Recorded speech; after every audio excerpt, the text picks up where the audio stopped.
Okie dokie. Well, here we are. Welcome to War at 4 / Live at 5 / the thing we do at this particular time of the week. And if I can get to the Chanel, I can find...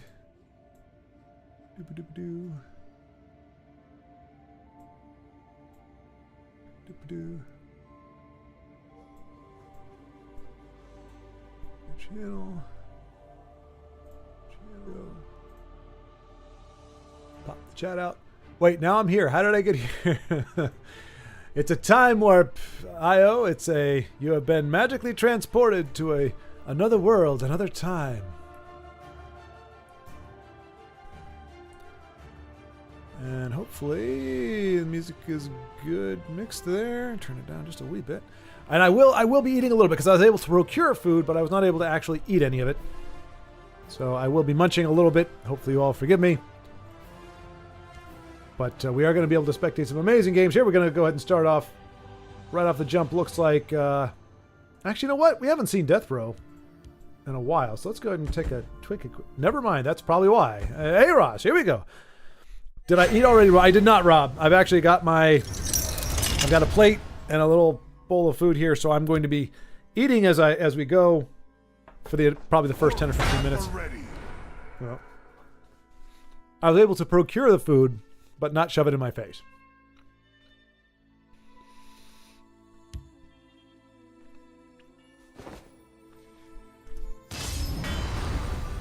I know. Sure. I try to avoid it, especially knowing that, you know, the mic magnifies mouth noises.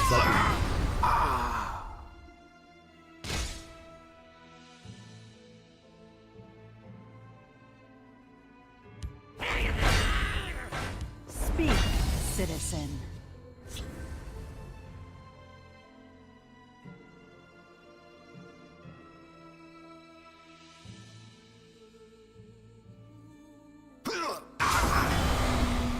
Looking really good for A-Ross here. Yeah, Runeterra, another game like Tesla. I mean, what, came out 2 or 3 years afterward, but kind of suffering the same fate, unfortunately. Oh, so it seems. I mean, it looks like they're going to keep it around, but who knows? Stay back. I think we either thought or suspected or hoped that Legends was going to stick around for... well, forever, really. Or for a while.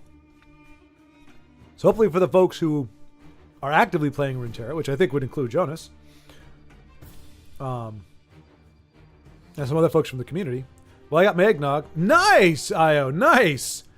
That is a good day indeed. I forgot to get my eggnog. We still have some left over from last night. Io, you mean you got it as in you're drinking it now, or you got it from this? Well, you said sprinkled cinnamon, so yeah, you're actively drinking it. So you're a very happy person right now. That's the thing, you can tell somebody who's drinking eggnog because they're just so chipper.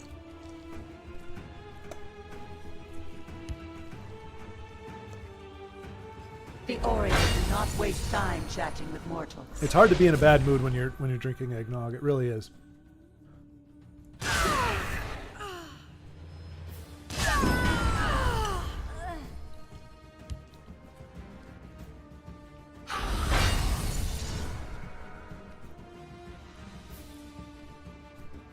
And with that hand of Dagoth, what looked like a sure victory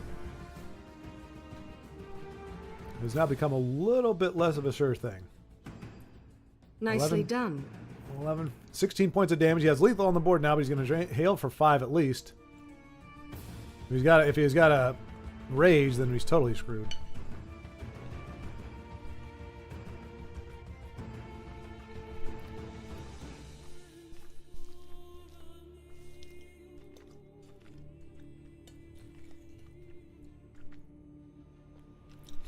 No, with Runeterra, I didn't see any emote options.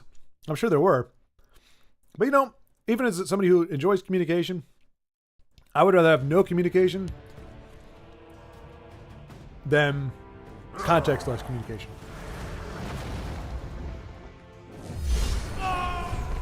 Have business with House Halalu. Why would you do that? I mean, I've seen Daedra.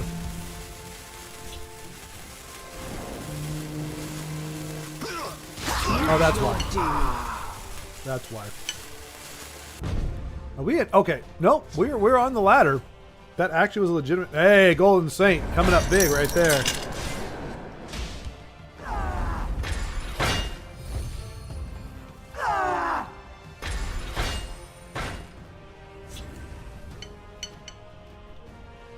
That's how you top deck, folks. Ross has gotten very good at it.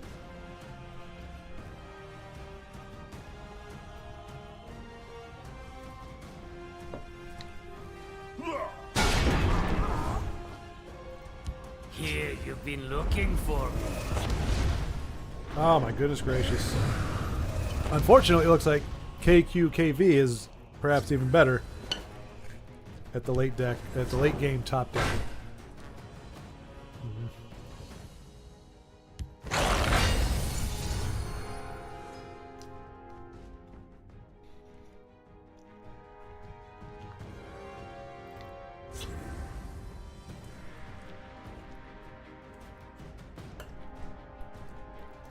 If he has another one of those. Oh, my business, none of theirs. Goodbye. No. Okay. Well, that's just as bad. Well, Our glory will live on forever. I mean, rage is a bummer here, but Azura, give me strength. yeah. Please, Azura, do not let him have unstoppable rage.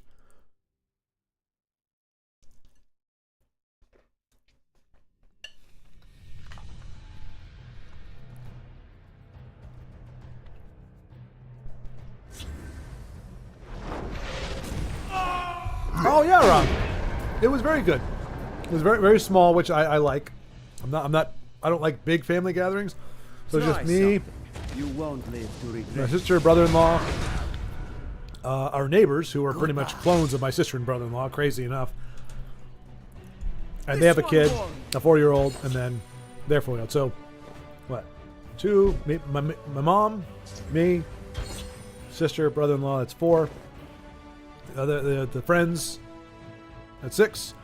And then 2 kids, which made up enough noise for like 10 kids. But, yeah. But overall, it was good. It was really good. Very chill. Really, really nice people. Had great conversations. Prepare yourself. Prepare yourself. Our glory will live on forever.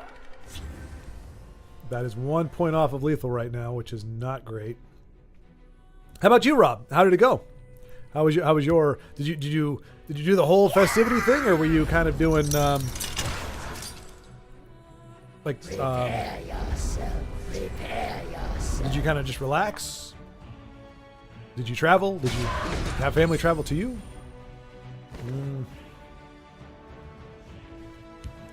This is taking a dark turn. A new dawn is rising. This one won.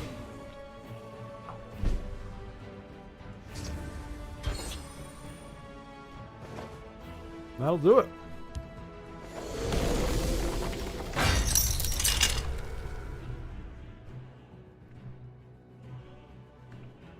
This is a worthy contest.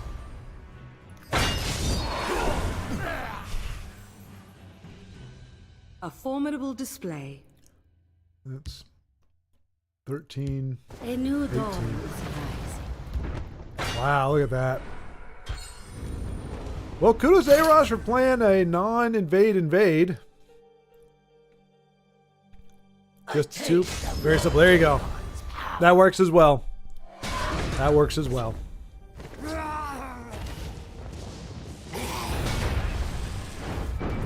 All right. Oh, my favorite number there. Huh. Well, I guess not anymore, but... GGA, Ross. How many times does that happen? You come into a game and you think either your friend is never going to pull it off, or you think they've got it in the bag, and then... Alright, so Thin White Duke Star is battling casually. Oh! Hey! Death Row's playing! And... That is probably going to be the best red year ever. Against Alex Green.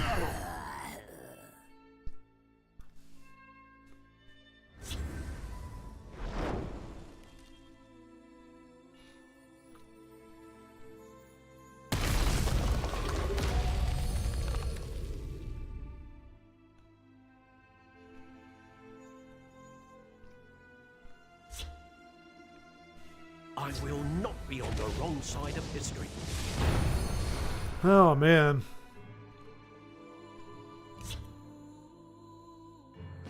Honor and praise to you.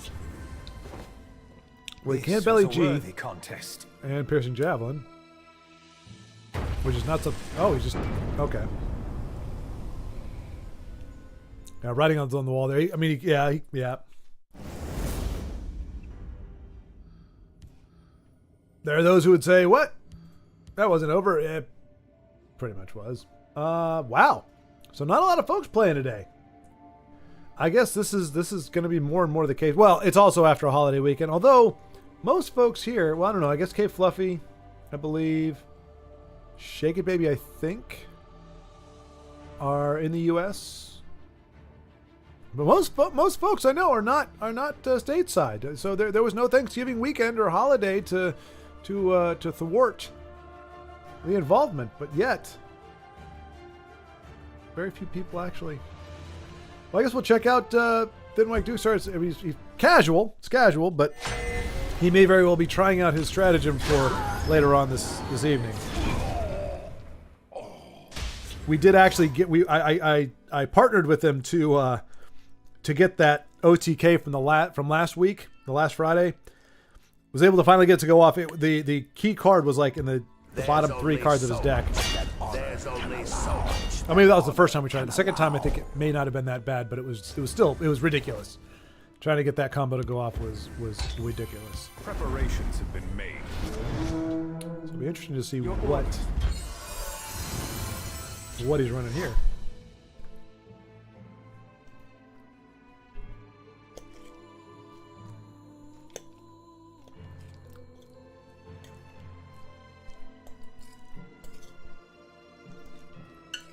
Again, sorry for the eating. I knew it was going to be a long 4 hours if I was not going to eat My anything for the next family has endured enough. My family has endured enough. They're coming to get me. I know. Hello, Todd. How are you, sir? Are you stateside? Did you do the Thanksgiving thing yesterday?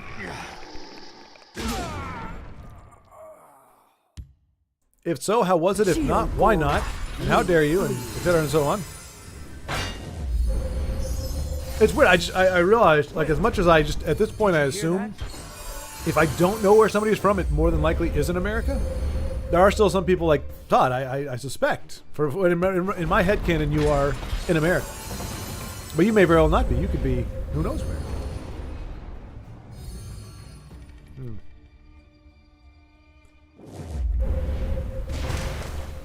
Wait. Not a bad little play there from Thin White Dukestar.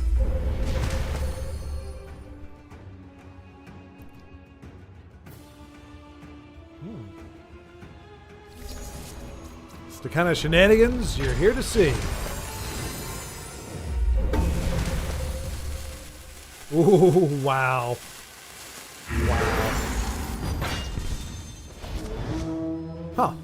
You know, I thought he might, I was going to say, what if you put it on that guy? I'm like, well, why would you want to double the stats of a 114? Because if you're a Thin White Dukestar in casual, that's what you do. I feel like it's been forever since I'm able to catch a stream. I'm definitely American. Red, white, and blue, baby. Eagle screeching. Grr, grr. Well, I don't know if that's an eagle. Awesome. Awesome, Todd. Like I said, I had that general idea, but I didn't know where it came from, so I'm like, I could have very easily just pulled that out of my butt, really.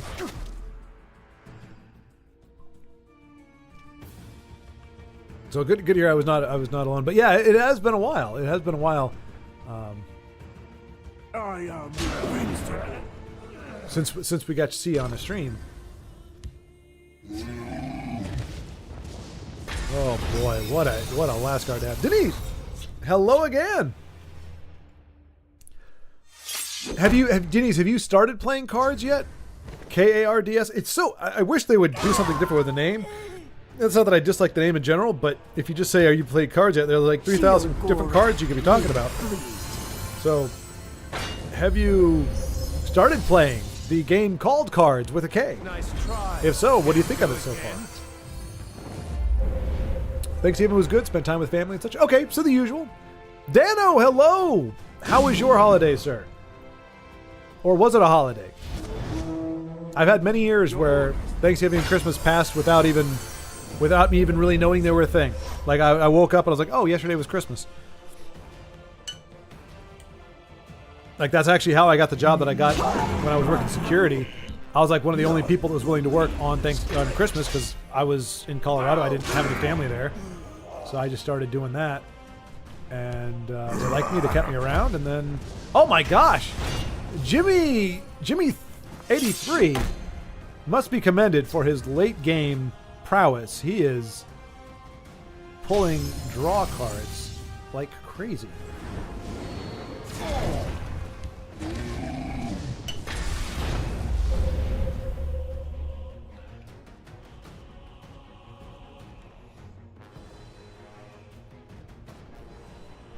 That's another bummer. One of the other travesties of Invade was they took the Heretic Conjurer from being, I feel like Heretic, when he came out, or she came out, is it? The night is mine. When it came out, I haven't heard the voice line. Anyway, when Heretic came out, there was a smaller, not Dwemer, goodness gracious. Swift as the desert wind. Daedra. There was a smaller pool of Daedra, and I mean you could still have some low end stuff, but for the most part, you had a pretty good chance of pulling. Well, Heretic doesn't say anything. Interesting. I don't know it all, but I'm pretty close. Grabbing.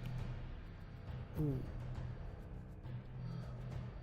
Doesn't have. I was thinking might grab a Mentor's Ring, but doesn't have that.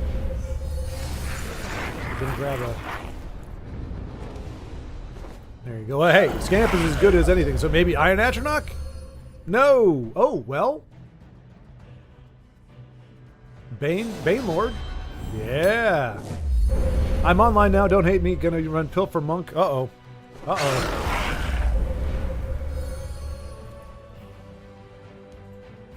Oh. Gonna run Pilfer Monk to give the latter a taste of its own toxicity. Hey, you know, nicely done, Thin White Duke Star.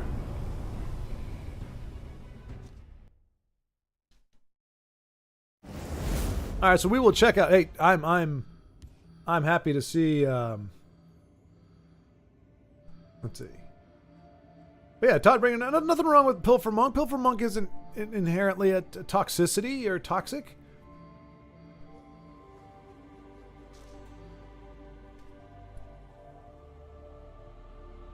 Oh, they're doing some construction work outside, I guess.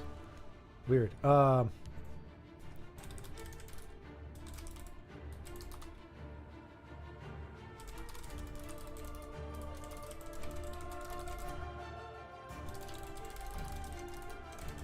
Looting the pool of it.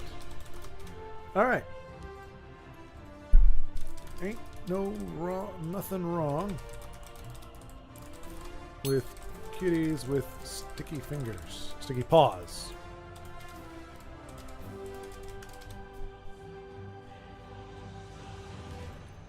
Just messing around with a conjurer, no ridiculous win con in mind except irritating the opponent. Well, the nice thing about invade cards is the portal gets transformed. Ah!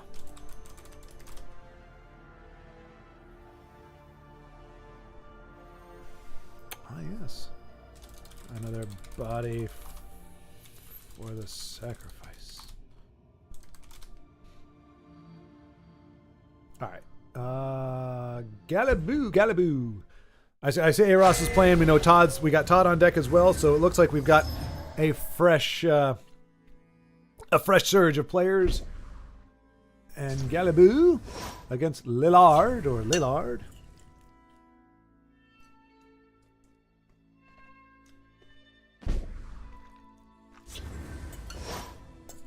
I bark and birth. This is interesting.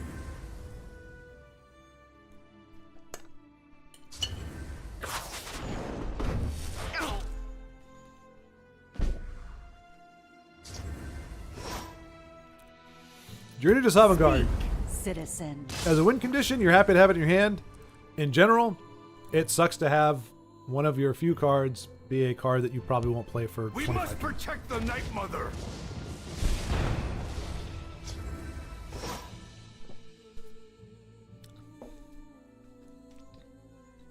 I do not Two Thanksgiving for you, Dano. How does that work? Or what oh, is it? I mean, so dad and mom gone their separate ways, so you hung out with dad's family and mom's family? What would the world be without Poopstone? What would it be without I haven't looked into Magic enough yet to know. I don't know that there's a Poopstone in Magic. I haven't seen anything that bequeaths keywords. The Night Mother will guide us. But if I find it, I'll surely develop a hatred for it. Been looking after midnight this week. And did you get the new cage, Denise? I guess so. You have had good news this evening. Looking like these conditions inflammatory, not lymphomia. Like not lymphoma. Excellent. We'll know for sure next week after final results are in. Okay, excellent. Excellent. That is good news. Surprising. I kind of thought it had been, kind of. I thought that they had a kind of a handle on what it was, and it wasn't good. But it sounds like it could be much more of a temporary thing than a pending deal. But hello, Ugnip. Good evening. Good to see you. How did you end up finishing? Well, I'm sure last night, perhaps. Were you able to rally back from your being bodied in Magic the Gathering? Very rare for you to go to get such a beatdown with your myriad of decks to play.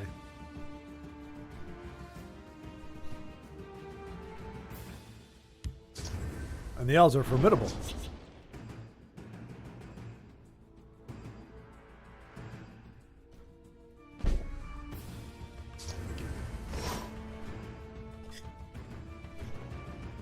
What have we here?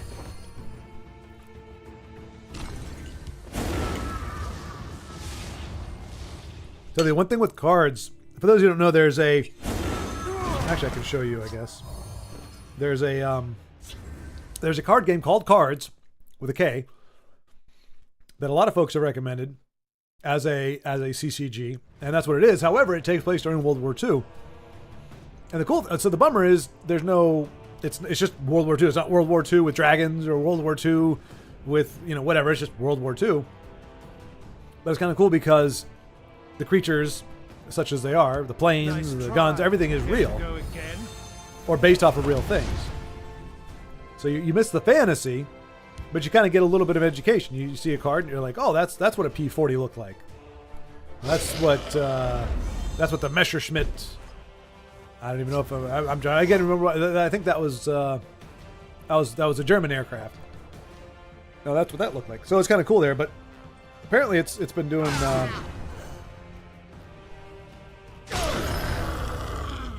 Folks are liking it. So I may check into that next week. But yeah, it's kind of weird. I've never seen a CCG that isn't based in fantasy. The next world. I stand ready. That is true, Todd. Master of Thieves is a bit busted for its cost. Of course, when I play properly, Khajiit needs coins and he will have it. I literally am in the deck cheating.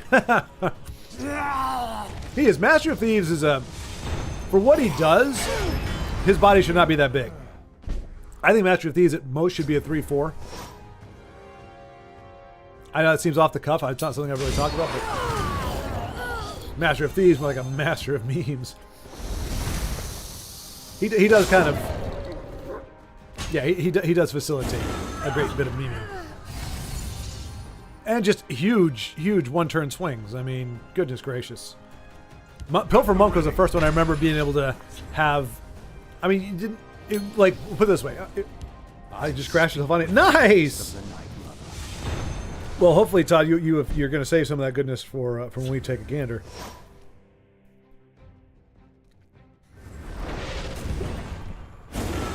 But pilfering from Telvanni just sounds good to say. It just rolls off the tongue. Pilfered Telvanni, not pilfered Telvanni.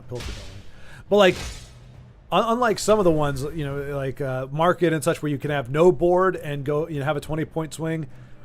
Pilfer is like notorious for little bitty itty bitty bodies that are somehow able to just get ginormous and beat you in one turn. So you do have to have a bit of a board with them because none of the Pilfer have charge. Well, one of them does, but it's a pretty high cost. But aside from her, and maybe the Mausoleum, I guess, the Mausoleum Kitty, very few of them have charge. So you have to have a little bit of a board at least with the Pilfer Kitties. Come to me. And they get screwed with guards. Oh my gosh. Hang on a second. Oh. Was that planned? That couldn't have been planned.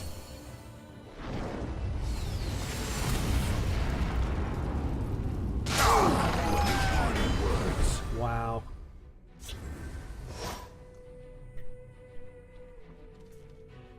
A Marak would have been nice right here.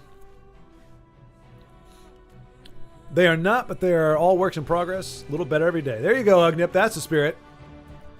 That's the spirit. I keep tooling my one deck. The one deck that I've decided I tried to build.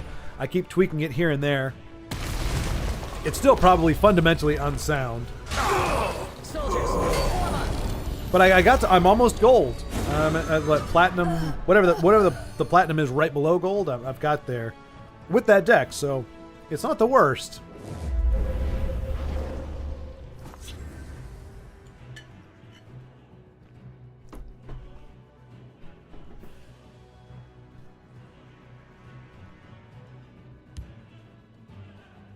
What have we here? Of course, you and Dan are still at platinum.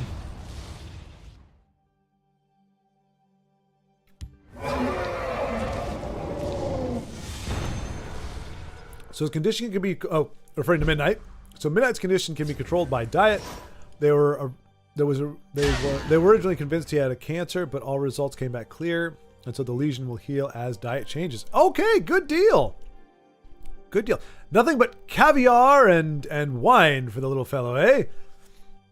Finicky digestive system and all, they typically become a little spoiled with that. You gotta treat them. Gotta give them the really good stuff.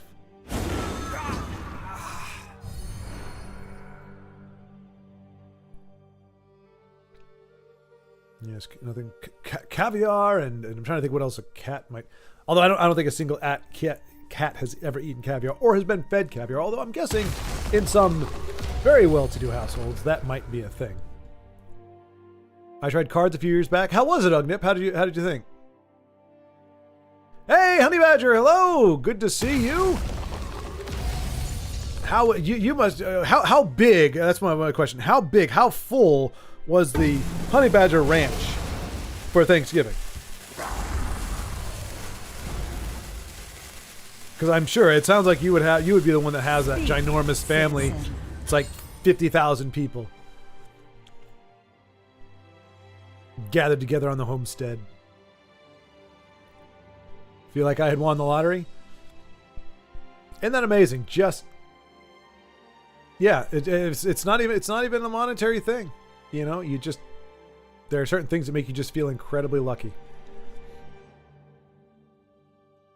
And that would definitely do it. Thinking you're someone you cared about, or someone in your family, we'll say that, had cancer, and it turns out it's just something that needs a basic treatment. Much better. Beowulf, welcome back. Welcome back. Ugnip not really doing Thanksgiving. We had a nice evening out. Oh, I suspected as much, Ugnip. I suspected as much. That's I'm still platinum as well. Not mostly going back and forth on P3 to 2. Gotcha. One thing I do like, if I'm not mistaken, it's one you lose 1 pip, 1 little bar for a loss, but you gain 2 for a win. So you always your wins are always going to be. You always have an advantage. You're always going to be fighting more or less a downhill battle. Oh, jeez. Ooh, shabba-lubba-lubbly. Oh, does he not get a voice line when you do it that way? Oh, look at that. Red Brahmin off the top. That's for you, Joe. That's for you. Red Brahmin right there. But yeah, Nip, I would be very surprised. I think the only other people... So apparently Canada, I didn't know this. Canada has something equivalent to Thanksgiving, but it's in October and it's not Thanksgiving. It's called like Harvest Festival or something. So I guess like in Germany, you got kind of Oktoberfest type deal, which, I mean, it's different, but it may be around the same time. And then Canada has a Thanksgiving-esque thing. And then in the States we have this, but it's not an international holiday, that's for sure. Oh, that's curious. So who within the Sound Voice has Christmas in the, for lack of a word, traditional sense in that country? Like, I can't remember where the origins are. I mean, I know it's St. Nicholas, but I don't even know which country St. Nicholas was in. So it's weird. Like, I'll watch like a K-drama or a Japanese thing, and they've got Christmas. And it's got a lot of the same. It looks visually, it looks the same. They've got the lights and the tree. I don't know if they have Santa, but it's just interesting how Christmas manifests in different parts of the world, or what their version, whether it's a winter holiday, winter solstice, whatever it is. I mean, I think those are a little different. Can't target Nahagli. Some thieves have manners. Ooh. All right, Barrow Stalker it is. Hopefully he can't trigger him again. Well, it's a singleton, so... Stendar's breath. We are ready for battle. Ouch. Oh, that sucks. Oh, that sucks.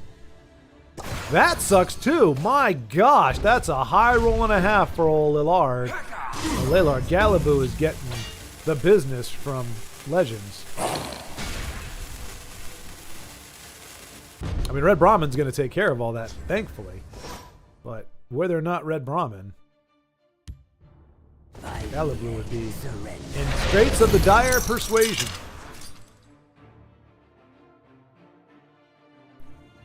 That's 11, 19 he can do. Not going to do it. He's going to make some trades. That makes sense. I stand ready. You do that. Ooh, and Galaboo, given as good as he gets, I would not be surprised if Lillard has the answer for that. But still. It was good, I think. I'm currently in Michigan visiting other family. We had 14 of us yesterday. My grandpa. Okay, that's not too bad. I thought it would be at least double that. Conjuration mage never stands. Uh-oh. That's danger. That may be a target worthy of maracking. I guarantee you he's got something to trigger that. He's going to spit out a lava Atronach in both lanes. You know that. You know it to be so. You know that's how it's going to go. Nalado will make them pay. Ooh, well, there's that naughty card.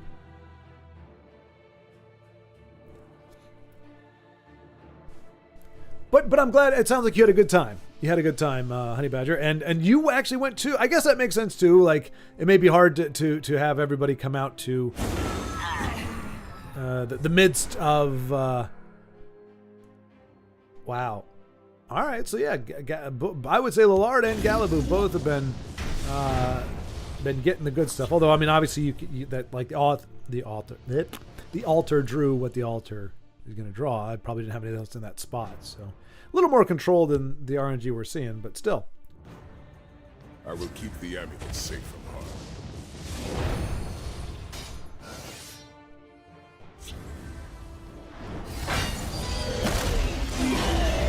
Wow, what a combo that is. Oh, we are seeing some stuff. Is that going to prompt out a Moran? Well, he's got 2 new eras, so that's probably what we're going to see here. Hit the face, a new era. No! Okay, he's going to hold on. Maybe Marak the Sai Sahan. I didn't have very much to do it, but I have the option to play Tesla instead of cards. But I did have the option to play Tesla instead of cards, so maybe I'm biased. I did not play much. Okay. I didn't realize it was around that long. I thought it was like kind of brand new. But clearly it is not the case. I mean, to be honest, 14 for Honey Badger? No. I suspected close to 30. It's not even that much, honestly. In the past, when all the family... see? Okay, bam! All the family comes together. We've had pushing 30 or so of my grandparents. I told you, folks. I told you. I knew. I don't know why this means I know, but I knew that the typical Honey Badger size gathering is easily 30 people.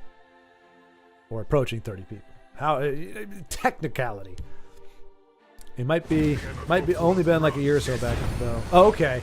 Well, yeah. So I guess if you were, so it wasn't so much that you were that you chose Tesla over that. You were already playing Legends, and then you heard about cards and you looked into it and you're like, I mean, like, why would you play cards if you've got Legends?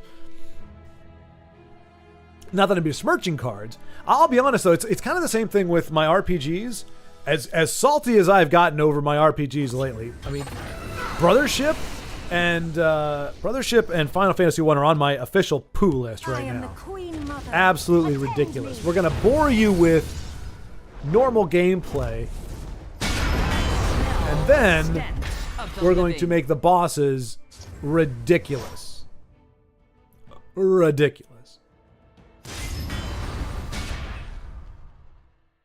That's not worth a new era, right? Speak, citizen.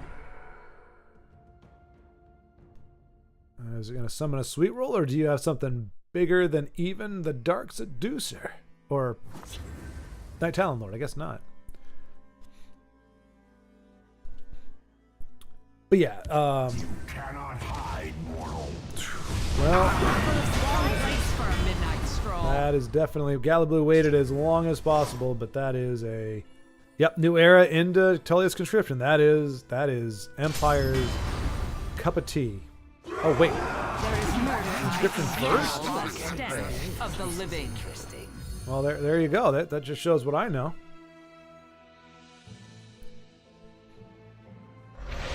Todd, my family is similar to Honey Badger, very large gatherings on several occasions, approaching nearly 30 people. My parents were like, oh my gosh. Now let me ask you guys. Well, that's a weird... That must be an accident. And it is a sweet roll, unfortunately. And not a lollygagging sweet roll, a powerless sweet roll, really. There's no way this guy disconnected just because he put out a conscription. That's just not a thing, right? I can see you don't have to new era, but wow. All right, we'll give it a turn or two to see if he comes back. Otherwise, we'll just give Galablu the GG and move on. But so let me ask you, Todd and Honey Badger, out of those, well, Honey Badger, you were down to 14, but still, how many of those were kids under the age of 10? Because that fills up the space a lot more. They're tiny bodies, they're little bodies, but they make so much noise. So much noise. If it's 30 people and like 4 kids, that's not bad. 30 people and 12 kids, that's a disaster. That is a disaster. Unmitigated and terrifying.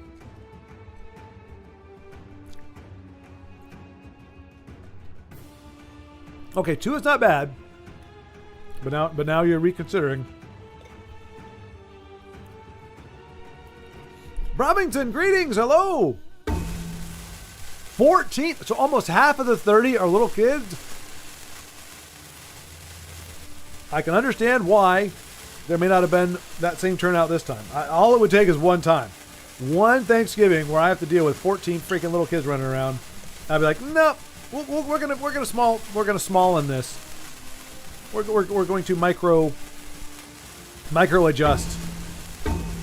That's way too many. That's way too much youthful energy.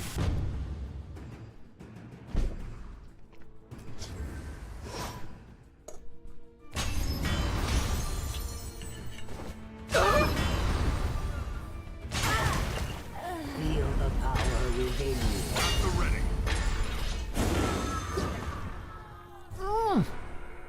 Okay, wait. Between my 3 brothers who have kids, there are 17 kids. Some of them are now legal adults. Oh, I mean, that's fine. Put it this way. Well, okay, so it looks like the game is over. We'll give Galaboo the GGG for really just persevering with that.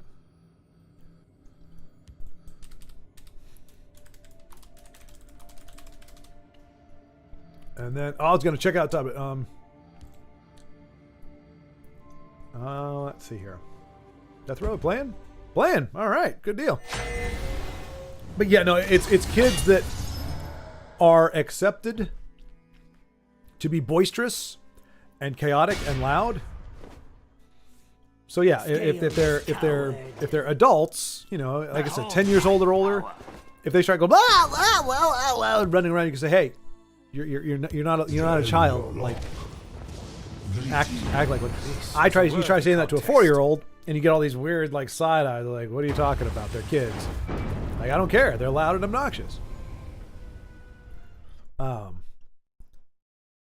also obnoxious. Did I mention they're obnoxious? But yeah, again, it's like, well, they don't know any better. Oh, whatever. But yeah, so if they're over the age of 10, I think that's a point where you can be expected to say, knock it off. And people go, yeah. It's okay for you to tell them to knock it off.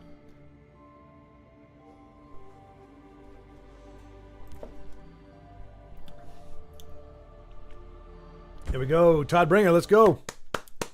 Pilfer, bring home the bacon for the kitties. I don't know if kitties eat bacon, but bring home the caviar for the kitties.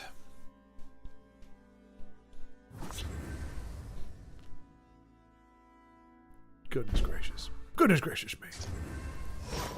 Sorry, hold up. Not under 10. I just woke up from a nap. No, at that point where none were. Okay, there you go. There you go, Honey Badger. Okay. That's much better. Much better. The youngest was like 12 or 13 at that gathering. Okay, yeah, that's fine. 12 or 13 is fine. Look, they don't have to be full-fledged adults. They don't got to be able to, you know, smoke and drink. Just need them to be expected to operate and carry themselves with a modicum of decorum. I think it was... Be always clever. This is the secret to success, yes? It is an Aussie. Todd, what? Todd, why am I seeing a bunch of Tazcad and Anasi? They are unique legendaries. They should be premium. If nothing else, those 2 cards should be. No excuse. No excuse. I'm coming down a little bit from the whole deck. I understand that can be a little bit of a pain in the butt. But for unique legendaries, why are we not Carpe the day? Galaboo, sometimes a little control is needed.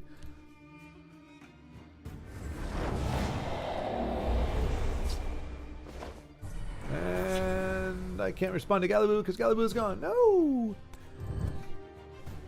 There are plenty of young ones in my family, but we are all largely loud and obnoxious.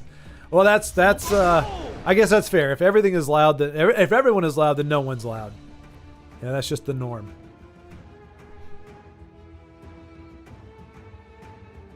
Oh man, the chaos, just the chaos. I've been to some other people's things. Well, we must count on our wits. And see, this didn't help either because when I was growing up, me and my sister.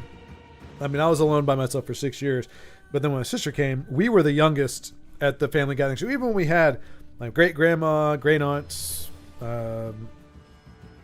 we had what? Let's see, Grandma, Trudy, Irene, Grandma, Granddad, Uncle Todd, Uncle Chris, Jeannie. We would have, I would say, about 15 to 18 people when I was growing up, but it was me, my sister, and then my cousin Michael. Do not think this one comes alone. Sometimes. He wasn't always there, but sometimes he was there.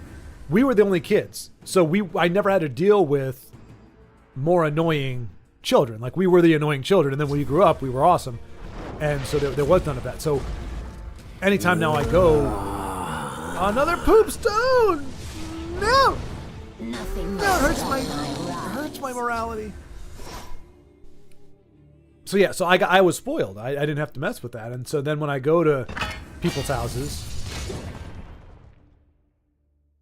there you go. You did get a room break, so That's good for him. Ah, Khajiit likes this.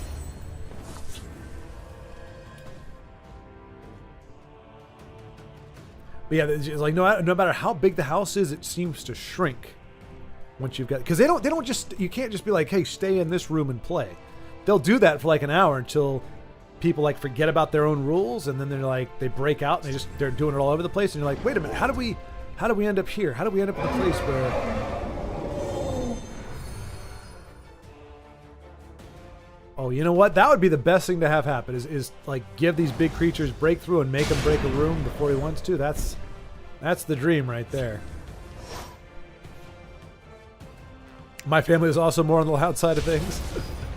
Now, when you guys say loud, so I'm curious, the nature of this loudness, like what, because it's been a while since I've been around a loud group of people. Is it just, I mean, the volume of people literally makes the volume higher? So the volume, the number of bodies makes the overall volume level higher?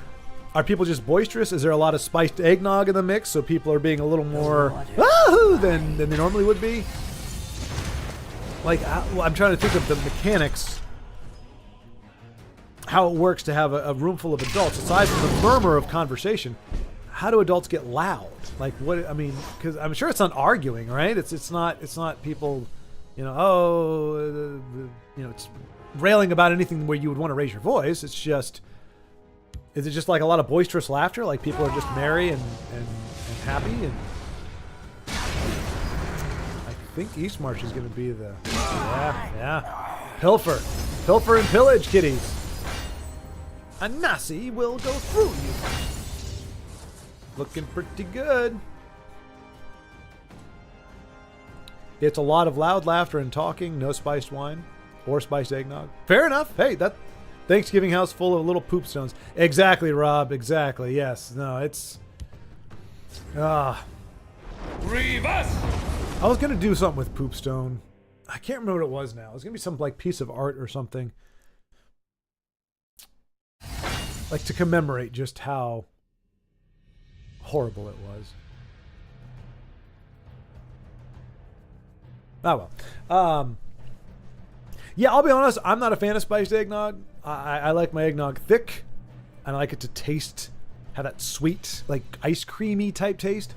So I'm not a big fan of spiced eggnog, just because like you want to spike anything, that's fine, but you leave the eggnog alone. The eggnog is bliss on its own. You can get high off of eggnog just because it's so damn good.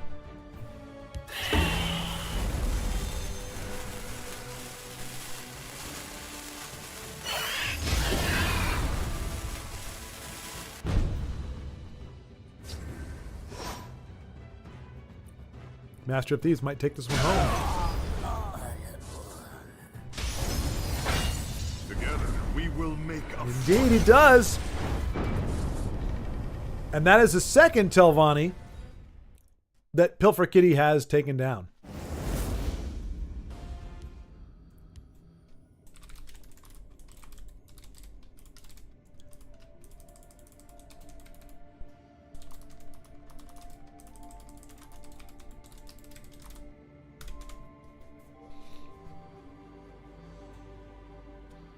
All right, see, Eros. McDonald's still offer the eggnog shake. Eggnog shake, not bad. I did not know they did that. I've never had eggnog at McDonald's, so I'm impressed / surprised that they do. But I might actually have to go to McDonald's for the first time in years if they do in fact have that. I'm not terribly confident on the quality that I could expect to get from a McDonald's eggnog shake, but I kind of want to try it. I'll take them with me. I Oh, will wow. cut your purse and your throat. So that would be...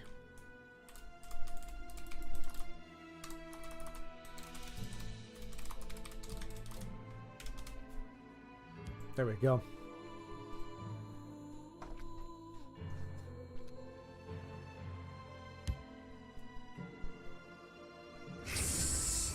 I'll find you the finest recruits in Sue. You'll do no such thing. Ooh. That is a choice ice storm. Unfortunately, okay, he's going to have to trade into the mammoth. As long as he does that. According to say Ross, he knows.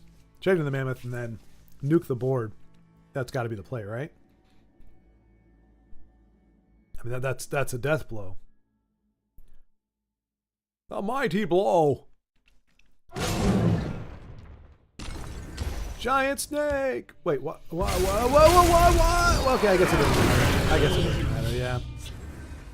I panicked for a second. Like, how could he do? Okay, he's fine. All 4,000 exactly, Rob. Yeah, that's the cruel thing about eggnog. As delicious as it is, I mean, that's why it's so delicious. When it's 290 calories a tablespoon, you know it's got to be devilishly good. But oh my gosh. That said, I honestly think I put on most of my weight from alcohol. I genuinely think my body does not process alcohol correctly. And it just like, it grabs it and stuffs it into my cells or something. And I just, because every time even wine, like I thought, okay, I'll have a glass of wine, you know? Nothing, no liquor, nothing like super heavy. No carby like a beer. I mean, it's got carbs in it, but it's not like heavy carbs. And even that, like I noticed within like 3 or 4 days, I was like, wow, I'm pudging out again. But the combination of eggnog and alcohol is probably not good either. Not that I combine them. I mean, like having one and then the other one, or having them at the same time. And I'm more than happy to give up alcohol completely. Never have to drink another drop in my life. Eggnog? No. Nope. I'm not going to wait until I get to heaven to have eggnog again. Because I guarantee you, that is like, there is a river of eggnog that runs through heaven. And then there's signs in the fields with a pineapple on a pizza with a line through it. So heaven is a place of perpetual and an ever-enduring eggnog and absolutely no pineapple on pizza. That is the definition of heaven. If you read the Greek and Hebrew translations of the original text, that is what it makes it very, very clear.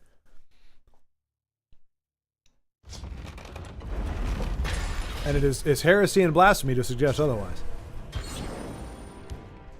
But of course, you know, the church, there's plenty of pineapple-loving people in the church. They're like, oh no, well, we have to translate it. It means happy place. It's like, but that's why it's happy. There's no pineapple pizza and there's eggnog.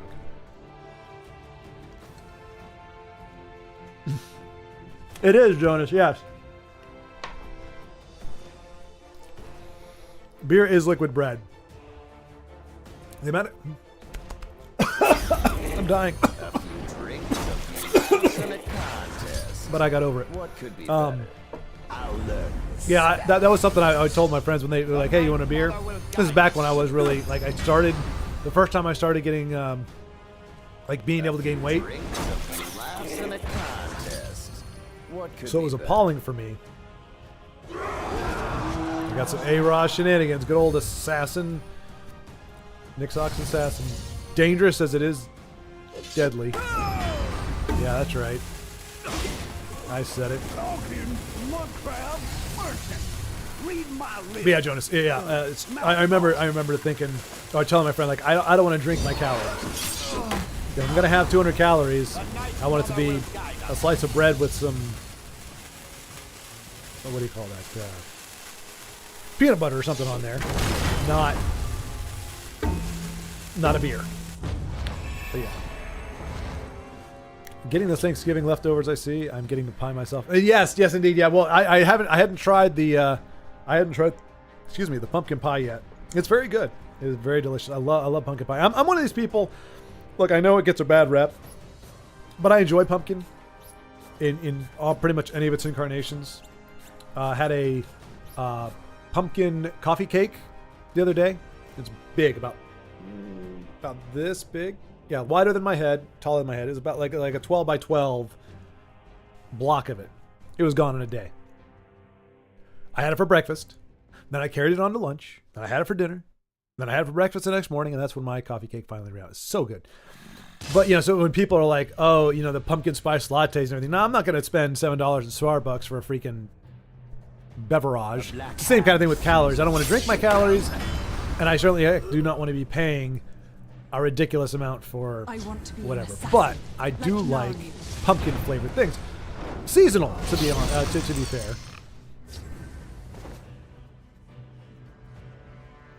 Like pumpkin spice during like The summertime? Ugh.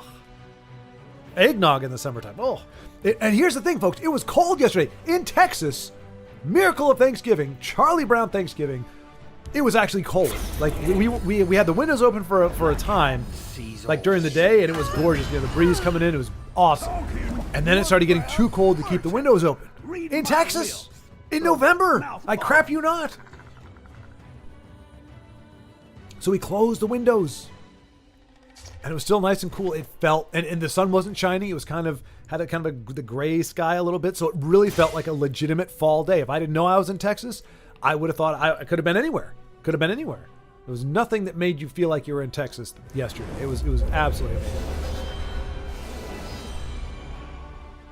Oof.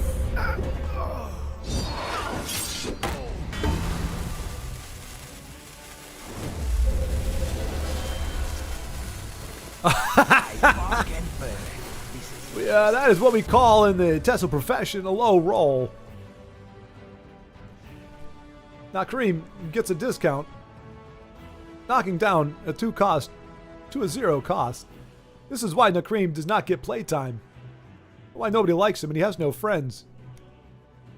Nakreem doesn't get invited to Thanksgiving anymore. He did originally, but then he got nerfed, and now nobody likes Nakreem. He's kind of a potty pooper. Jonas, define cold. Well, hang on a second. Let me help you out here, because I know that I will be speaking a foreign language to some of you if I go by Fahrenheit. So, let's go. I don't know if it was this cold or not.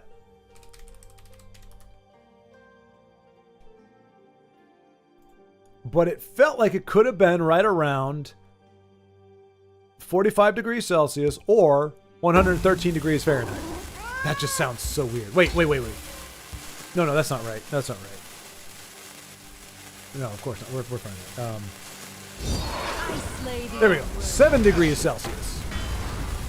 For me, 45 degrees Fahrenheit or 7 degrees Celsius is we're getting cold. It's not like prohibitively cold. It's not like I won't go outside in it. Like for me, prohibitively cold is -1 degrees. 30 degrees Fahrenheit, -1 degree Celsius. At that point, it is uncomfortably cold.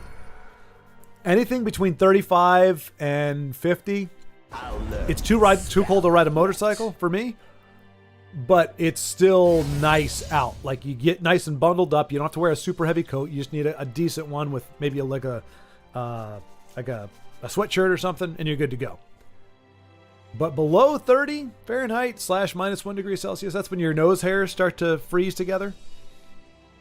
And like you need the heavier coat, and you wear the coat, but you still get a chill underneath of it somehow because it's just that pervasive. That's my idea. So. Sweet potato pie made the same way as pumpkin pie is hard to tell the difference. It's very good. Interesting, Rob. I would say I wouldn't know if I've had it. Well, no. I would say I've never had sweet potato pie, but if they are in fact that indistinguishable, I very well might have had many sweet potato pies.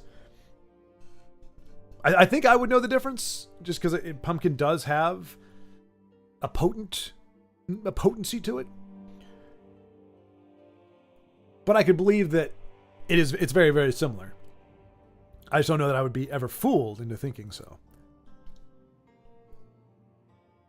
Oh, sorry. Did I stutter or something? Are you listening to me? Purely a human construct. Wait, did you say 7 -7 Celsius? -7 can be pretty chilly, but 7 plus I consider a nice spring day. Wait a minute. What? No. So 30 degrees Fahrenheit. So 30 degrees for me as an American.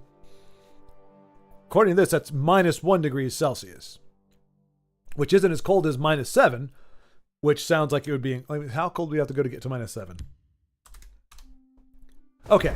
20 degrees Fahrenheit roughly is about -7. That is cold. I consider that to be cold. I would say icy. So maybe what we experienced was more like chill. Meaning my normal attire of jersey shorts and a t-shirt, which is pretty much all I wear at this point, it was a little too chilly for that. To be sitting in a room, not moving around, just sitting in a chair in a room, 7 degrees Celsius. Wait, 7? You consider that to be a nice spring day. 45 degrees Fahrenheit. A nice spring day. I guess we'll call that a Norway spring day. Because that a spring day for me would be at least 18 degrees. 18 degrees Celsius would be a nice spring day for me. So a little more than double. But that's because I'm a warm-blooded mammal. And it seems that Norway is inhabited by a very noble but possibly reptilian race of folks, cold-blooded, who can't tell the difference between hot and cold. Azura, give Anybody me else? strength. Anybody else in the world? Is 7 degrees, i.e. 45 degrees Fahrenheit, 7 degrees Celsius. Would this be typical? Would this be typically considered to be a, what was it again? A nice spring day. Like, I think I handle cold okay, but 7 degrees, that would just be, yeesh. I mean, put it this way. If the sun is out and I am in the sun, You will know your place. because an air temperature can be 45 in the shade or wherever, but if it's 45 and the sun is out and I'm in the sun and I'm at least walking and I've got more than just shorts and a t-shirt on, yeah, it's livable. I wouldn't consider it to be nice per se. If I can't comfortably ride a motorcycle in it, it's not a nice spring day. 65 to 70 is perfect motorcycle riding weather. If you can't be going 70 miles an hour on a motorcycle and have the wind not ripping your bones apart, it's too cold. That's my. I've had guests say that's the best pumpkin pie I've ever eaten. No kidding, Rob. Wow. Well, now I'm curious. Oh, another knot cream. And hey, okay, got a little bit of value on that. And another knot cream, and... Oh, hey, all right, he's getting some value out of it now. Knot cream has made a resurgence. Now, there's plenty of people who love it. They're clamoring for it. We need more knot cream. Goodness gracious, that's a lot of cards.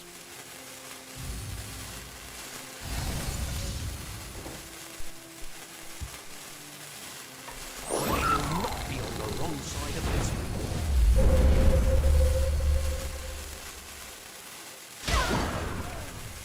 Not bad, A-Ross. Not bad at all. Oof. He was not able to get the trigger off, I don't think. 1,000 pardons. Oh no, after all that. Meet your doom. Oh.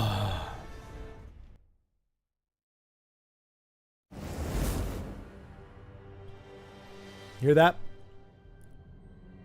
That is the sound of all the wind being taken from a sail. All that work. Oh my gosh. The brilliance. We're going to copy Todd's Pilfer Monk deck there. Well, check out Dano and see how he's doing. Recovering from his dual Thanksgiving. I can't imagine. I mean, I loved the Thanksgiving we had. It was perfect. When I was done, though, behold my brilliance. Gracious. Oh, there we go. So, almost got nipped right there. Almost got nipped just long enough for me to say a few words about a game that was not this one before Dano took it home. So we'll give Dano a GG.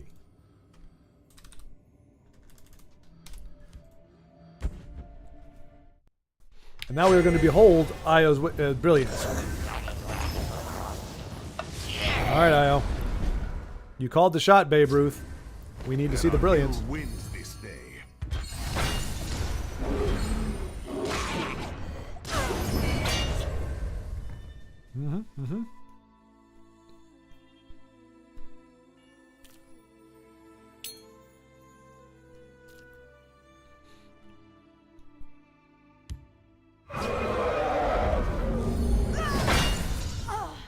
How did I miss that?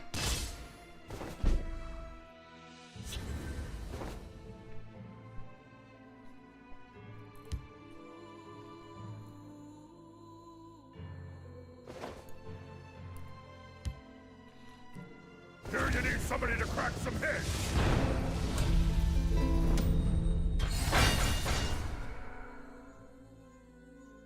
Not too shabby. Not too shabby.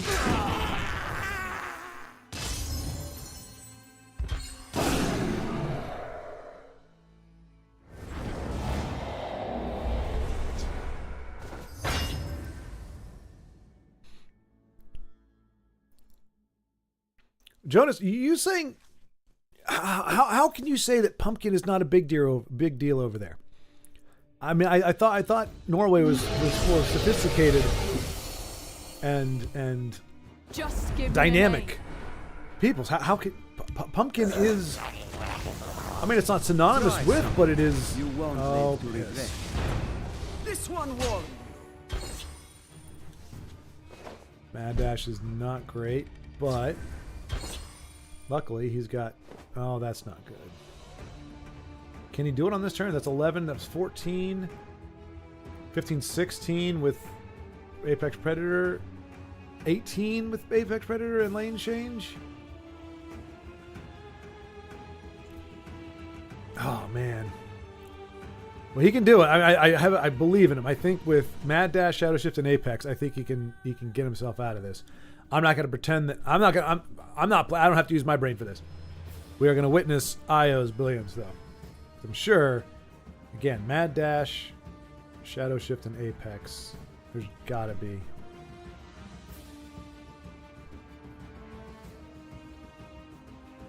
If he Shadow Shifts, it does that. Yeah. So I think if he, well, I don't know if, yeah, I'll let him do that because I don't. That's exactly what I was thinking.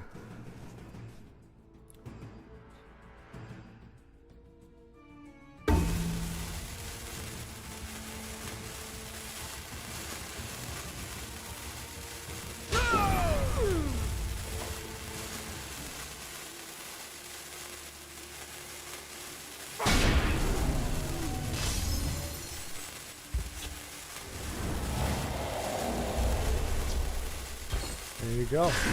Turkeys will enjoy feasting There on you your go. bones.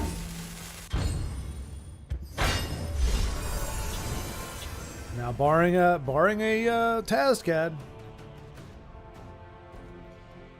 Look at that beefy fella right there. Which, those of you who know your Schward lore, this was the first card art of the very first deck that I played when I was actually starting the new series.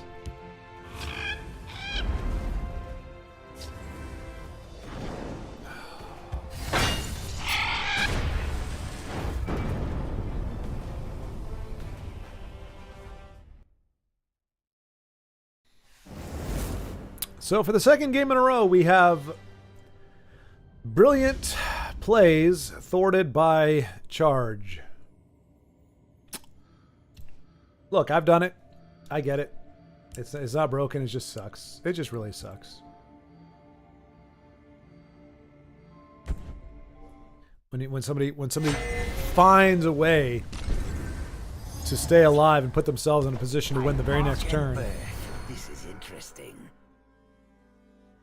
And all it takes is a charge and a stolen card from Razmadazmadazmadazm. May he just, well, until he's on a deck that one of my friends is playing, may he rest in litter. The Night Mother will guide us. I could have gained more health. Yeah, but oh right, because if you had done the move in shadows thing, right, that could have moved your guy back over. I think that would have been at least 2 more health. So well, who knows what else he had? That might have been, he might have had more than that. But yeah.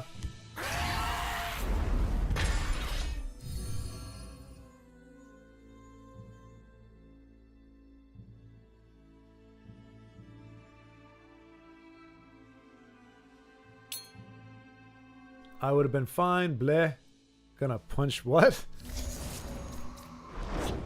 I would have been fine. Bleh. Gonna punch drywall. Be right back. But you know, I mean, avoid the studs. Do it in a room that you don't go to very often, or preferably, if it's behind the couch. Like, pull the couch out from the wall and try to make sure you don't have a stud and just punch there. That way you can push the couch back and it's like it never happened. Wear some kind of glove or hand protection so you don't break all your fingers and make playing Legends physically difficult.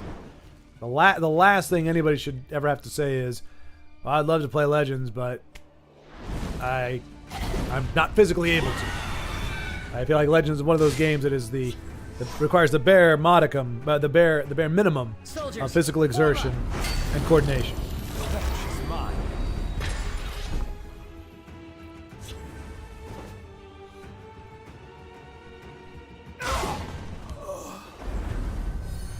Wait a minute. 18 degrees Celsius? Okay, no. Yeah, I'm with you, Jonas. Because 18 degrees Celsius is about almost 65 degrees for us. So, yeah. I mean, I wouldn't call it summer temperatures. Because our summer temperatures are 100 and some.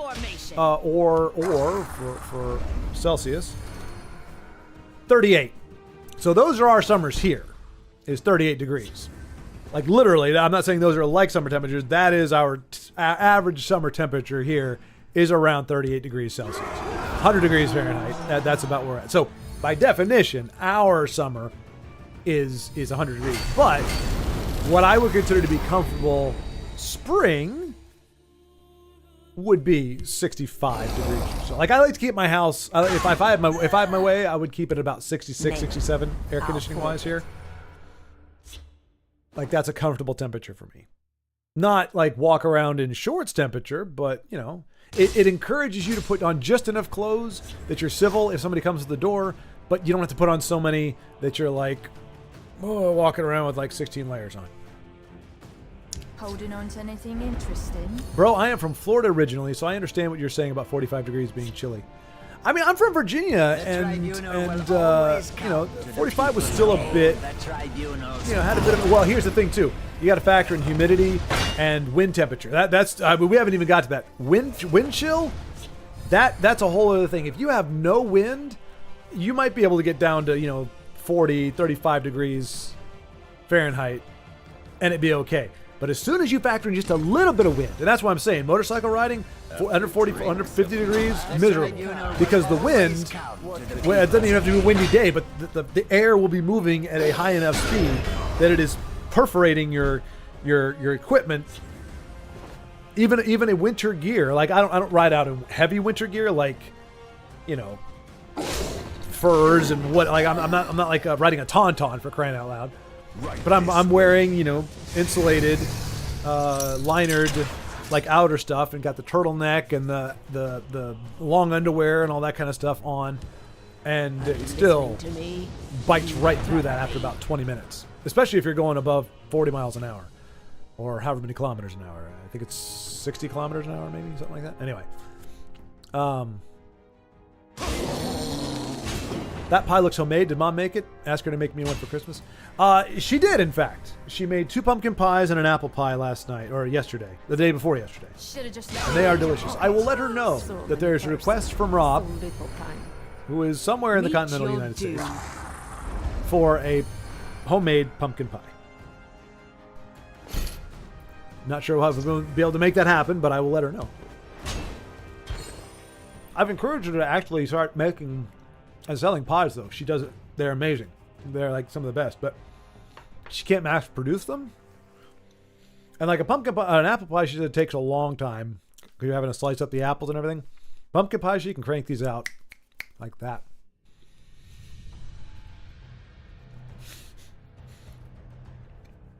Think about the coldest recorded natural temperatures outside of the poles.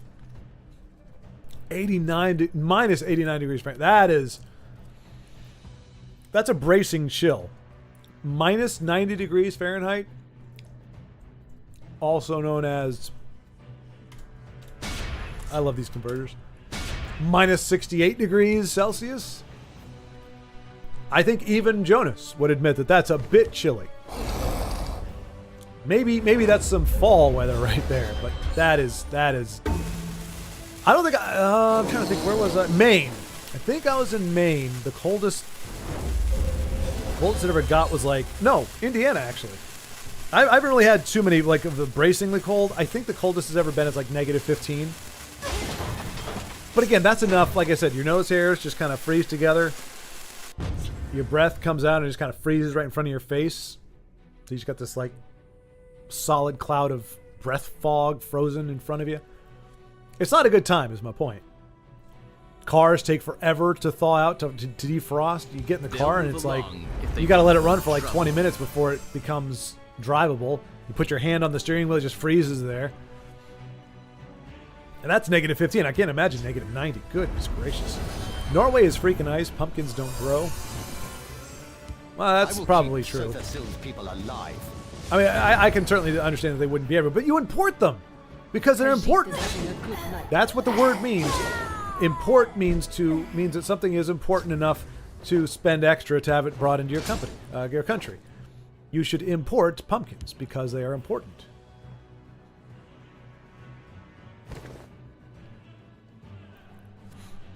Pineapple pumpkin pie with sour cream, olives, and mushrooms. Yeah, Baldric, that's on brand. That's on brand.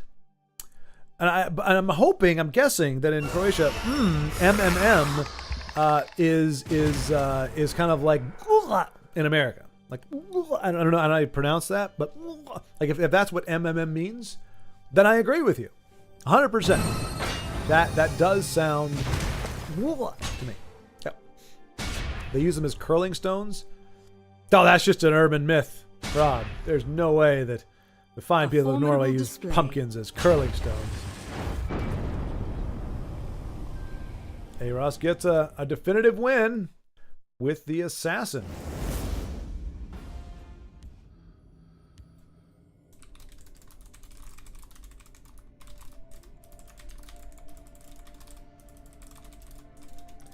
That Tazcad.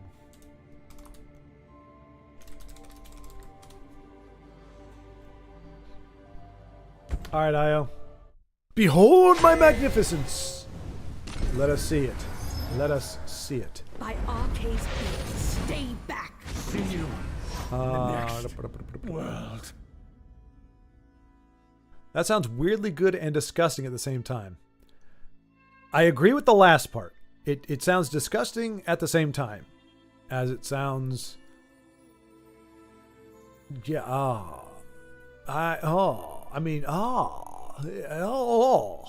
Every time I read it, a new flavor / scent hits my face. Have to do better than that to trick me. I was aiming at just disgusting. There we go, Baldric. There we go. All right. See, I knew what you were trying to say, Baldric. I have learned to interpret your shenanigans. I know precisely what you mean. I have the feeling Todd it's one of those situations where you're trying to be you don't know that the person's messing around, so somebody says something, you're like, well, that's a very interesting idea. No, I could see it being very good or very bad. Mostly bad, but could also be good. If good was like bad or bad was more like good, then I could see them being overlapping. Not as it stands now. They're very, very different, and one is more apropos than the other one, but I could certainly see a world if we were to confuse or juxtapose the definitions of good and bad, in which case something like that would be a good thing. Something like that. And then you have somebody that says, no, I'm just messing. Oh, thank God. It was disgusting. Hey, I'm not disgusting, just repugnant. Oh, did you all see that Pinky in the Brain episode where the studio executive gets, he's got back problems, so he goes to see a hypnotherapist person. They're like, if you're feeling the back pain, just say the random word and you'll feel better. But careful, because if you hear the random word again, it'll come back bad. And your random word is repugnant. And as it turns out, Brain becomes a stand-up comedian. That's one trick I'll have to And learn. he's trying to the studio executive says, hey, when when I see you on the cover of People magazine, you know, I'll represent you or something. And somehow Brain's whole thing, he had to get, he was going to get money through being represented through being like a famous whatever. Anyway, so he does the stand up, and he just does like, at first he tries to be funny. He's not funny because he's Brain, and then he just starts like roasting people, and he gets, you know, he gets a lot of applause and everything, and becomes very famous. But the word that he ends up using, as you may guess it, is repugnant. He's like, you all are a bunch of one-wash, blah, blah, blah. Repugnant. And people think it's hilarious. So this guy puts in the tape. He's like, all right, Brain, make me laugh, and you got yourself a comedy show. And he's like laughing at some of Brain's jokes. He's watching, and they start cheering repugnant. He's like, no! And he's like, repugnant. Oh, no! And he keeps saying repugnant, and he ends up falling out of the window, and of course he sends him away. So, I don't know why I went into all that. It probably didn't make a lot of sense to you, but I was just living the glory. Let's see.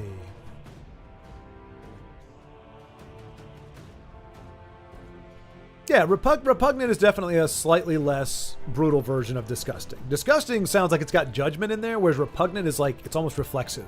Like if somebody, you know, if somebody's got like trash, like 25-day-old trash, it's repugnant. It may also be disgusting, but you're not saying that. You're not assigning a judgment to it, really. Nicely done, Io. Nicely done.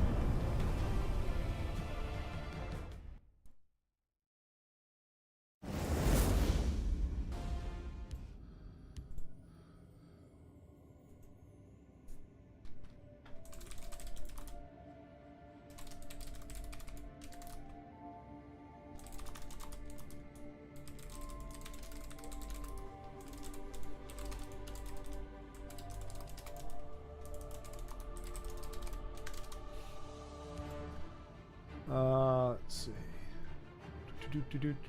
Where is Io? There he is.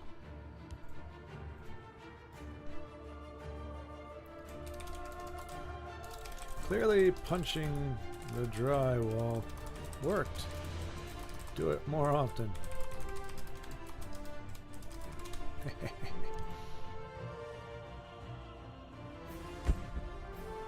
Todd Bringer! How do you survive that? 85 degrees Fahrenheit is already too hot for me.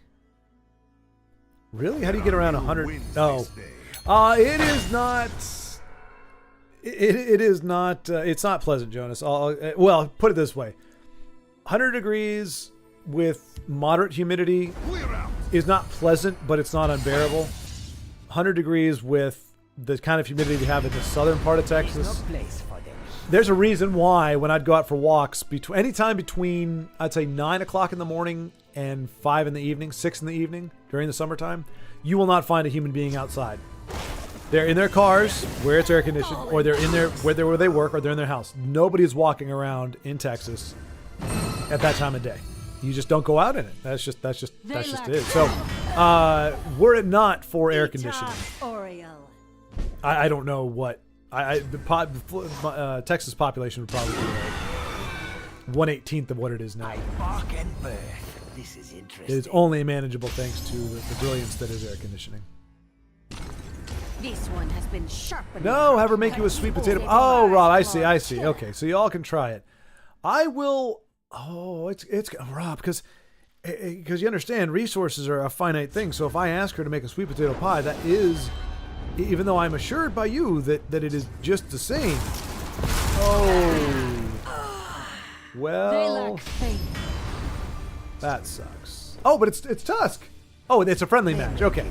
So Todd against Tusk. Okay. So Tusk now for the seems to have gone over to the dark side. The Nine inspire us. As he is control. They lack faith.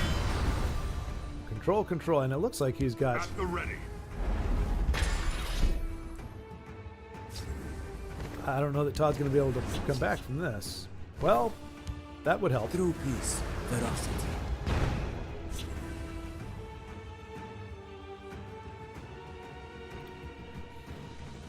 But yeah, so I don't want to risk it being like, hey, how about that? How about a sweet potato pie? And she's like, well, what about what about a pumpkin pie? And I'm like, well, I know the pumpkin pie is ace. This They is sweet lack potato. faith. Like, I'm not a yammy kind of guy. They I'll admit, lack I'm not a yam lover.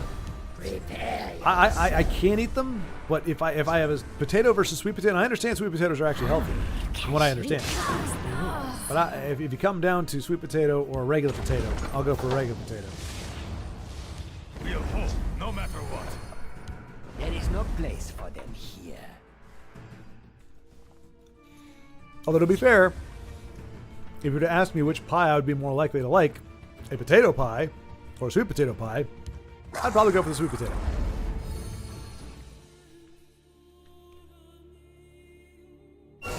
Jonas, I'm Norwegian, not Siberian. Yeah, yeah. I think even you would probably find A taste of Lord negative 90 They lack faith. a bit chilly.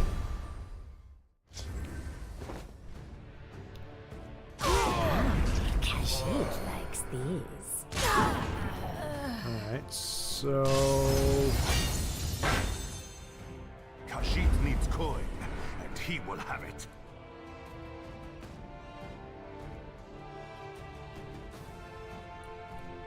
Nice, alright. Kashyyyk's work is never Bootlegger, done. you know? True peace, ferocity. Yeah, it's gonna be an interesting finish here. Does Tusk have the removal to get him into to hit the face? Can't win this particular turn. He does have that piece of removal.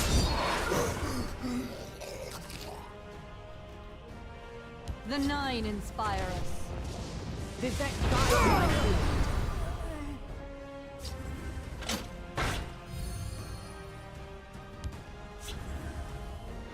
Read! Ba-da-ba-ba-da-bum. Then drink more eggnog, Skull. Skull I think Skull is like cheers, right? Is that right? Let me know if it's not. But yes, otherwise I say yes. Move it. The answer to most of the problems in life is indeed drink more eggnog. It's been scientifically proven. Ooh, wow. Together, we will make a fortune.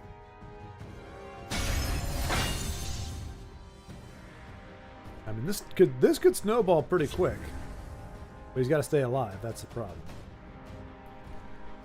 Tusk has a decent amount of cards in hand. Only has to do 6 more damage somewhere The in there, 9 and Kana would do it.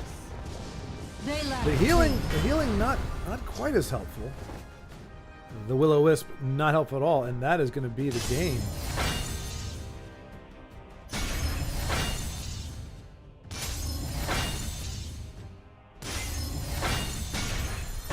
Wait, could he have been draining this whole or Oh, see, Todd, why? The bandit ringleader. The card draw. You could have been drawing cards, and that might have been an answer for those. I mean, that would have been a lot of draw, but Together, we will make a fortune. well, he's gonna make a go of it anyway. It's close. Look at those big bodies. A clash for the ages. Very rarely do you see Ebonheart Oracle being the coup de grace. The final blow.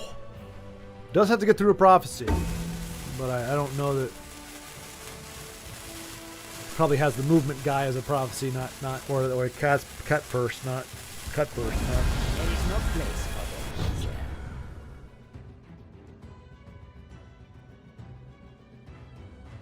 They lack faith. No prophecy there, and that'll be the game. They Tusk lack takes it. faith. With Incano? Okay.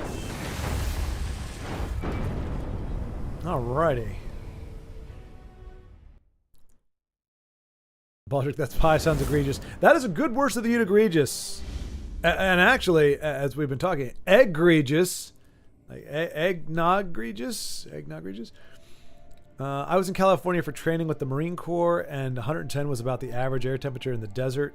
Ground temp could get to 120 or more. This was in the desert, so it's a little bit drier perhaps, but that's an oven. That is an easy bake oven right there. 120, 110, 120.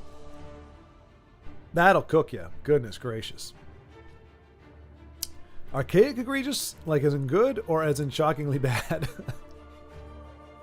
Up to you to interpret with mischievous devil horns. No, don't leave me alone with my interpretations. Suffer. Suffer alone. You were the one who invoked pineapple, pumpkin pie, mushrooms, cream cheese, and what was the other thing? I don't even want to see it. We know. We know. The abomination you brought into all of our consciousness. Consciousness. Good call. Good call. Get that drywall, IO. All right, where are we at here? We got Poofyest. Whoa, Poofyest. Haven't seen you in forever and a day. I'm glad the Alaskan wilderness has not conquered you, friend. But it looks like Imperial Guest is about to. That is a hell of a board to be up against. And it just got worse. You're mine.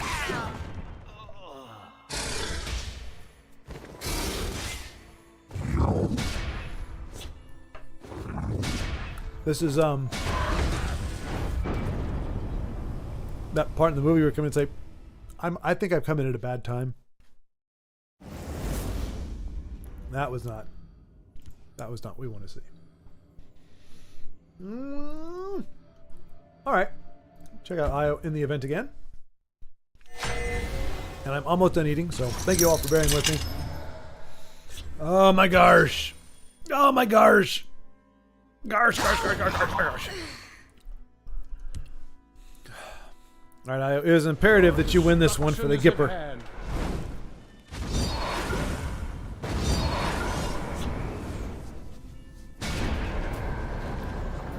That's what I like to see. And yes, he is running Telvanni, but this is IO Telvanni, which means gangbusters.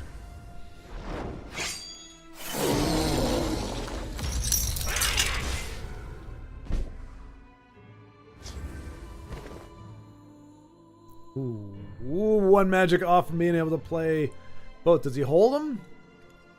Does he fold them? Nice try. Care to go again?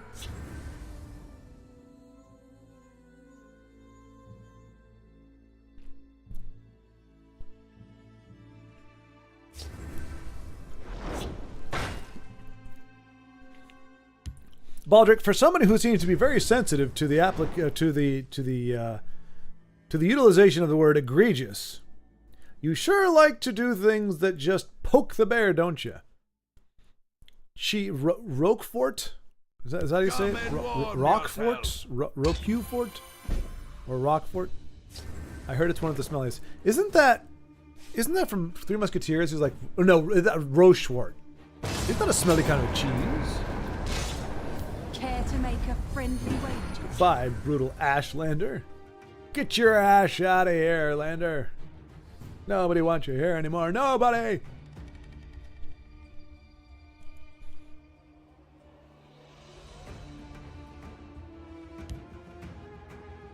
I long to feast on their marrow. Well, that sucks. But he does get the draws. Oh, there you go. You must be cleansed. Cleanse yourself. Nicely done, IO.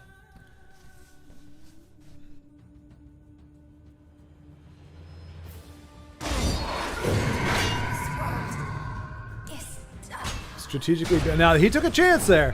Took a chance, but in order to break the rune without prophecy there, because it could have ended up on Shadowfen, but he's IO. Made a calculated decision. The odds were what, 80% that he was going to hit it on a character that was a creature that was able to attack, and it paid off.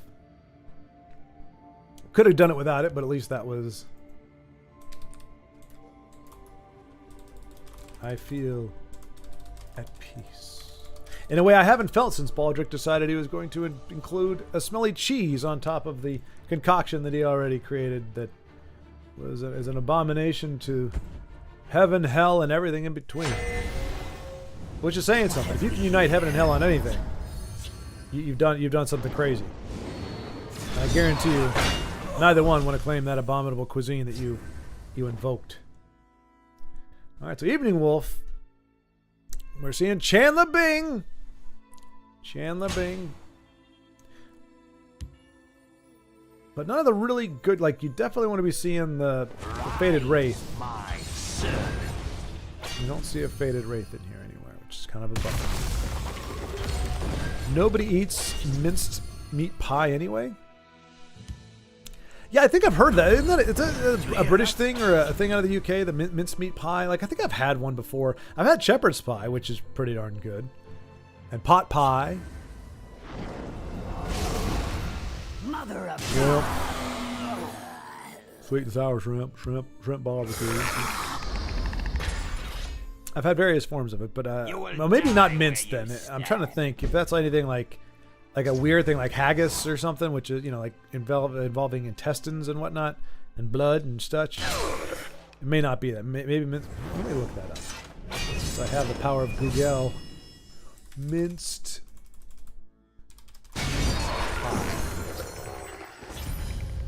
minced meat pie is a sweet pie of English origin. Okay, yep, I was spot on. Spot on, that was I. Being a mixture of fruit, spices, and sweat. Okay, there's got to be a better way to pronounce that. It's spelled S-U-E-T. I don't know how to pronounce it other than sweat. But that sounds like a very baldric recipe. Fruit, spices, and sweat. The pies are traditionally served in the Christmas season in much of the English-speaking world. The pies are traditionally served. Its ingredients are traceable to the 13th century when returning European crusaders brought with them Middle Eastern recipes containing meats, fruits, and spices. These contained the Christian symbolism of representing the gifts delivered to the users. Okay, that's a bit of a stretch. Looking for trouble. Find it. Okay. Mutton pie, shrid pie, and Christmas pie. Typically, these ingredients were a mixture of minced meat, sweat, a range of fruits and spices such as cinnamon, cloves, and nutmeg. Served around Christmas. Okay, so where's the meat? Where's the freaking meat? Well, okay, never mind. Okay, so minced meat pie. Apparently, there's a distinct difference between a minced meat pie and a mince pie. Oh no, okay, wait. A mince pie, also minced meat pie in North America, and fruit mince pie in Australia and New Zealand. The latter, I think, is more accurate. Based on the ingredients, I don't know where we get meat from. I think that's Americans trying to fix a British debacle, is what that is. Yeah, a mince pie sounds absolutely atrocious, but a mince meat pie, although with those ingredients, I don't know. It's a debacle. I don't think I've had mince meat pie or mince pie. Speak. Or sweat pie. I think I've just had. I've had fig Newtons. Those are kind of like that, I guess. Orcs at the ready. It was always a Thanksgiving pie. Suet. Did you pronounce it suet? Shepherd's pie is pretty darn good. Really enjoyed it when visiting Ireland a couple years back. Ooh. Tried making something similar, but with venison meat mince instead of ground lamb. And how was it, Jonas? Oh, and so is lamb? Is that typically shepherd? I guess that makes sense, right? Shepherd's pie, lamb would make sense with shepherd's pie. For whatever reason, the only shepherd, I guess, yeah, I've had shepherd's pie with like a version of beef, a ground beef. So maybe it's not technically shepherd's pie, but it was really good anyway. Lamb, I think, would be, I don't know, because lamb is very pungent. You know, it has a very distinct scent to it, I guess, for lack of a better word. They do both. Okay. Then all right. Then it's cool. I have still had a shepherd's pie. It just wasn't necessarily a lamb. But I'm guessing with the venison, it was pretty damn good, huh? Yeah. Richness. Yeah, that's a word for it. Richness.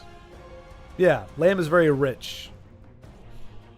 Like, I don't dislike it, but it's not my fave.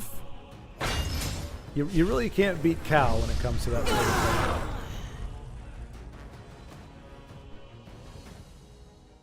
Speak, citizen.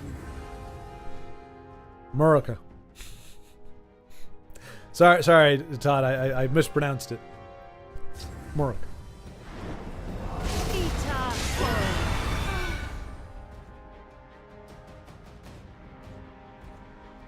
You can't defeat me. They won't even see my blade. But yeah, on a winter day, like a shepherd's pie is like a really It's a great thing to have. Yeah, it's nice and warm. It has the pie-ishness, but it's actually like nourishing. And I don't know. I think you can do either mashed potatoes or actual like chopped potatoes, but like carrots and corn and not corn. I'm sorry, peas. I think that's the version I've had. I don't know if that's like Ireland. I got to imagine it's a little more authentic or genuine.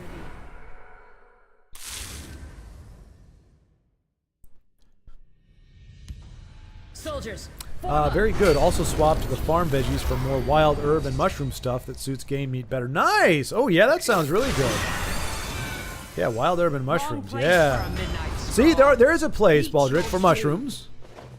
You can put mushrooms in things, just not in pumpkin pie with pineapple or apple pie. Whatever that debacle of a recipe you were concocting there. But see, fungus has its place. With a hint of goldfish food? Wait, what, Rob? What is a goldfish food? Is that a euphemism for a certain kind of spice, or? Soldiers. Because isn't goldfish food like dried up algae or something, or worms? Oh, piece of carrots. Okay, so it was legit. Okay. That's the thing. Like, you know, in America, I've known just enough to know that like what I could like if I were to go to China, I would not expect anything there to be like the Chinese food I've had here. Just because, you know, the idea of Americanizing, for lack of a better word, things that you would think of being somewhere else. You know, when you go somewhere else, you go, oh, this isn't quite like it is over there, or it's very different. So I just assumed that what I had come to know as shepherd's pie had been Americanized, and was not, you know, didn't have the foreign sensibilities that typically require it to be Americanized. You know what I'm saying? It's like there's a lot of stuff I think that comes over. They go, you know, I like the idea of what you're doing, but I don't. Let's leave out the monkey brain or the lamb's intestine or the whatever it is.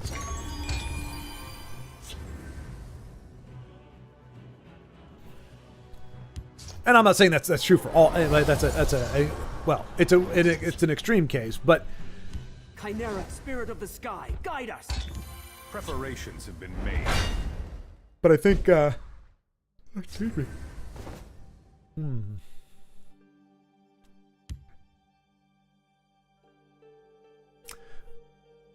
But yeah, so I'm pleasantly surprised if something that I have become familiar with in America is actually pretty much accurate to where it is in other places of the world. Shepherd's pie with pineapple? Rob, why? No, Rob. No. Look, folks, I don't know how many times I'm going to have to do this. Your coin or your life. Choose. Chimera, spirit of the sky, guide us. Oh, boy, howdy. Well, that's actually perfect. Well, not perfect, but... Ooh, he can't do both. Does he gamble on Tullius, or does he play... Does he heal for 14? It's a tough call. Never mind. Not a tough call at all. Oh, he's gonna play for a guard and then go down to 14. Succumb to me. Chandler Bing for the win, for the swing. Chandler Bing for the swing. And now the big body's into Tullius next turn. Oh boy, howdy. Evening Wolf has got something diabolic in store for... let's see. Nasty, I'd rather eat sand. I tried a brain once. It was disgusting. Hey, Joseph! Joseph and Bodybag. They enter into the conversation as if they just been kind of like casually propped up against the... Like they're sitting there at the bar, kind of got their arm up there.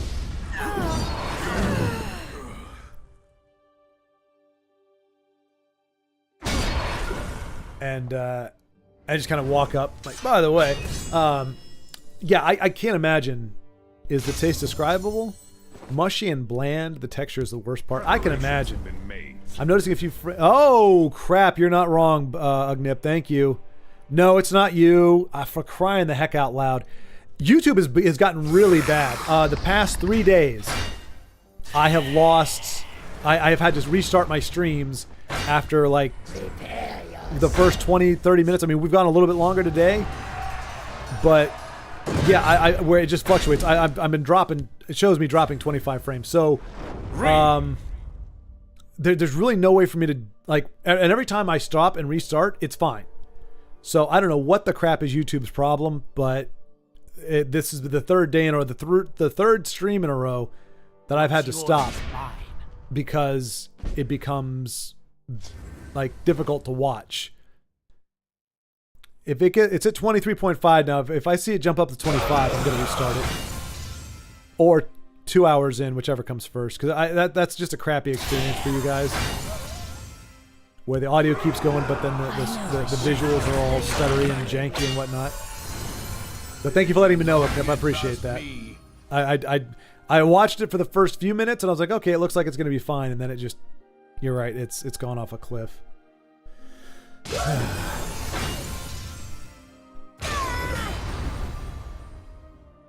Did Alvirian, did he journey as well? No. No.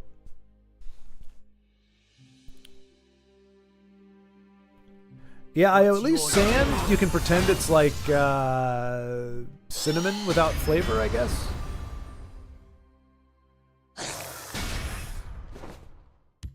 Soldiers, form up!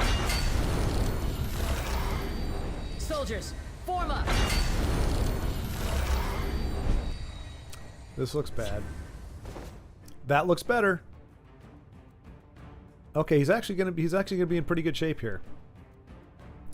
Not great shape, but good shape.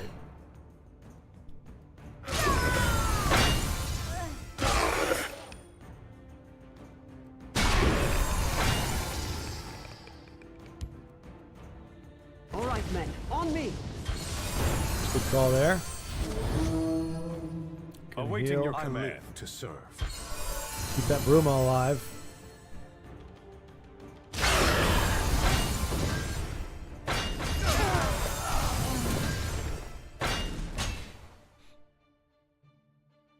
Yeah, it's still dropping. Why, YouTube? Why? It always works the second time. It's always fine. But for whatever reason, my streams cannot. The initial stream is just. Oh my gosh.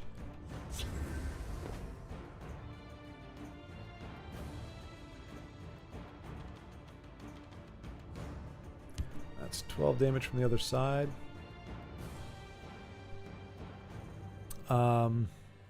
Oh yeah, we have minced pig brain here with scrambled eggs. I hated that as a kid. My parents used to coax me into eating it by telling me those were mushrooms with eggs.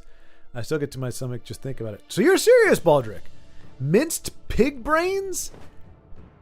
And I'm not inferring or anything, but is that like a kind of a, I serve the house. you know, if you're like in financial hardship, you eat the brains because, you know, nothing goes to waste, so you just kind of eat things that nobody wants to eat? Or is that considered like a normal thing? Like middle class, good income, do people just eat pig brains? Soldiers. I mean, it's not the pig part really that's so irksome. It's the brains, really. I don't care what the brains belong to. It's absolutely yicky. This was a worthy contest. Close the formation. Go no further. I'll whip them into shape. Hey, that's some good sportsmanship there. He sees the writing on the wall. Evening Wolf can... Well, wait a minute. 10, 12, 13, 14. He can. Just needs to break well, 2 runes, unfortunately. Oh no, is that going to be... Don't you dare. Okay, phew. That was close. That was close. GG Evening. We got to give him a triple G for that. That is a well fought thing. And hey, kudos to his opponent being a good sport. It's not easy to go that long and fight that hard and lose. So he was a good sport about it. Gave him a good congratulations for it. But that was a battle. Savage and fierce. All right, let's see. Redemption for Poop, yes. Let's see a win here.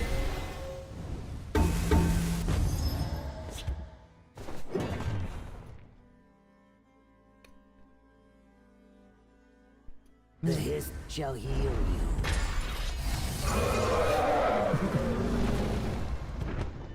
The waters of life. Yo,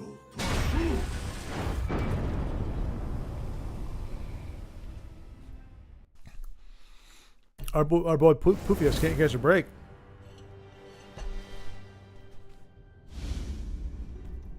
Every time we queue in, he's one turn away from getting positively pummeled.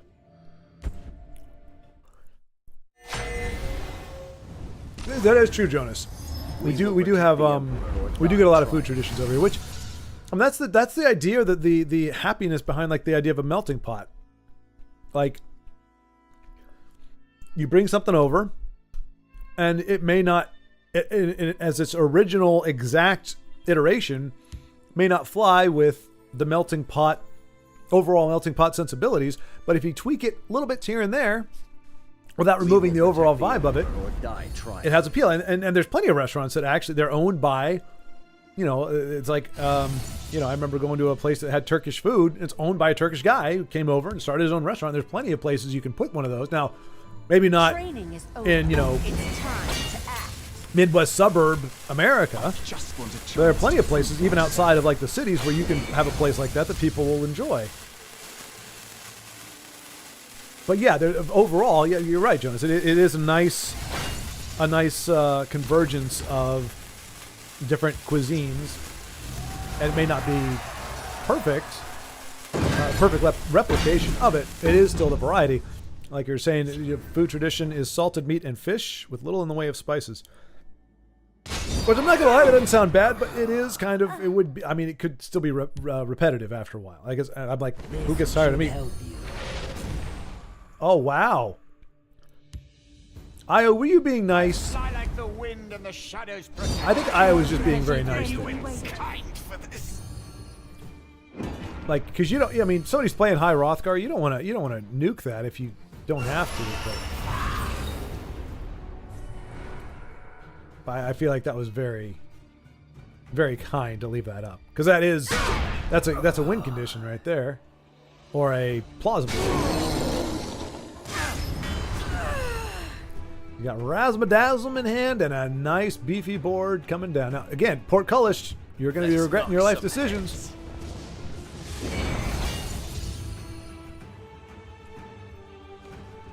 I don't like sand. It's coarse, rough, and gets everywhere.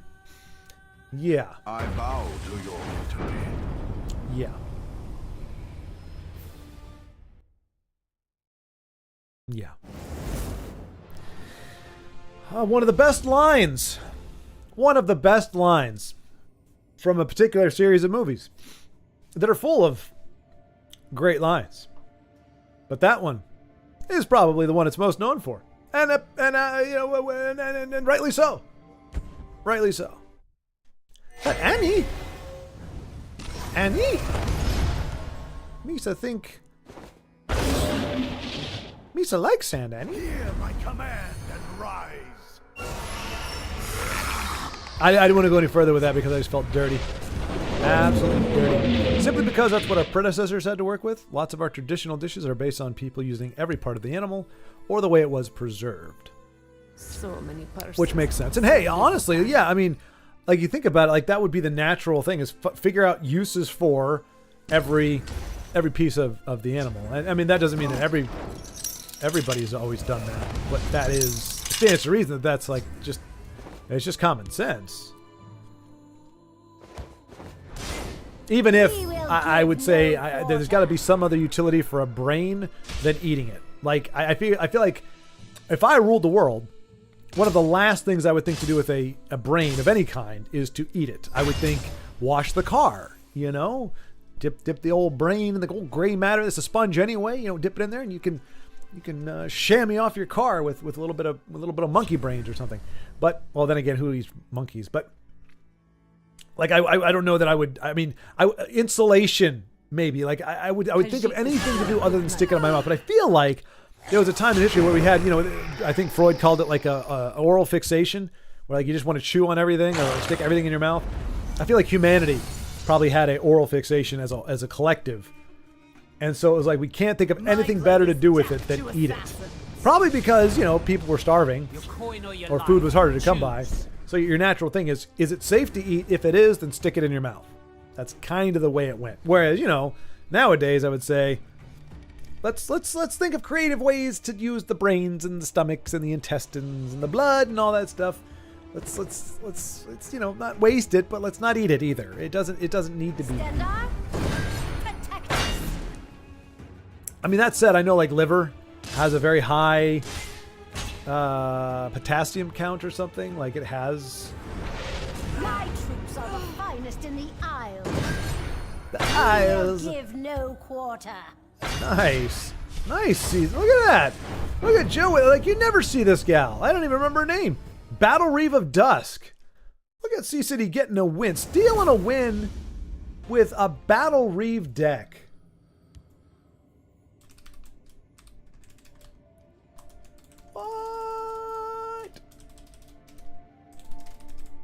Battle Reeve, what's her name? It's pretty badass, not gonna lie. Pretty badass. It's not badass. Okay, so on one hand you have badass. On the other hand you just have ass. Badass describes the game we just saw. Ass describes the opponent of our good friend Io. Squirrel brains and eggs is a thing as well. When you say it's a thing, Rob, I mean like as in technically it exists, or it's a menu item. Baldric is considered normal in rural areas. You don't waste food, but when you slaughter a pig, you tend to want to get most of it. But that's what I'm saying. Like, but where was it decided that like it would be a waste to not eat brains? Like I just don't know. I just don't know. Like who wants like all the thoughts are in there. All the thoughts of the piggy are in there. Like that's like eating a pig's soul. You don't want to eat a pig's soul. That's how I would have sold it. I'd be like, Mom, I'm opposed to this for religious reasons. I believe that all pigs have souls, and if the soul is housed in the brain, and if I eat the brain, I'm eating the soul, and then the pig can't go to heavens. And I don't want to do that. Do you want to be responsible for this pig not being able to go to heaven? Just be like, no, and I'll be like, bam, check and mate. Big brain. Not for eating, but for thinking. Yep, everything on a pig is eatable. Right. Technically, you can eat it without dying. That's what edible is. If you can eat something and it will not poison or kill you, it is technically edible. But I would say that there are plenty of things that we should not eat. Play-Doh, Transformers, don't ask me why I'm singling that out, Lego Men, and pig brains. Squirrel brains? How does someone get satiated by that?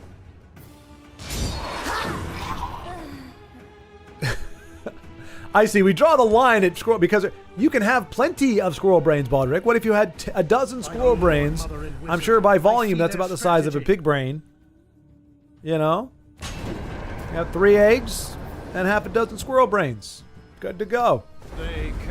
I would say, why would you, like, because in theory, if you're killing an animal for meat, like, you're not killing a squirrel. Like, a squirrel would be like probably the worst thing you could do.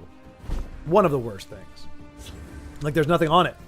They're spry and wiry little turds. Most of their bulk is in their tail, which has absolutely no nutritional value whatsoever, as far as I'm aware. But I'm sure people would tell me it's edible, because you can technically eat a squirrel tail and not die. So therefore, it should be eaten. We must Gotta go, but have a good stream. Thank you, Jonas. Appreciate you, sir. All can be had for the right price. Look forward to seeing you again. Well, yeah, so we'll try cards. We might check out. As long as you're here, try to be useful. Runeterra again. Country folk, traditional food fare, comfort food. tan hide from brains. Sure, sounds strenuous. Nowadays, people assume food comes from a can at Kroger's grocery store. Also, intestines are not wasted. They're used for sausages. See, I would use intestines as some kind of rope substitute. You know, like you got a lasso of intestines, and you can wrap it around things, and like Batman. If Batman was a little more thrifty and not a millionaire, I guarantee you his little batarang would be composed of dried intestines from something. I hear they're very sturdy and robust. He'd swing his grappling hook. Come on, Robin. Grab hold of the intestine. Let's pull ourselves up. Gosh, Bruce. I didn't know you could use intestines as rope. Of course you can, Robin. And we use the brains of pigs for fuel in the Batmobile because it runs off of that for some reason, somehow. Sit down, Mr. Fusion. Let's see. Very high in mineral and vitamins. Killing you will make You forgot shark testicles on the list of what not to eat. Oh no, Agnip, that list is wide and varied. Wide and varied. Put it this way: if I have not mentioned that I eat it, you may assume safely that it is not something I consider to be edible. And I will disillusion you of that as I reveal more things that I have eaten. But if I have not mentioned that I've eaten it, just by default consider it to be something I find absolutely abhorrent. Mullet guard my hand. Mullet guard my hand. All right, can he do it? Does he have? He does. My troops are the finest in the Isles. That's 8, that's 11, 12, 13, 14. Protect us. Oh, it's not going to be enough, We'll but dang. give no quarter. 9. He was off by 2. He's only off by 2. Oh man. What a great, okay, he lost, but he lost to hard-nosed aggro orc, and barring that prophecy, he was only off by 2. That's amazing, dude. Like it's technically a loss, but that's you done damn pretty well good if you can get that far against a dedicated aggro deck. That's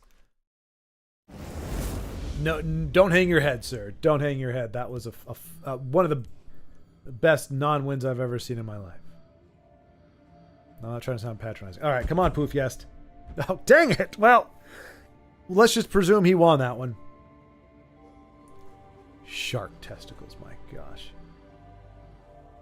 I feel like humanity has strayed from its course. We've gone down a dark, dark path of sticking every last thing into our mouths, and it just ain't right. I'd try a rat burger, like in Demolition Man. Hey, honestly, Baldric, that rat burger looked pretty good. And if you okay, and again, we're talking about edible. If a rat is not going to kill you, I mean, it doesn't have some kind of whatever in it. I'm sure if you charbroil it enough and put some ketchup on it, it probably doesn't taste all that bad. Millionaire, he's a billionaire. I know, honey, but it sounds better to say millionaire though. Friend. I wondered if I was going to pick up on that. Yes. Including drywall. Okay, if I'd been able to say that faster, or type that faster. But yeah, so billionaire almost, I mean, but you know, that fits because Superman and the Superman and Wonder Woman are ridiculously overpowered in pretty much every possible way. So of course, Batman just can't be wealthy, right? For him to be part of the DC lore, for him to be part of the Trinity, as they call it, he has to be a billionaire, a trillionaire even. He can't just be rich. He has to have the most money out of anybody ever in the entire world. So yes, I did misspeak. I just think it sounds better to say, hey, within reason. Like, he's got a nice house. He's got some disposable income. But he couldn't fund My friend would like a word with them. an entire army made up of nanobot robots. You can do that if you're a billionaire. I guarantee you, with the amount of disposable income that Bruce Wayne has, he could just make an entire army of nanobots to protect the world, and he'd pull it off. Takes 3 squirrels to make a meal with a potato and a biscuit. Oh, gosh. Well, to be fair, Rob, okay, that's kind of like, like I'll admit, my mom saw through this BS when I was a kid, but I fell for it. They had the breakfast cereals, your fruit pops and your, love my smacks. What were they called? Well, there's Apple Jacks, and they're just called smacks, right? It's like little frog. Anyway, they'd have their essentially puffed up sugar in a bowl, and they would say part of a complete breakfast, and it would have 2 pieces of toast, orange juice, vitamins, a bagel, Nicely done. sausage, eggs, banana, apple. And so yes, it's part of a complete breakfast. If everything else you eat, it actually has nutritional value. That in of itself does not. So I'm going to say you could pretty much pair, if you could pair a potato and a biscuit with almost anything, it's going to make a nice meal for you. A potato biscuit and a hot dog. A potato biscuit and a Twizzler. Almost anything that you can pair with one of those 2 things will ultimately out, because it's carbs. It's carbs and starchy stuff. So it's gonna fill you up. It's gonna feel pretty good. Ideally, yes, there would be some protein in the mix. Didn't see this coming, eh? Oh, we saw it coming a mile away. You non-premium trader, you. We see you As opposed to Sea City's gorgeous premiumized list here. Those are some very talented squirrels. Oh, Baldric. That's funny. That is actually pretty funny. That is pretty darn funny. 3 squirrels to make a meal with a potato and a biscuit. They are. That's well done. 3 gray squirrel and only 2 red squirrels, by the way. Joy. If everyone wants to fill their Disney Star Wars needs, Humble Bundle just released a Black Friday deal with 214 pounds worth as low as $9.35. Well, there's a reason for that, Ugnip. I won't say any more.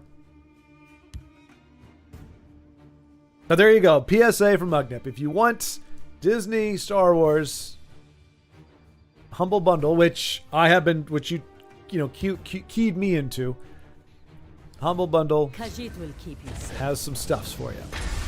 PC Star Wars games, or I can't link it, but here you go, Ugnip. Give me a second. Give me a second, Ugnip. As much as, let's see.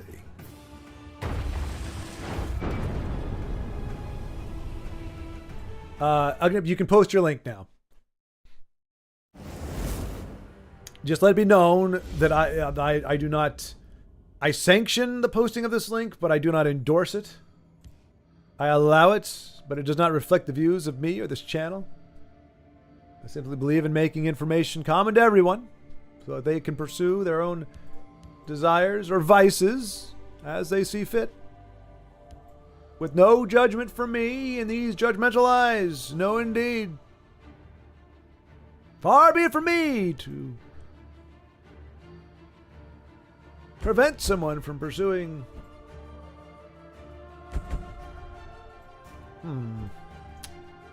Well, my first choice, A-Rod. I just know we feature A-Ross a lot, so I was trying to give some other ones a love, but hey, we got there.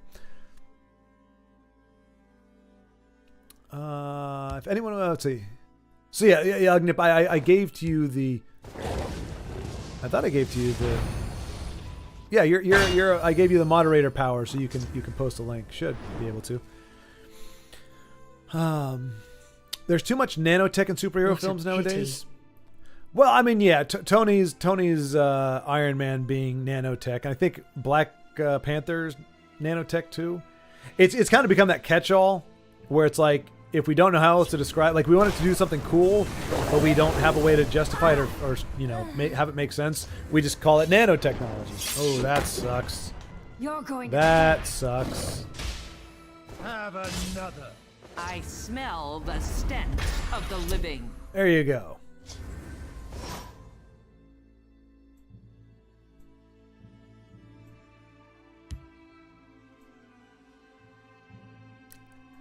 Alrighty. Star Wars, Indiana Jones, and the Pirates of the Caribbean collection of Monkey Island adventures. Ooh, travel to a galaxy far, far away. Star Wars. Okay. There you go. Now that's a title, at least, like, yeah. So Monkey Island Adventures. Well, okay, Monkey Island. I don't know about Monkey Island Adventures. I haven't done too much with those. But Monkey Island as a series in general was pretty darn good. And Knights of the Old Republic. It's graphically it's aged quite a bit, but as a series, it's still pretty darn good. A formidable Protein. display. They say camel hump is good. It's just water, Rob. We all know this. Like if you were to get an X-ray of a camel, those humps are just like big water containers. There's nothing inside of them except for like plastic, plastic insulation or whatever. Everybody knows it's common knowledge, and they just have like little tubes at the bottom that drip out the water. That's just basic camel anatomy. It's a steal for $9.35 if you, for some reason, don't have this. That was a mistake. Well, so I think I got Star Wars Knights of the Old Republic on my phone for like $2 or something. And that's the only title that I can really vouch for myself. It's a copious amount of titles. And honestly, if Curse of the Monkey Island was in there, I would say 100% that alone is worth it. But if it's Monkey Island Adventures, I think that's the one that came out after. It was like Curse of Monkey Island, then there was Return to Monkey Island, and then I think Monkey Island Adventures.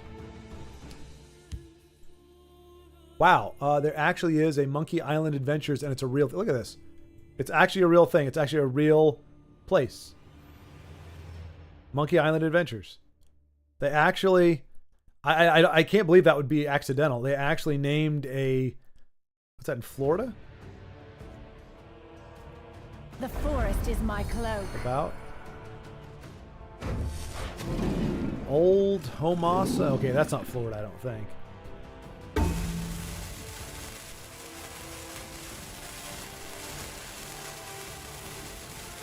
Surrounding area including Florida Cracker Riverside Resort and Homasa. Okay.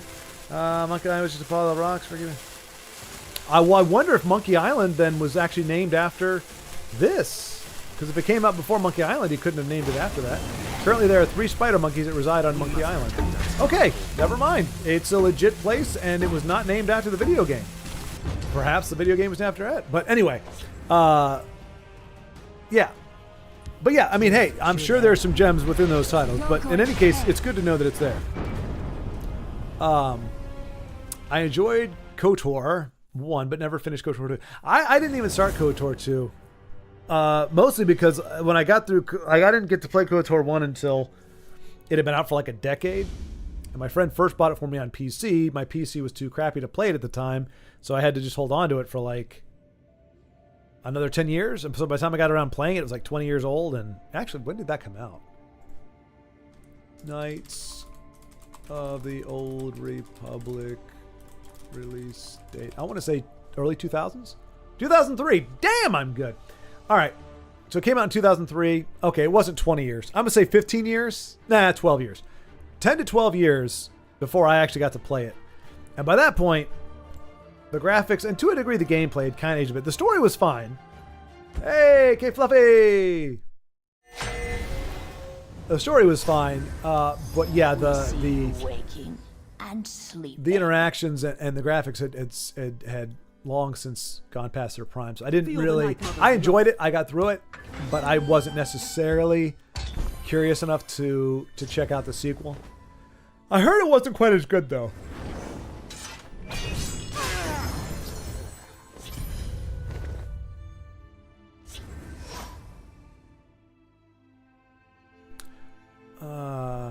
Whoa! The Cursed Monkey Island, Secret Monkey Island. Okay, there you go. Okay, Baldric. Yeah, if that is the case, then it is definitely that alone is worth $9. If you have not played the Cursed Monkey Island, Secret of Monkey Island Special Edition, Monkey Island 2, which I haven't played myself, but I think the update that they did on it made it graphically good, and there's another bundle that's Tales of Monkey Island Complete. So Tales of Monkey, I can't vouch for. They released that long after I stopped playing the series. But Curse of Monkey Island alone it's a long enough, fun enough, campy enough game. I may play it here at some point. Steal from folks who I've ain't got it on you. Steam. That's the key. But it's a fun game. It's a goofy game. But I'll pass. I have most of them on the CDs. But can you play them on your computer? Does your computer still play those? Oh, I forgot. We've still got this gimped up stream here. You must be cleansed. Let's see. How bad has it been on your guys' end? I mean, it's only at 23%. Has it been distractingly bad with the audio and video syncing? Because I'm just watching it go up to 10,000, down to 7,000, 13,000.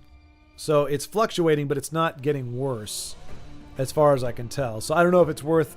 I mean, it'll take about a minute to fire up a new stream. Of course, I'm on your side. But if it's not distracting, then I don't mind leaving it on. It seems a bit more stable again. Okay, good to know. Good to know. Then I'll leave it on. But you guys just let me know if the quality of it just gets to be irksome, and we can restart it. Khajiit will find a way in. It does play them. Okay, that's a heck of a feat right there. Well done, Baldric. A lot of times that.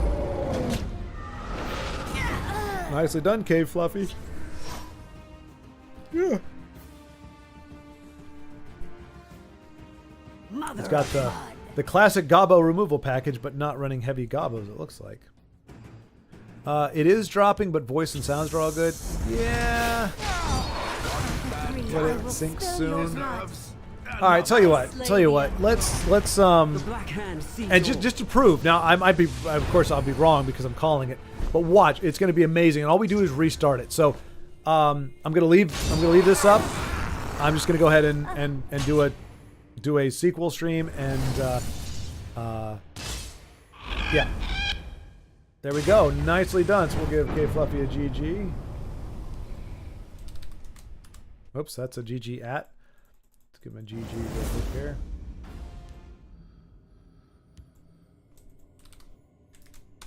Here we go. All right. But voice and sounds are all good. Well, and that's what I mean though, but is it distracting to have the like, obviously what's going on here doesn't really matter too much, but like, is it distracting to be trying to watch what's going on there and have it be all stuttery and whatnot?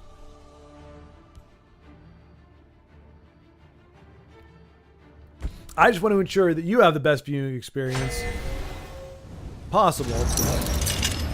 And if for whatever reason YouTube cannot manage to give me a reliable stream, it's good enough not to miss much of the action in game either. Okay. All right. Well, just let me know if that changes, because as I said, that's why I'm saying it's a YouTube problem and not a internet or whatever problem, because every single time that I've restarted, 3 times now. So I have a instance of 3. In those 3 times when I say, okay, crap, it's dropping, and I restart it immediately, it's awesome after that. So, for whatever reason, my first streams my initial streams are not good enough for YouTube. It's gotten a little persnickety. Probably would have been worse if you played Mario. Well, I would have been worse off if I played Mario. Well, no, see, actually, Ugnip, bad hand to start, but opponent really had nothing. What could be better? Didn't expect that combo of removal and such in Hawaii either. Caught me by surprise.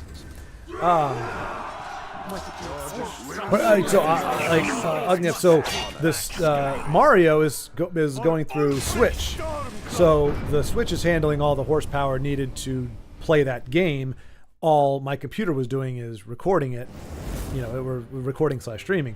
Whereas here with Legends, the computer is running Legends, so it's having to, which is not graphically heavy, but it is having to process that and do everything else. So I think, but it's not my system. It's not because a minute later, like literally a minute from now, it could be running amazing. It just, for whatever reason, my first stream is garbage. I don't know why. And the bummer is, sometimes you get more people that will show up, but a lot. Sometimes if you cut the stream down, you just lose the audience. Like, so it's a bummer in that regard, for sure. From now on, I should probably just start it, stop it real quick, and then start up. So is the issue? No, it's not, Ugnet. Because if it was my PC, I'm just saying between those two, like, it would be worse with Mario. I'm saying that the only, it would, from a technical perspective, it would only be better. If there were any problems, it'd be better with Mario. But no, it's not. I mean, like I said, if I can restart the stream, and a minute later it runs great for the next 3 hours, like Mario. The last Mario stream I did, I think I went an hour in with it being crappy, and I cut the stream off and I started it up again, and it was fine. So if it was my computer, and I don't reset my computer, I don't reset anything. I literally just restart I stop the stream and I restart it. If the problem was my computer, if it was, you know, my internet or anything like that, I wouldn't be able to have a good stream after. The problem would persist because it would mean that there's something wrong with what's going on. The fact that it is remedied by restarting the stream, it means it's a YouTube issue.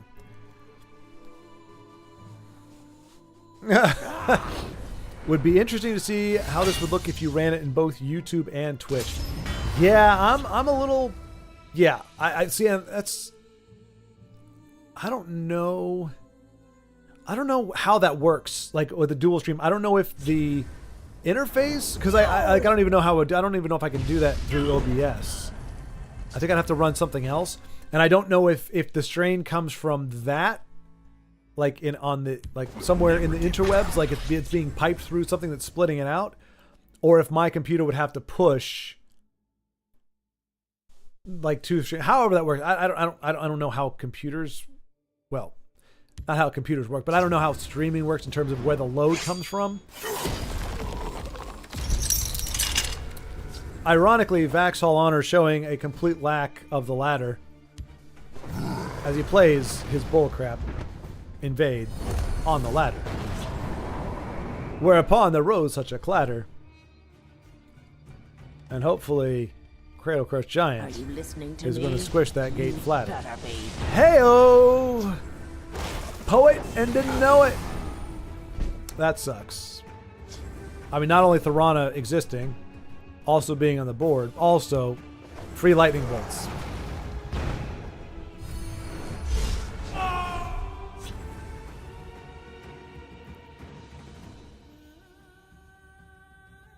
I have no idea, but I see quite a few doing it.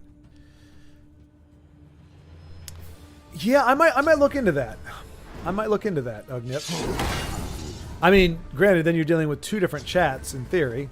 Now, for me, it wouldn't be too bad because I am very petite as a channel.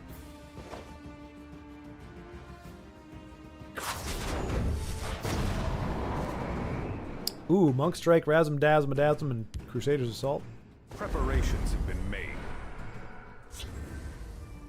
Or, no, Razum and Swift Strike, really. He just needs that one extra.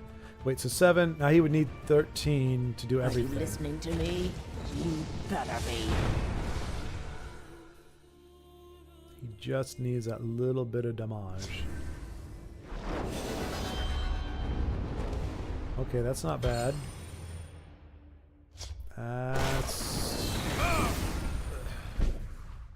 There's that lightning bolt. Oh boy.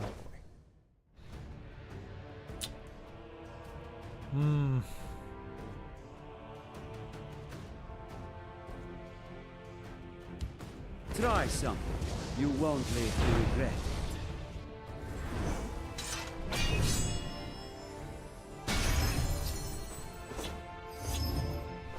Okay. Oh, that sucks. Wow. Wow. Okay. He can grab a lightning bolt. Game over. GG. GG. K Fluffy. Barring some drain, K Fluffy is going to pull this out with the Gray Fox.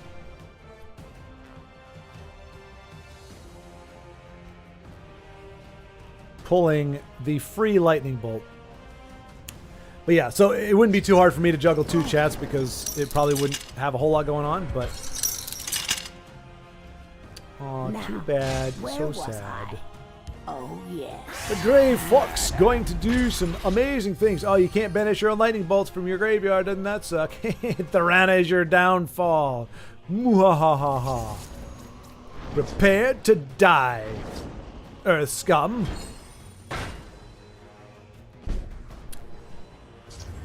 That's what happens when you have no water. You get boxed. Forget about sea. Everyone does. Lightning Borto. Ah, satisfying. Incredibly satisfying. I like this. Makes my heart leap with joy. So sweet.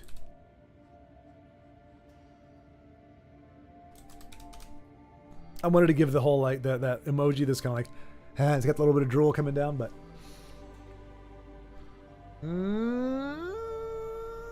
event. Let's go IO in the event. Then we'll check out Sea City. See if his how his deck is doing. Indeed, Baldric, indeed. Yeah, I may give that a shot. Why not, right? What have I got to lose? As long as it doesn't, you know, let me actually. Oh, there's the deck list.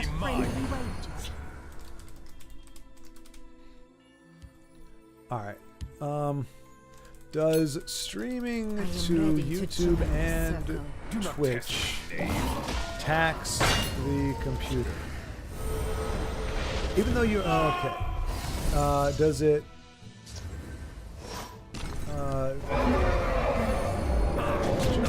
YouTube and Twitch at the same time make the computer slow?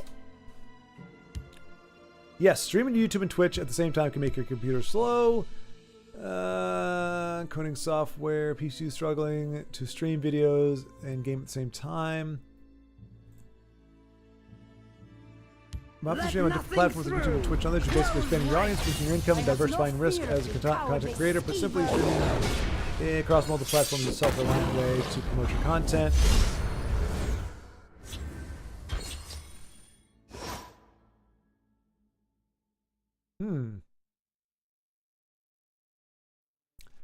Interesting. Okay, so I might be able to. Oh no! Simulcasting, also known as multi-streaming, is not allowed on Twitch.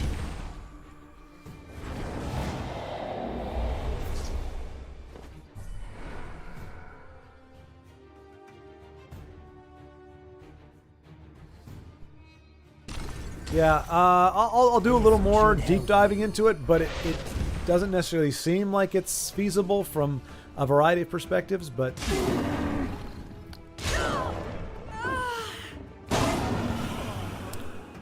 Is that updated? It is now? Is what updated? I'll get.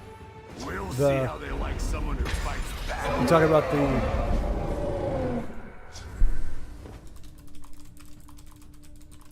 Nice try. Care to go again?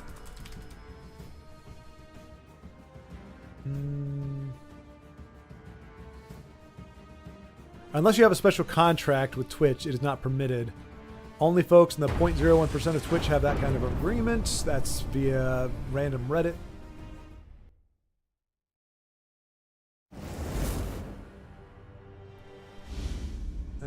Yeah.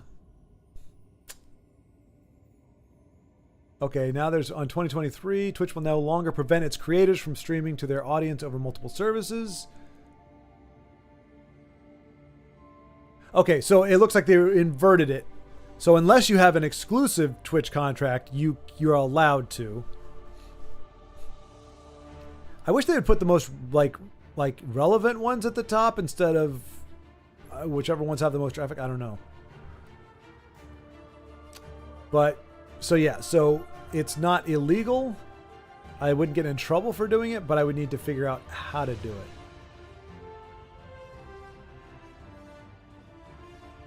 Gamers who record or stream for YouTube, Twitch, etc. But yeah, I don't know that I can do it all from OBS.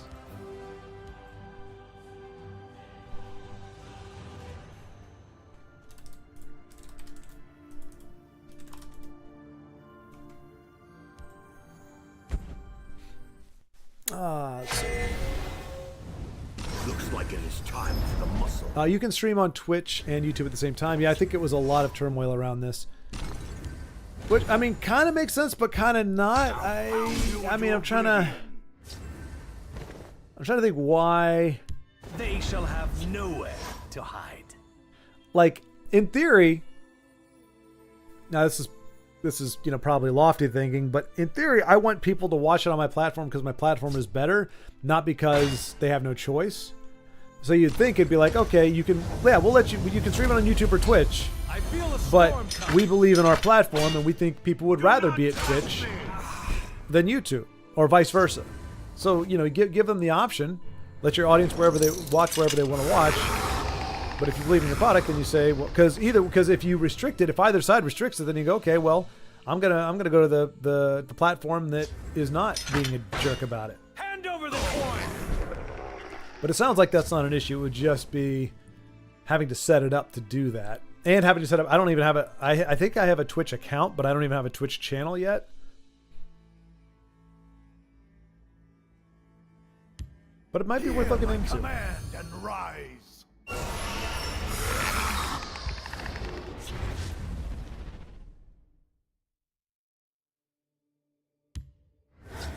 Feels like my work never ends.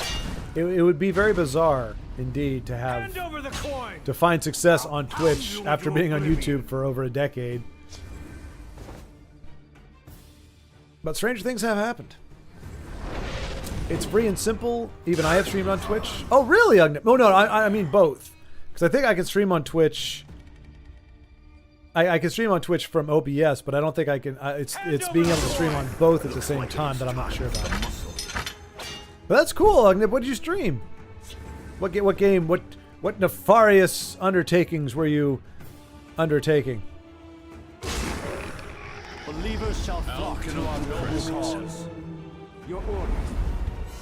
I stand ready.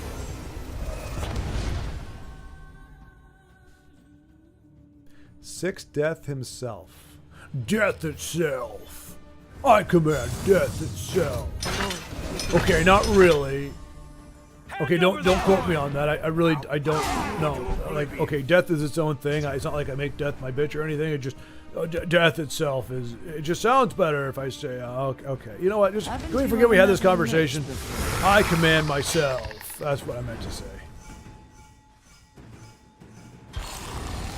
Nice bit of RNG for K Fluffy. K Fluffy. I just wanted to rhyme. Nice RNG for Joe. And if the opponent does not trade, that Battle Reeve is going to buff everything up so big. Hand over the coin. Make a wild guess. Well. You'd best stay on Legends? Or Magic? Or Knights of the Old Republic? Or a PlayStation game, or an Xbox game, or anything but Mario. I've limited down anything on Nintendo. that's the only thing I know you didn't stream. Bathtub stream. Hey, you know what? I'll try and involve the topless Ugnip in a game. Well, I actually haven't used the bathtub. I shower, but like I haven't used the bathtub as a thing. But maybe I could try that. I don't know. I'd want to lose some weight first. There's life in this old thing. I feel like in my current state, I would be the anti. Oh boy. Well, Keep off the ground now. unfortunately, she does not. She cannot compete with that.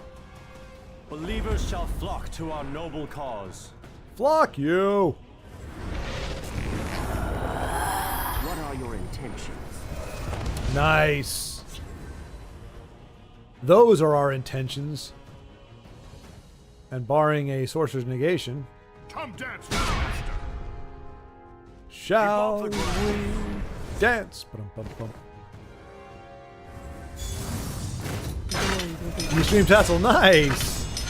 I will have to look into that. That stream. Do you still have the? Because Twitch doesn't automatically create a VOD, does it? Oblivion awaits you. Like you have to like finesse that or something, do something. I concede to your promise. I mean, hey, Covenant's having a bit of a resurgence. We're seeing a lot more Covenant decks doing well.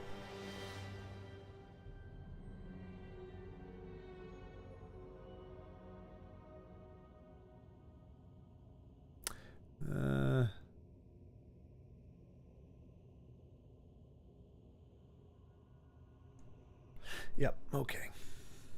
That works. All right. Sorry, folks. A little checking in with the status here. Let's see. Let's go, Io. Let's go, Io. If it was in the bathtub, I guess it was. Yeah. Well, see, mine would be a rubber ducky bathtub stream. Rubber ducky, you're the one. You make bath time lots of fun. Hey there, rubber ducky. Where's Bert? Oh, Bert.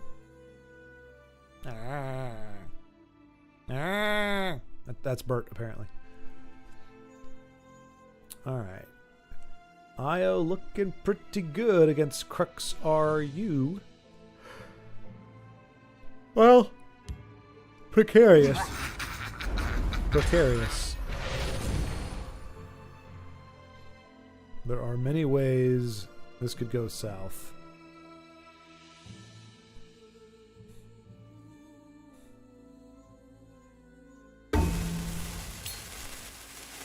Reminds me of the VeggieTales, King George. Oh, yeah. What is it? King George and what?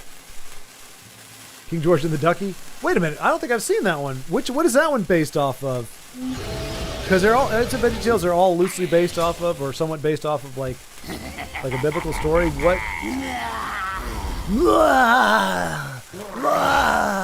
I'm not going to miss that. I'll tell you that right now. That one I might miss. Sounds kind of funny. A clash for the ages. There you go, Dagger. There you go. I have Dagger to the... But yeah, I'm trying to think George and the Ducky. I don't think I saw that one. I'm curious which one that was about. I remembered Larry. Oh, where is my hairbrush?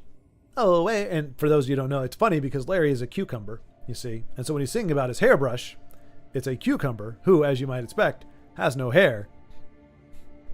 And the song changes. At first it's, where is my hairbrush? And then at some point during his search, Tom the tomato points out that he has no hair. And so then he says, no hair for my hairbrush. No hair for my hairbrush. So it's funny, you see. It's funny. I enjoy it. Danish 04, battling in a versus match. Just kidding. Just kidding with you. K Fluffy just is going at it today. Getting a lot more action from the Fluffmeister than we're used to. Crazy. Isn't Bob the tomato? Oh. I smell the stench of the living. Oh yeah, Bob the tomato. I think you're right. I think it is Bob the tomato. Is it Bob? Yeah, you're right. It is Bob. Bob the tomato. Well, it's definitely not Tom. I was going for the alliteration, but clearly that wasn't the right thing. So yeah, it's Bob the tomato, Larry the cucumber. Wrong place for a midnight stroll. Thank you for the fact check, Dio. Appreciate it. Keeping me on my toes.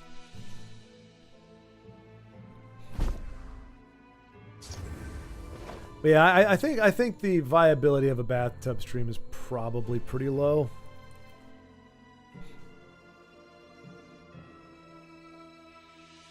And the problem with it gets so cold so quickly.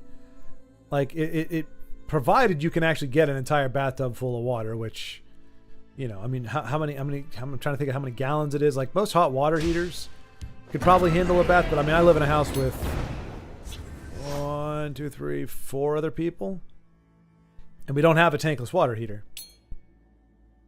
So if anybody else is using the water, if somebody's using the hot water downstairs, I'm not going to get a full bathtub full of water. And if I do, it's just unless the room itself is really freaking hot, that temperature is going to drop very, very quickly, and I'm going to prune.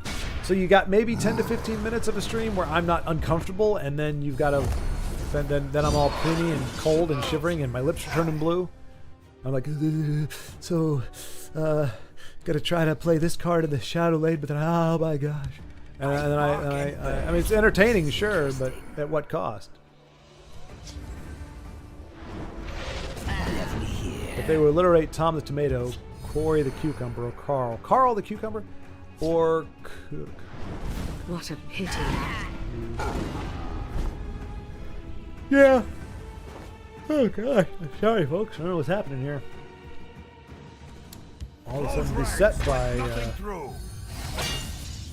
by fatigue. But yeah, that's a good point. Citizen. Corey the Cucumber would work, I think. Look at this. K Fluffy, just a dominant showing here. Showing why he is number 5. Numero 50. It doesn't need a baby bathtub one. It could be a garden hose stream. All right, I feel like that's even more complicated, Baldric. Now, well, if it's just water running, I guess. But if it's like being sprayed in the air, then I got to worry about the electronics. You know, I may just stick to just, you know, staying inside, you know, in a chair, where it just makes sense. The natural habitat of a stream. I shouldn't emote like this. This guy is a really good player. I just don't like TVC. Oh, Telvanni Control. Rise, my servant.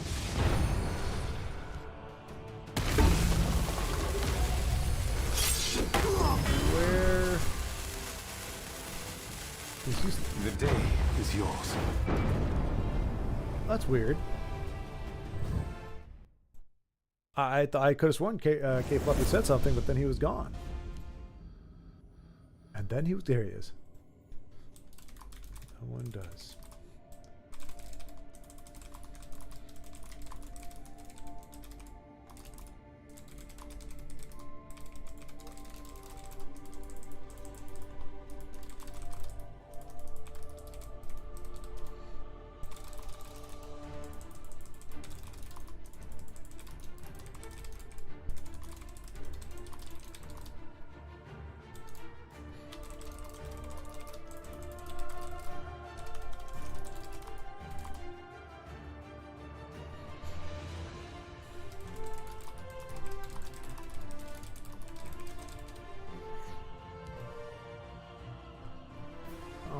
I don't know why I did that again. I should have known better. Poof yes. Come on, Poof yes. It's your okay, never mind. Never mind. Rump and Rufus, show me something good, buddy. Okay. Well, shoot. A grievous error.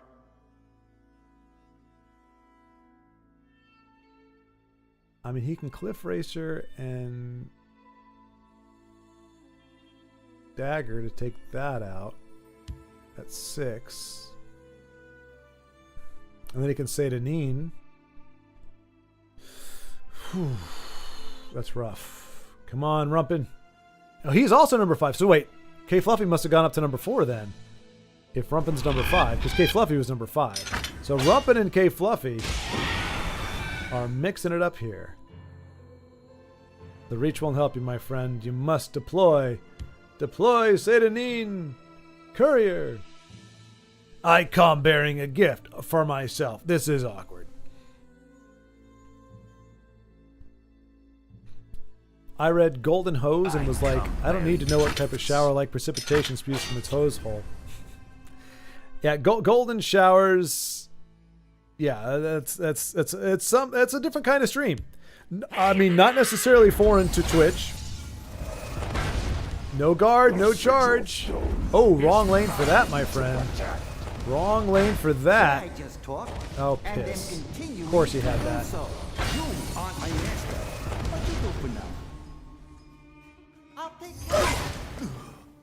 Can't even Apex Predator. Oh, come on, Rumpin. Come on, Rumpin. All right, Gnarl Rootbender with Bewildering Speed can draw some cards. Or no, Apex Predator with Bewildering Speed. That's 6. Oh, he's 1 point off of lethal. 1 point. 1 point. Oh, one Magicka. All he needs is 1 Magicka. Oh, that's painful. That's painful. He almost had it. Oh, I feel like we're gonna see a bunch of Charge with Drain come down. Kill them all. Oh, farkin' A. That's absolute horse crap. Wow. Wow. Succumb to me. Oh my gosh. 1 Magicka off. I don't know who had the ring. Not that it really mattered. Feral king. 1 turn off. Die, weakling.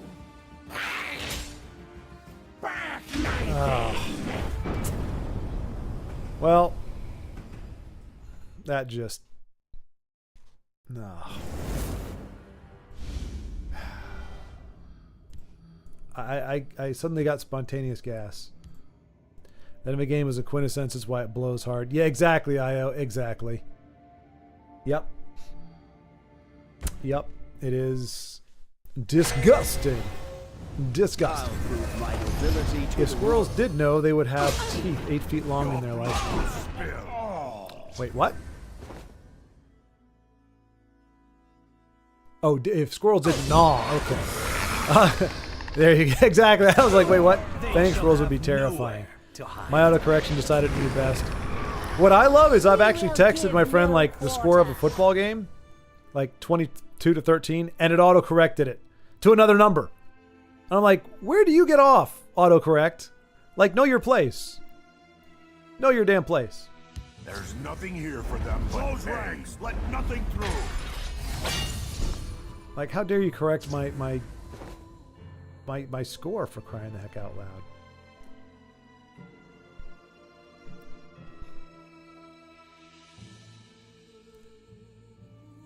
But yeah, we will give no quarter. Admit it, you don't have a quarter to give, otherwise you would totally do it. I feel bad because I have no quarter. I have 2 dimes and a nickel, but I wouldn't give you that either, because I'm a stick-a-muffin. Maybe I got time for you, and maybe I don't. That was a mistake. Yep. Somebody lost the plot. I mean, to be fair, he couldn't have done it in reverse order, but still. My friend would like a word with them. We will give no quarter. Stick a muffin in. Yeah, I'm just trying to find new ways to use the word muffin. It's a harmless little word. I think the proper word is stick in the mud, but that just sounded stupid. Stick a muffin, however, does not sound stupid. It sounds brilliant.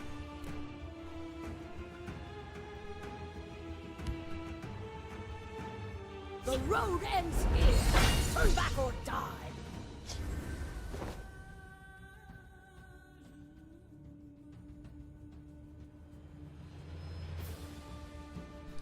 It looks like Orc Guest is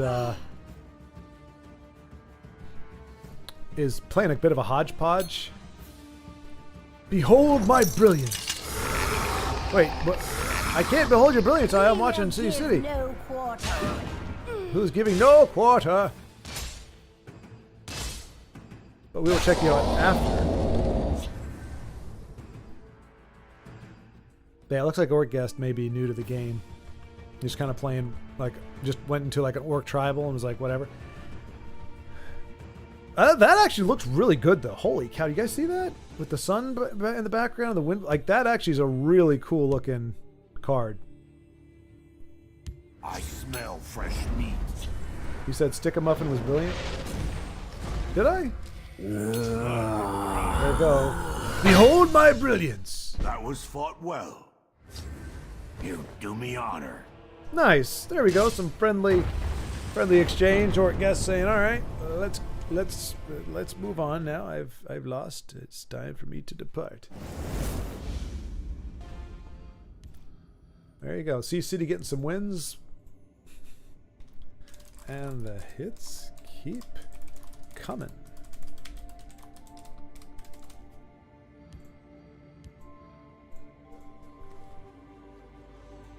Wow. I can't deny its brilliance.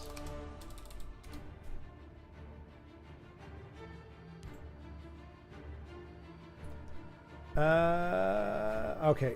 Gotta see Poofy. Never mind. I got Tusk. Tusk Shadow. We don't get to see him yet today. Take a gander what Tusk Shadows is offering up. Okay.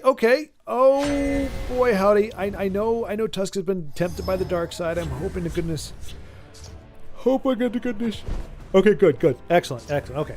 I was making sure. We've all been tempted at one point or another. The allure of cheap, easy, lazy, dumb, stupid, moronic, asinine wins has appealed to all of us, i.e. invade. But we must remember to resist, never give up, never surrender. Don't give in to our less refined urges. It's nice when your opponent isn't trying his hardest. I think he has... I know a shortcut. Oh, no. You know what? Never mind. I was going to say he has a newish collection, but you can't be playing the game right now, have any idea what's going on, and not be able to field whatever card you want. That way of thinking died when they made the day they made the announcement, and also said, here, have access to all the cards. So nobody, no matter how new they are, should ever be playing a complete noob deck. Bark and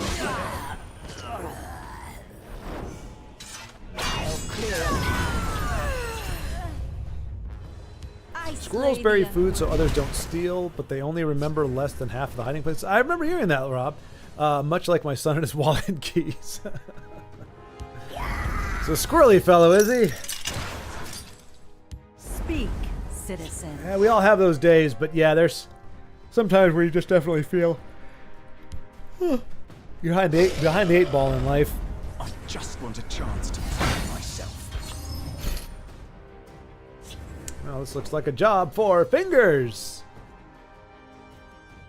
Devilish little fingers. Let's do 1, 2, 3. Trade. And trade. Board's clear. You got a handful of cards. No! Well, let's see if we can find something else. No!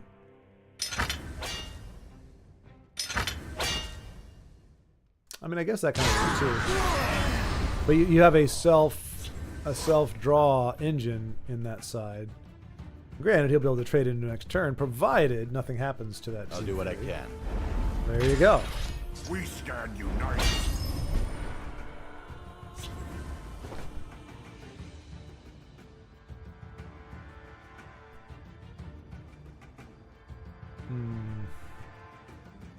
That's no good.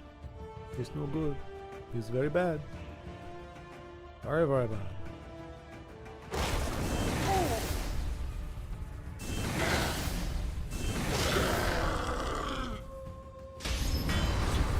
Okay.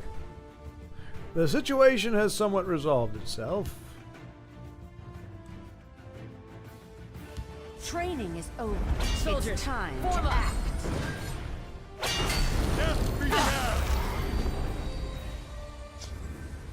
No, you be damned, sir. You be damned. I'll try to draw their fire.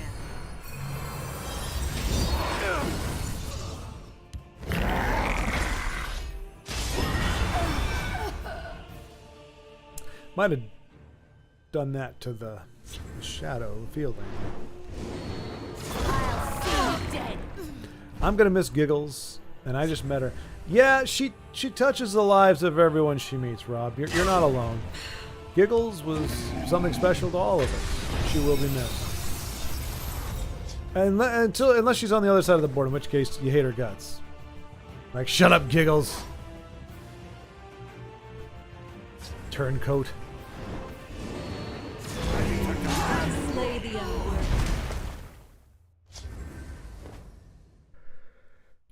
Yeah.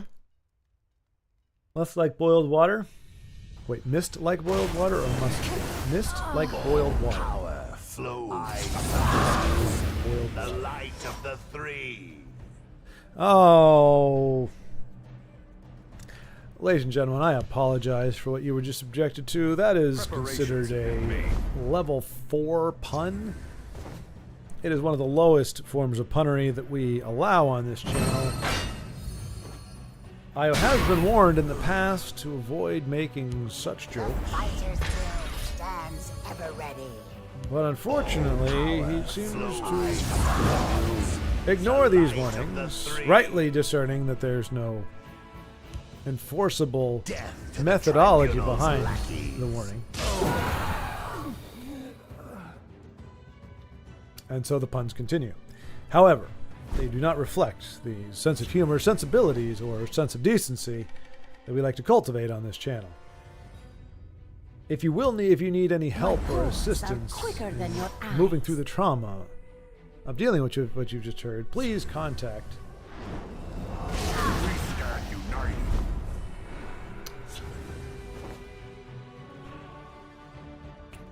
And that is the end of this message.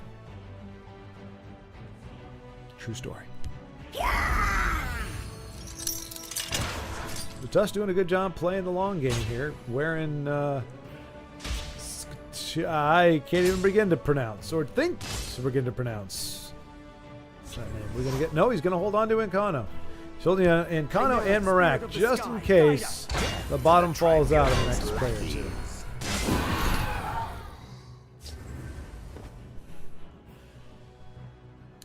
He can do 7 with Encano. That's 12. Really no way to close it out at the moment. So does he give his opponent 3 cards? Does he maybe give him 1 and get just a little bit closer to closing the game out? We'll have to wait and see. All right, it looks like slowly the drop frames have been decreasing. We're down to like 22.7. So over time, it has stayed better than it has been bad, but it has still been dipping quite a bit. The forest will not suffer your presence.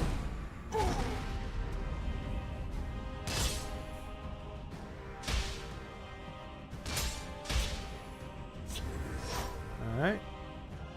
Can pretty much close it out either lane plus Encano and we can call it good. Spirit of the sky, guide us. Guards could be a problem. A big, beefy guard could be an issue. A hive defender. No, that's not great either. I swear to goodness if it's a Chandler Bing. We will protect the Emperor or die trying. I think he's got a Chandler Bing in his hand. Come at me! He's going to heal for $1 billion. Just want a chance. No! Wow, I was wrong. It doesn't usually happen. It's kind of a foreign feeling. It kind of reminds me of like a kind of an itch, but in your brain. By the Finish aid him. I have many important things on my mind. Oh, and the only flaw we see here is that there was no premium on that particular Encano.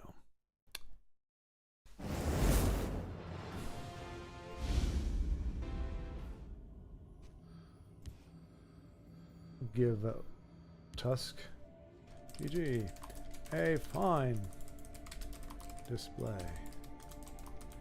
of controlish prowess. Alright. No, I just thought it was worth a shot. Rump and Rufus, let's do this! I'll miss the music Tessel. I will indeed. Yes. Ah, so that, okay, so there you go. Shout out.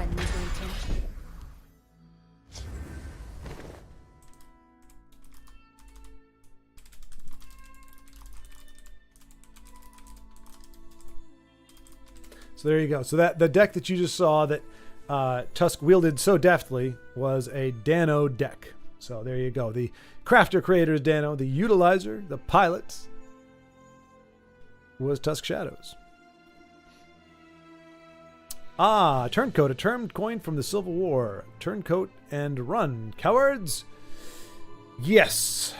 Yes, I did not know I was doing that, but I did indeed do that. I invoked term from the Civil War.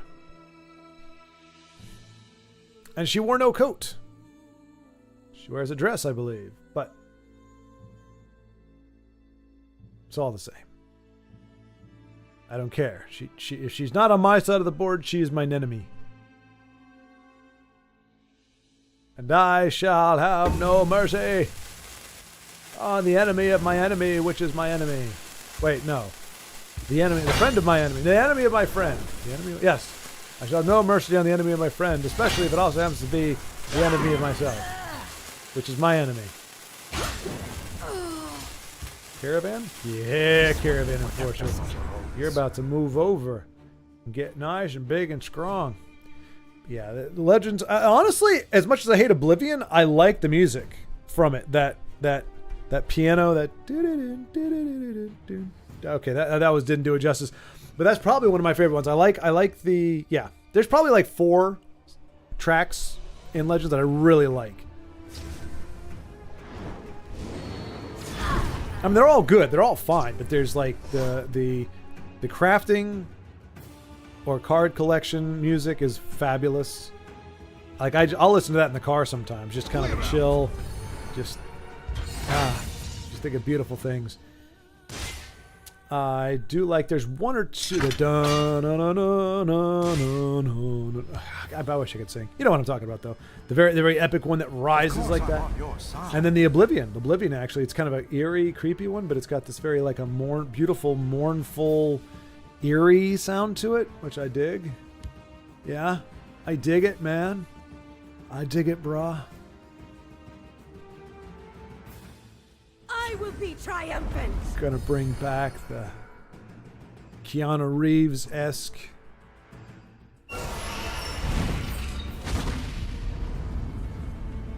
from back in the day. Goodness gracious me. Oh. It's a downside to doing the stream so late. Well, not so late, but just because the few times that I've done it earlier in the day, like when I did the Mario one, yeah, it was a horrible experience at the end, but the first 3 hours were golden. It felt great. That is an unfortunate prophecy. But is that a game breaker? I don't think it is. Nope. That's what we call exact lethal from our boy Rumpin' Rufus, who now, interesting, I'll be interested to see how he and K Fluffy are doing. Like which one's got the higher rank at this point.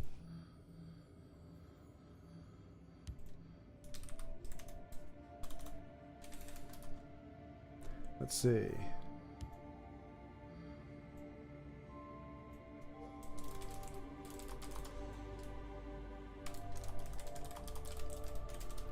I think he's chasing K Fluffy. I think K Fluffy is probably number 4. Well, that's not what I wanted to do, but sure. I'm never going to be bummed about following K Fluffy or watching K Fluffy. The Fluffmeister. Just checked. I played cards last time in December 2019 for almost 4 hours. Okay, so you made some progress there, Agnes. That wasn't a bad foray into it. But I guess in a way it is also kind of bad because that means that you played for 4 hours, but that wasn't enough to really grab you. Was it the lack of? Yeesh, not looking good. So wait, how is K Fluffy number 5, but Poof yes or You're not as powerful as you Rumpin is number 5. See, look at that. We've got a conflagration here. We got Rumpin' Rufus is claimed legend number 5, and yet K Fluffy is also number 5. Oh, sorry, Ugnip. Sorry, I just as a caution, it has nothing to do with you. But here, let me go ahead and give you the. Sorry, I did not mean to. Well, there you go. Go for it, Ugnip. You can post that link again. Sorry about that. I'll leave it on for the rest of the stream. But yeah, go ahead and post that link. Your blood will spill. Man, we are seeing Nakreem like ridiculous. I wonder, was it like people did not like, he was just, nobody wanted to craft him and we like spend the stuff on him, but now that they have, like they're like, they want to use him. Like what happened? He went from being used all the time, he got nerfed, so everybody stopped using him, and now I think I've seen him in like 25 decks that are like running in regular ladder.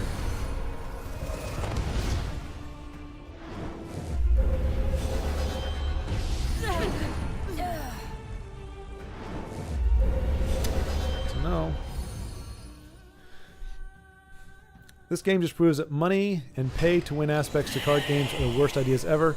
Just creates an elitism that you can't enter unless you either spend hundreds of hours like I did to even have a chance, or pay absorbent amounts of money. 1939 games. Hope you never make another game again.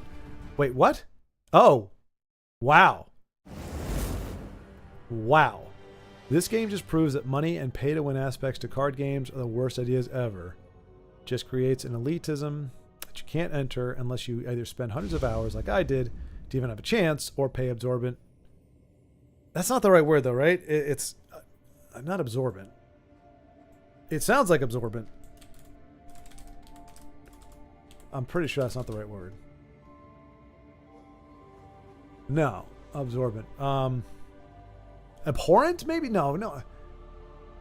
Absorbent.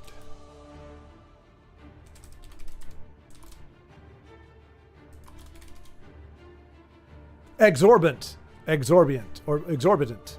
There you go. Learning lesson, learning thing here. Exorbitant, excessive, immoderate, inordinate, extravagant. So he had phonetically it was close. Absorbent, but I mean this is the thing, folks. When you're leaving a review, look, I'm not but technically or grammatically or whatever. Like I'm not trying to be that guy, but it is a distraction if you know. Like somebody's angry and they're like, it's I mean really, like this is supposed to be a scathing video and it's like you pay an absorbent amount of money. It's like, look, I understand you're upset. Take a minute and just go, wait a minute, let me define, let me make sure this is not the right word, because it's not a sponge. I mean, you could say that it's sopping up a lot of money or something, but no, exorbitant. Which, and to be fair, it took me a second. I'm like, wait, I know there's a word that sounds just like that, but it's not it. And I couldn't remember. So I did a little bit of research because I don't want to be a guy saying it's absorbent. Like, it's one thing if it's a spelling error and you can write it off for an autocorrect, but I think he started off with the A, B part and it just went along with it. But exorbitant is the right word there. It's not my words. Think he just means a lot. Yeah, exactly. He did mean a lot. That's what I'm saying. I knew what he meant, and it sounds very similar, but absorbent is not the word.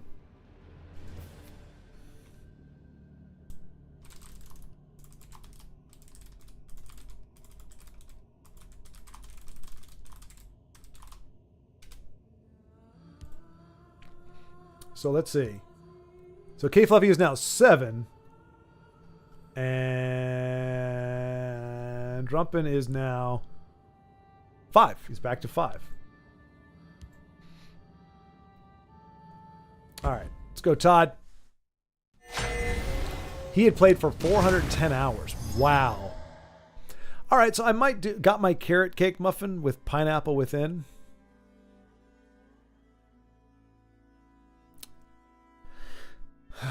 You see, folks, you think you're doing me. Oh, did Todd miscalculate the stuff? Jacked up what I was trying to do. Yeah, I'm seeing a ring of imaginary might that's cost 1 more than what you've got. That would have been a heck of a 20 Magica, so close. Is there 20 Magica would have been crazy. And then Soul Tear back some really big bodies, I'm guessing. See his graveyard here. Okay, never mind. I thought maybe you had a bunch of big stuff in the graveyard. Well, now you kind of have some stuff, I guess.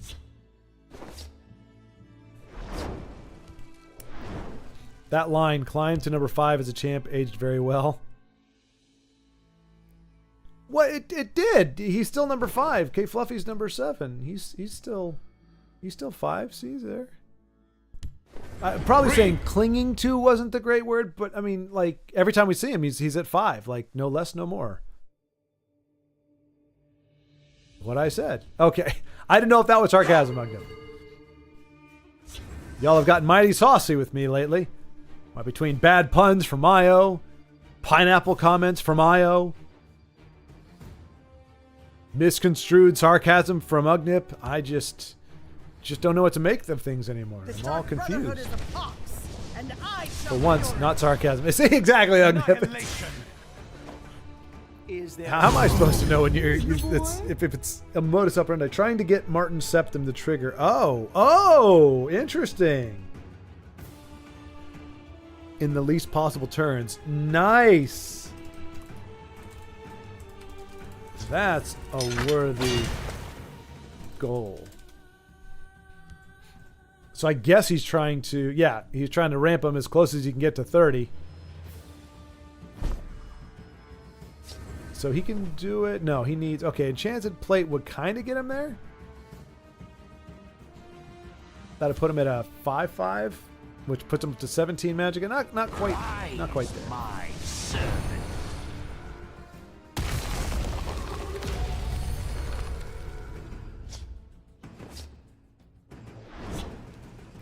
Silent Pilgrim gonna bring a 2-color. There's the Martin. He got himself the Martin, which I'm guessing is that the only dual attribute in your deck.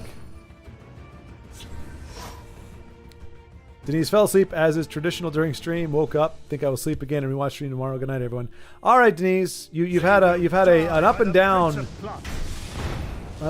day.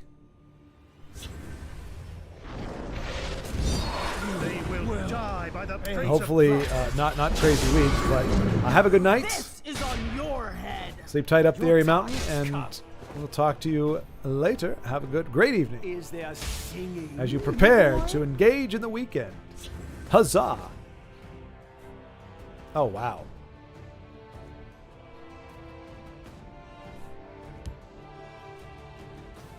I mean, with that many cards, he's definitely sitting on hard removal. Hard removal. Bye! Oh, Siege. Wait, what? What have we here? The waters of life. Interesting. The day is yours.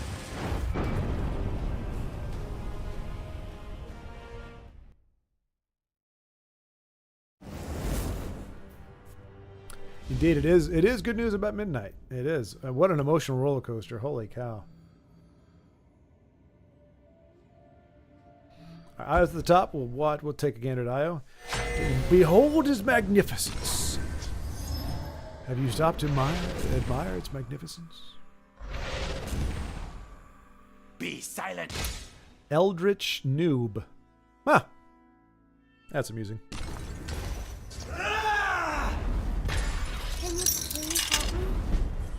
Oh, I'll help you, all right. Expunge! Never mind. Do I fish? I do not, Rob. I do not, unfortunately. Well, not unfortunately, but no, whoa, is this... That's alternate... I did not know alternate... Red and Forerunner had alternate art. We'll see how they like that looks pretty darn cool. I like that a lot more than the other version. Wow. And Io, when did that come out? That's crazy cool. That's a badass card right there. Especially in premium. Yeah. Just when you joined in, if I hadn't jacked up that one move with the supplier, I would have jumped up to almost 30. Nobody breaks the law on my watch. I saw where it was supposed to go. A 2020 supplier.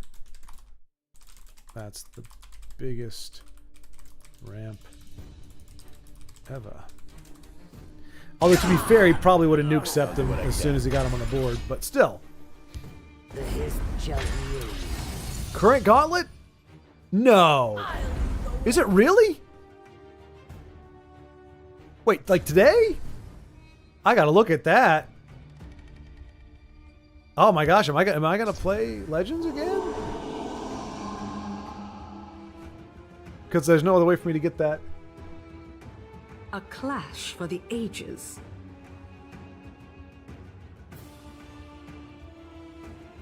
I'm trying to decide if it's worth it. I mean, I like it.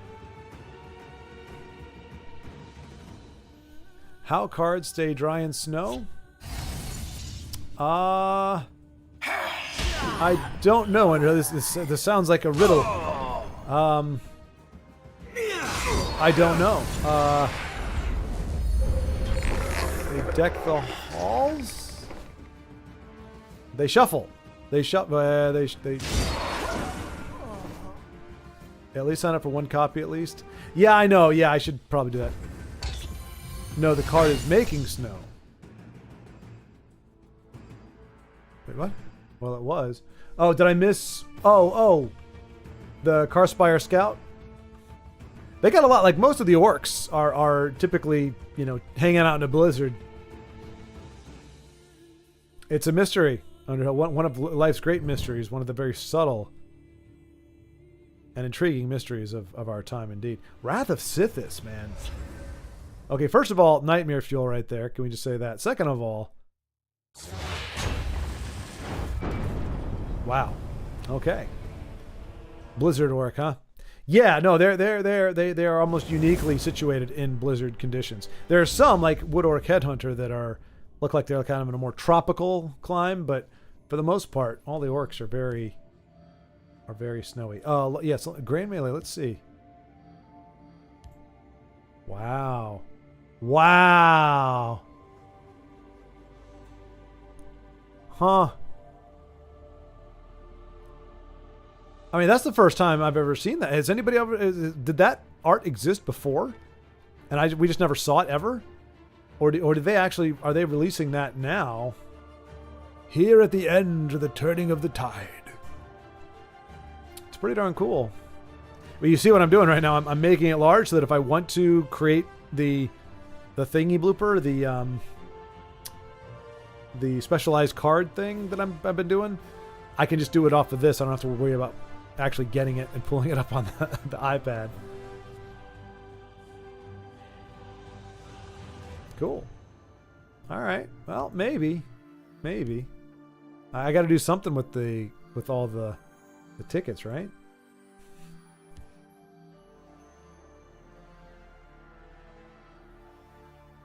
Let's see. Go back to A. Ross. I haven't seen him in a while.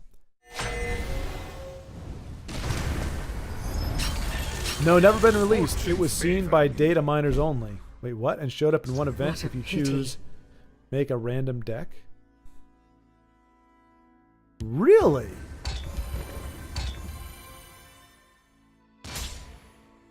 Wow. Also, Grand Melee equals 1 gold as well. Exactly, Melee. Yeah, exactly, Melee. Exactly. Like, that's what I'm saying. Like, whether you buy a ticket with the gold or whether you just do it, either way, it's 1 gold to get in. So, yeah, it might be worth it. Might be worth it. Like you said, just get in.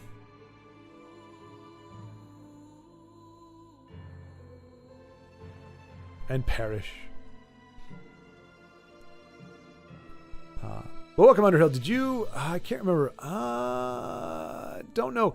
Do you happen to live in one of the territories, places on this planet that had a celebration of thanks or harvest in the past couple days? If so, happy Thanksgiving.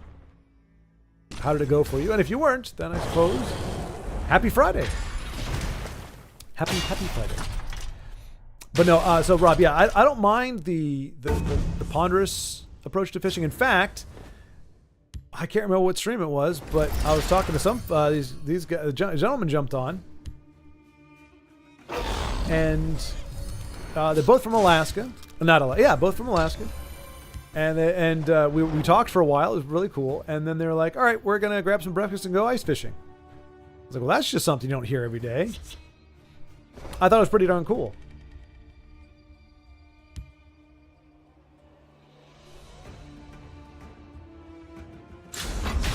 But it also made me think, so like ice fishing, I'd be totally down with just kind of sitting in the cold and just talking and trying to stay warm and, you know, feeling like we're kind of roughing it out in the wild. But when it came to actually catching the fish, pulling it off the hook,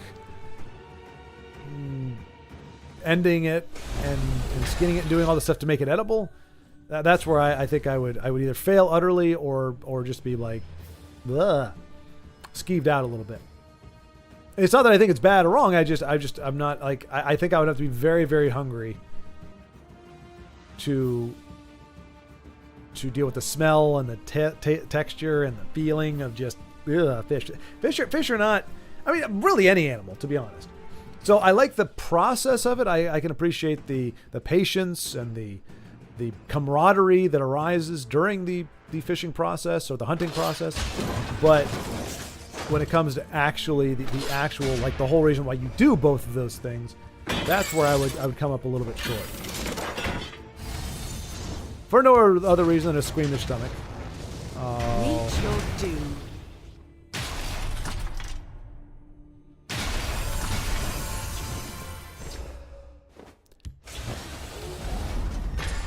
I just work and have a new business, so that's like all I do really. I love fish, but fish isn't very safe to eat anymore. Oh, is it really? Like anywhere? Hold the line. But oh, that's right. I remember, Underhill, you were saying, because you mentioned like art. Now, did you allude to like a 3D printing type thing? So I remember you mentioned art in what you do, like, and then it's like it's like a, it's not just like a screw or something. Like you actually produce like, I don't know, sculpted pieces or something. But I didn't realize that was a new endeavor for you. Either that or you've been doing it and you just now made a business out of it. But in any case, congratulations on that. And you know, from what I hear, I haven't done it. Well, I kind of did it as a freelancer, but not really. But like if you're working for yourself, it doesn't feel as much. I mean, it's work, you know, and it definitely takes a lot of energy. But like you're your own boss, so it's not like you're, you know, going, the boss is making me work late. It's like I'm working late because I want to make money or because I need to turn this thing around, right? You know, I feel like that's a really cool. It's a cool vibe. It may be the same amount of work or even more, probably more than if you were to work for somebody, but because it's you, it doesn't really feel that way. It's a better feeling, I guess I should say. Well, all U.S. coastal waters are barely safe, if actually safe. 3D print design just started in June. The hard part is not really making enough, and yet there's risk and expansion, but also promise. Oh, the hard part is I'm not really making enough yet. Okay, gotcha. Now, for the expansion, when it comes to like 3D printing, I'm guessing, does that mean like investing in a bigger machine to machine bigger parts? Or are you talking about just like the filament needed to make those? Because I mean, I know it's either way, it's an upfront investment, but I know those machines are very, very expensive. So it's like, if I want to be able to do more and bigger, you need to get one of the higher end things. But then you're outlaying like $4,000, $5,000. And you're not sure if the market's there for it. And if it is, it could take a little while to recoup that investment. Well, I'm building a 3K Voron multi-tool head printer, and it's almost done. Oh, you're building one. That was expansion unit 1. Jeez. Azura, give me strength. I think Azura is... Fortune favor me. You don't need fortune. You've got the assembled Titan. It has been my honor. They're bleeding. Don't let up. Wait, can you unite? No, he can't. No, he's got nothing but neutrals on the board. Well, he's got 3 colors. He's missing red and blue.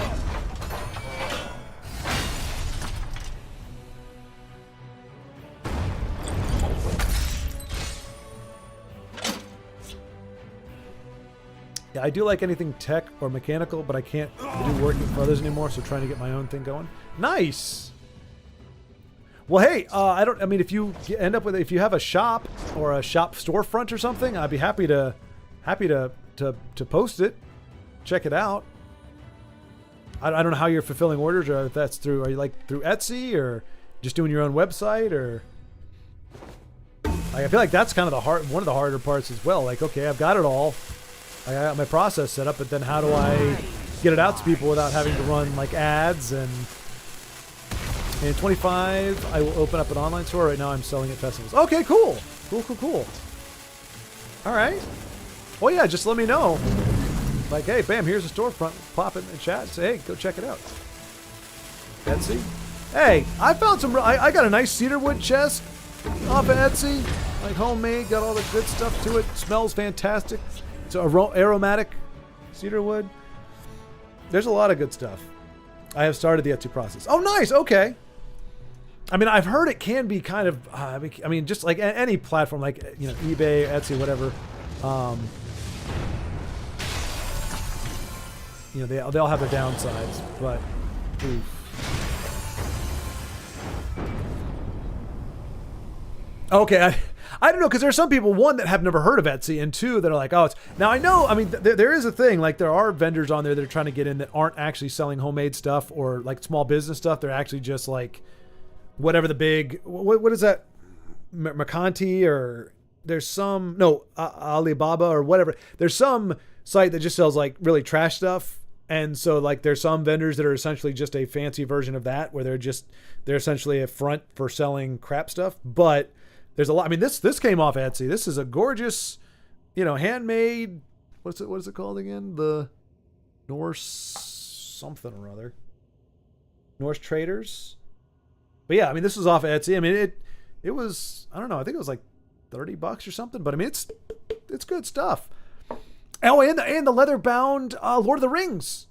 Like, I actually have a Lord of the Rings book that is like, it's just like old style leather. Like, you flop it open, like it's got the little ribbon tie thing around it, so it's like this old, it's like, it feels like a tome, like it feels like it's an actual like ancient text from wherever. When you open up, you smell the leather. It feels like you're reading something ancient. It's really cool. But again, I was an Etsy guy, so yeah, no, I'm all about that. Even though it has its downside, and I know for the people selling it, the different platforms can be a bit rough in terms of their rules, or how much under we were talking how much of a cut they take.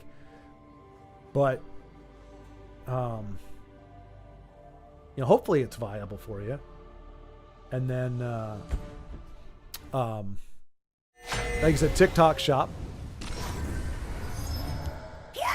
I admit I don't have TikTok. I've actually never visited TikTok, but I know a lot of people do. And if you're trying to sell to people, like, that would be a good venue. I don't know. I'd probably approach it through Etsy or whatever your actual storefront's going to be. This year was just consignment and festivals to prove viability, and it was viable enough then, right? Underhill, that's encouraging. I mean, it seems you saw enough to, or it seemed favorable enough that you were willing to pull the trigger.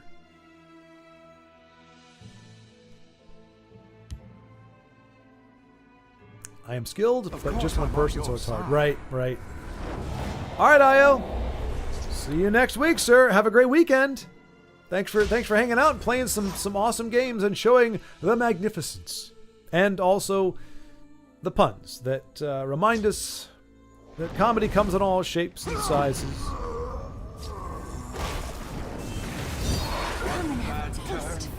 Deserves another. Nice try. And one bad turn deserves another.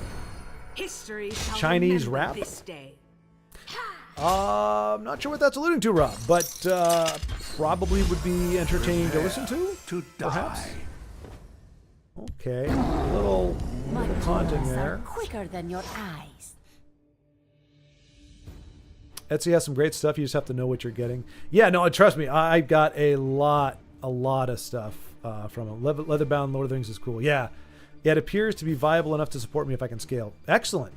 And now, can you do that with, like, by yourself? Like you said, just one person. I mean, because, like, history shall I mean, from what I understand, remember like, the only downside is some of the more complex things are, they can take a long time to machine, even when it's the machine. Like, you turn it on, but you have to, like, leave it overnight. Like, I was watching a video, it wasn't particularly viable necessarily. Probably not what you're doing, but, like, they try to replicate, like, Wilson has made non-inflatable basketballs. Like, they're made out of this like a plasticky stuff that's like a hexagon grid and whatever, and it bounces like a regular basketball. It has the same bounce to it, has the same rigidity to it, but it's it's interesting looking. I don't know that I'd want to play with it, but it's got a nice grip to it. Anyway, somebody tried to replicate that using different things, and it was able to do it. The machine was able to do it, but he had to leave it running for like 36 hours or something. So, bought some DeWalt 3D printing battery holder. It was very cool. Nice. So yeah, so is it feasible based on what you've got now? Like you finished that machine that you're working on now.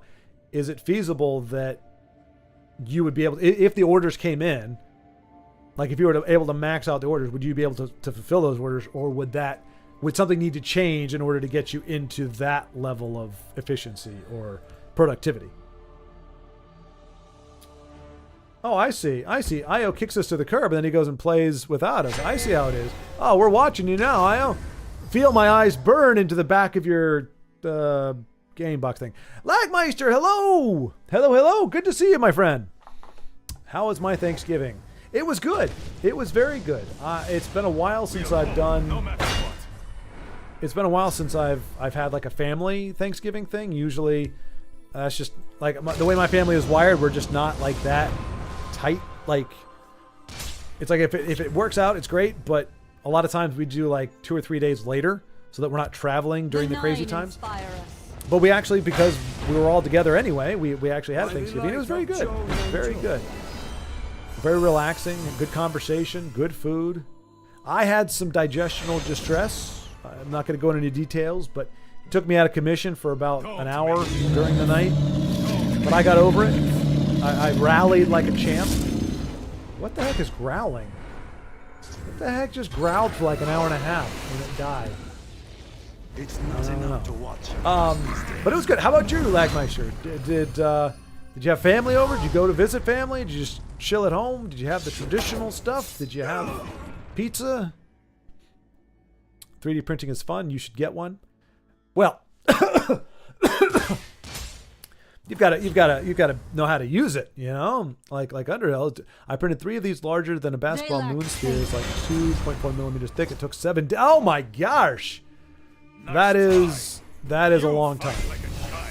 They replaced my face for a Zoom call meeting. I was 700 miles away. Wait, what? Wait. Rob, are you talking about battery holder? Your battery holders replaced your face? For a Zoom call 700 miles away? So yeah, so how many of those? So that would be 3 days, 7 days, 7 days. So I'm guessing the sticker price on those does not equal a week's worth of work. So like if you were to sell 3 balls in a week, it's not going to get you where you need to be. Or moon spheres, I guess I should say. Or can you? I will say, Underhill, the other thing I got off of here, oh my gosh, I love it. I don't have a, you know what? Let me,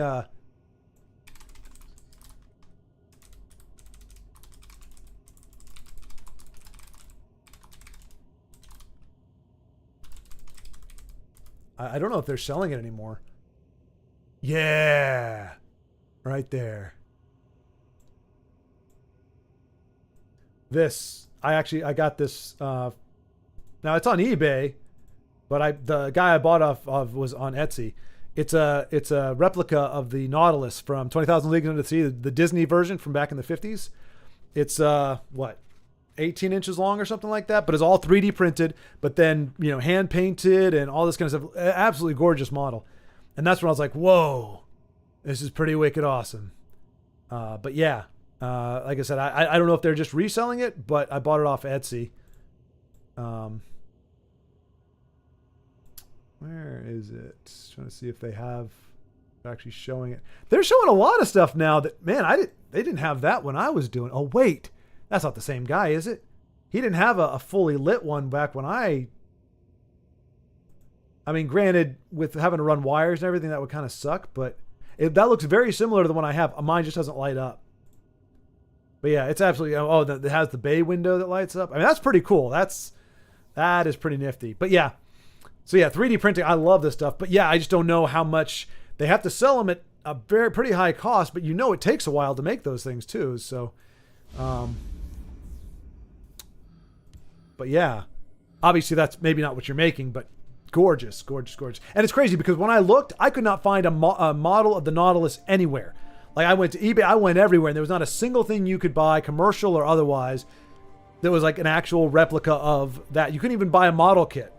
And then just looking on there, now they got them on eBay, they got 16 different versions on Etsy. It's like, what? Apparently, some guy made a killing, probably put himself through retirement just building Nautilus models. And everybody was like, whoa, there's a market for Nautilus repros.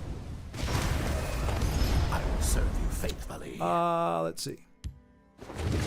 Yeah, 3D printed it for Zoom time. Okay, you reprinted your face. Gotcha. Wow. I mean, that's amazing and also terrifying. And I mean, man, like there would be part of me going, okay, this is cool, but like, so I guess my coworkers don't, because no matter how awesome the sculpt is and painted and everything, like all they have to do is look at you for more than like 2 seconds and notice you're not blinking or moving and be like, what's wrong with Rob? And it's like, man, so do my coworkers even look at me? Do they care about me? Dual spectate? Oh, right. Okay, gotcha. Okay.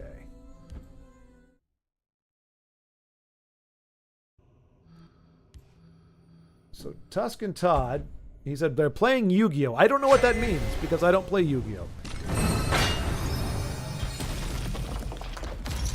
But it looks like it's looking pretty good for Tusk.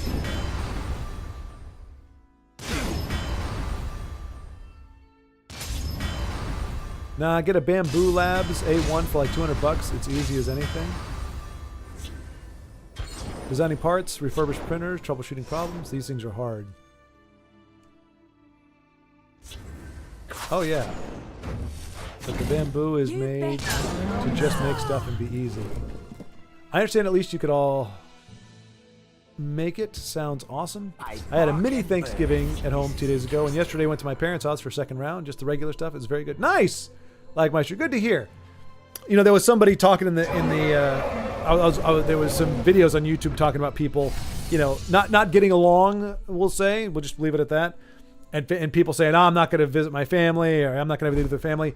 And somebody who wasn't from the state said, you know, wow, I mean, I thought Thanksgiving was a really big deal, like that, why people would pass up on that for family over, you know, disagreements. I said, well, it's very true that it is a big deal, but that's also part of the problem. Like, Thanksgiving is notoriously, the holidays are notoriously stressful for a lot of people. I mean, just think you've got an entire country, because most people in the country do it, one form or other, celebrate a form of Thanksgiving. Well, a lot of people do, a good chunk. And so you've got everybody trying to travel. Airports are packed, highways are packed. You know, everybody's trying to travel en masse. Do what I can. And everybody's trying to buy the same food. So everybody's going for the same options in the supermarket. Everybody's traveling and everything. It's a very hectic and crowded time. And so a lot of people just don't want to do it. Okay, so Todd's doing it. There you go. He's got the... So if he could have played it this turn, he would trigger next turn, I think. So yeah, he's going to trigger in one turn. Now, unfortunately, Tusk is sitting on a shadow thing. And be recognized. So either A, he could torpedo this if he wanted to, or he's going to try to torpedo Martin Septim. Because that's a problem. With a 21-21, you have to be able to kill it somehow. Just a friendly match. Oh, okay, gotcha. Okay, cool. So Todd's going to show us what it looks like when that goes off. How are you going to kill him, though? What do you do to a 21-21 body without... Okay, good. There you go. I see that. Okay. Oh, and there you go. Midnight Burial. Question asked, question answered. Nice.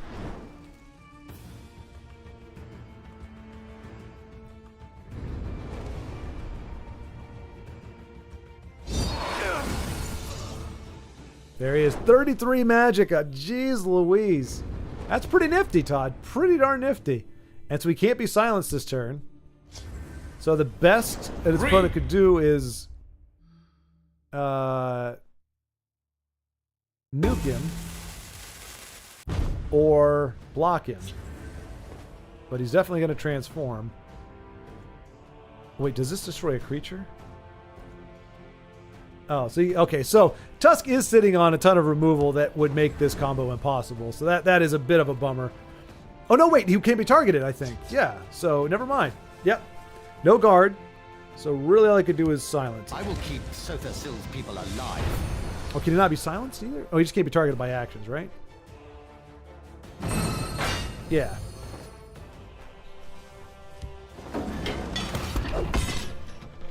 Let's see.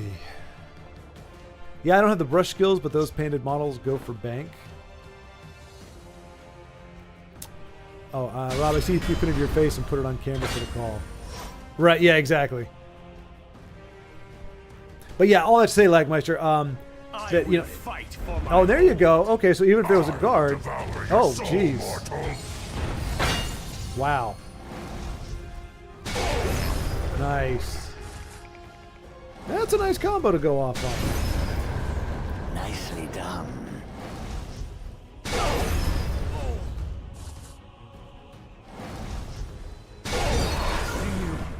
Got him down, and then finish it. With a non-premium. A non-premium, Todd. What are you doing? That avatar should be glowing and sparkling like a magnificence of a million suns. But that's pretty nifty, man. And so it is executable. It's just, I mean, so yeah, you've got to have... I can't remember. I don't know what you use to get up to 21, but you've got to have those. You got to have Ring of Imaginary Might. You got to have ideally the Ebon Cloak Thread, or Ebon Thread Cloak, and Midnight Burial. So it's, I mean, it's awesome. Like to actually trigger him in one turn.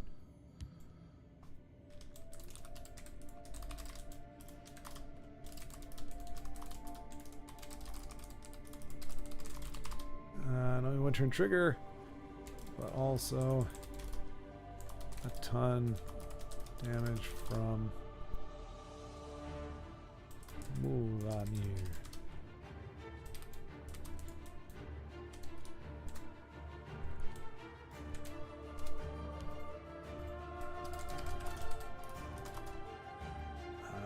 It looked great.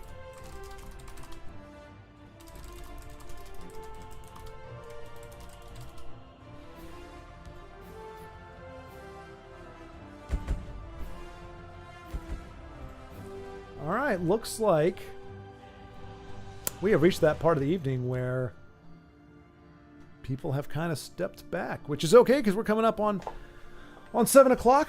You know, I kind of let myself slack off yesterday. I was going to do a stream, but then they were like, hey, let's do Thanksgiving. I'm like, okay. But anyway, all that to say, because of how stressful and everything Thanksgiving can be, a lot of people, when you ask them, how was your Thanksgiving? They go, oh, I'm just so glad it's over. You know, and you understand. It's not an indictment of the family. It's just, it can be very stressful. Then you got kids and you're trying to watch the kids, you're trying to do the things. And so it's nice to hear Lagmeister, you and many other folks having a really good Thanksgiving. And most of it sounds very chill.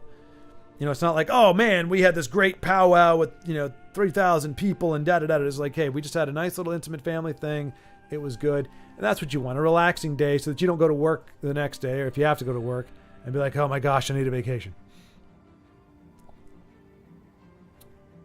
Yeah, they do Underhill, but I mean, yeah, they do go for a chunk of change, but in the painted models, it is all the paint. That unpainted print is probably $30 to $50 at that size. Oh, no doubt. Yeah, and I think, if I'm not mistaken, I think the actual, because you could buy the blueprint. I think you could buy the unpainted version. I think the unpainted version was like $100. So they marked it up, obviously, but that wouldn't have been too bad. But kind of like you, I'm not a great painter, so I'm like, I don't want to pay any, I wouldn't want to pay $20 for a model that I would have to paint just because I'm not good at it. But that paint job looks really, really good. But then it's not only for 3D modeling, as you know, Underhill. It's not just the paint. It's you got to sand because you have the layers and everything. So you got to sand it all in and use the stuff to fill in the gaps and everything. So it's really like to go from the raw 3D print to a finished product. It's a lot of work. A lot of elbow grease too. It's not just, and then a lot of times people do it in pieces because you can't necessarily do the whole thing. So you do like the first half, the second half. So you're doing rudimentary model building and then you're doing all the finishing, and yeah, it's a thing.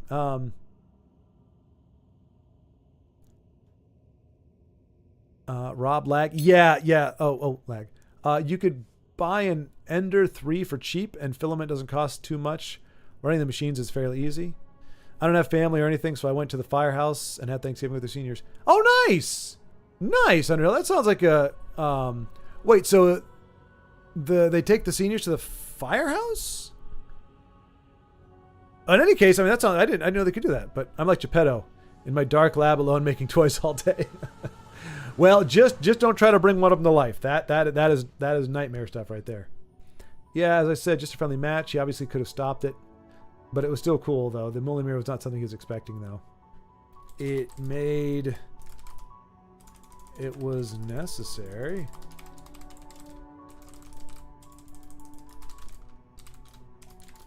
Too much life, even for a...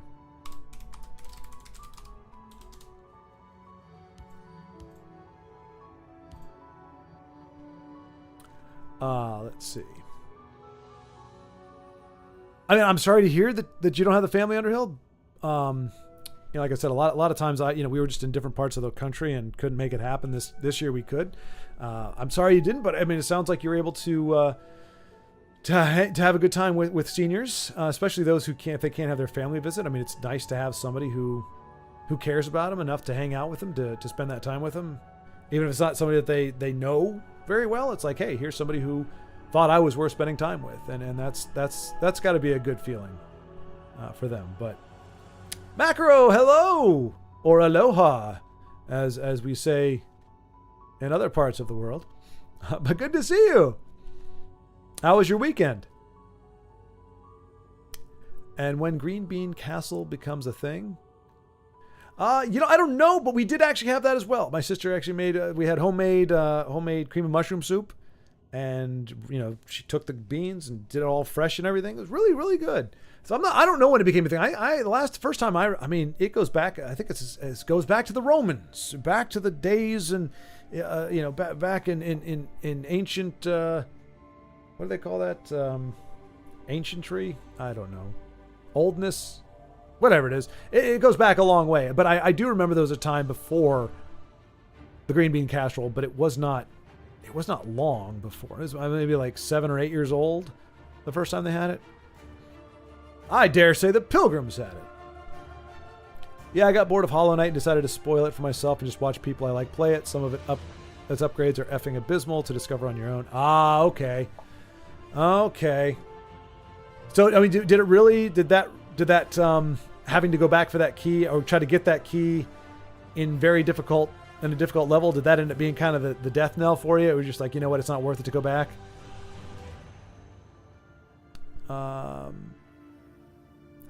But yeah, as you've seen with me, like even the RPGs that I play, which probably aren't anywhere near as confusing as Hollow Knight. Like I'm like I've got to look it up. Like it's not intuitive, so I understand that. And hey, at least you got to see what you were missing, and you could probably go back and do it at some point if you gather the desire again. Happy Thanksgiving or Thanksgiving, either way, we have that over here. Oh, really?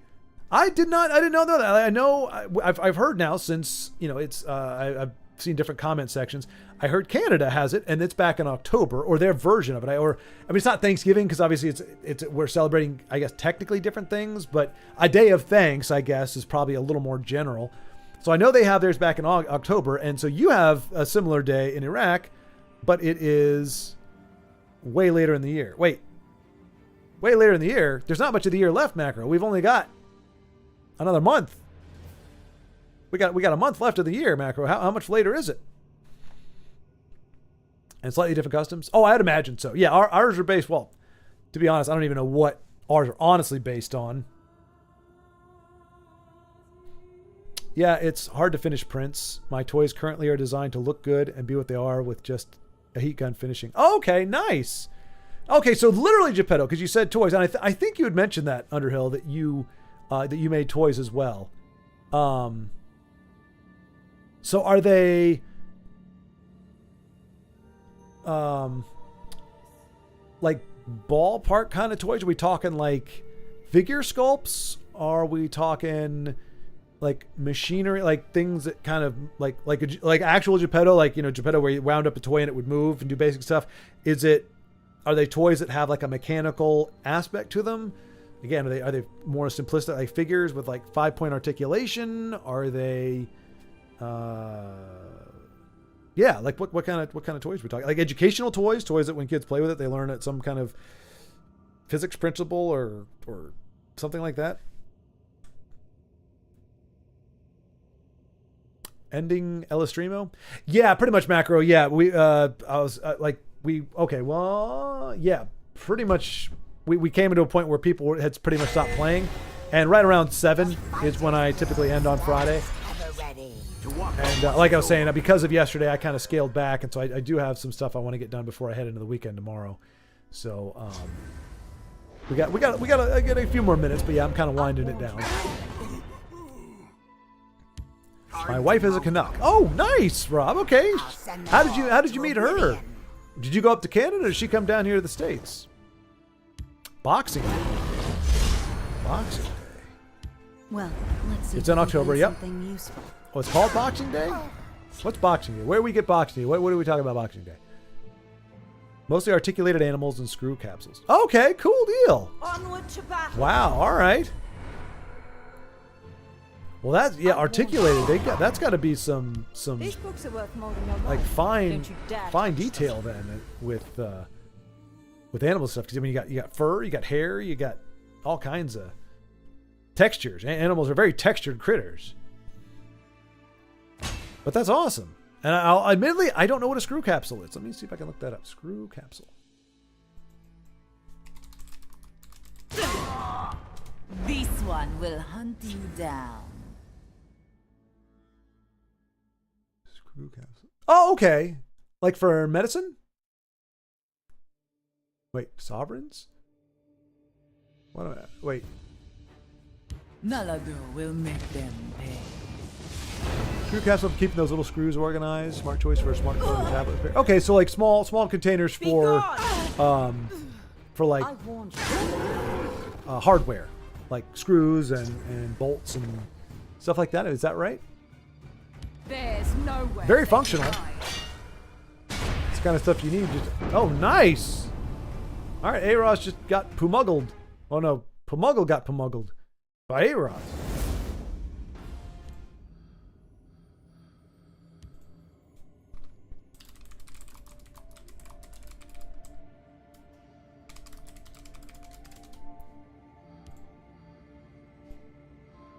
Alrighty.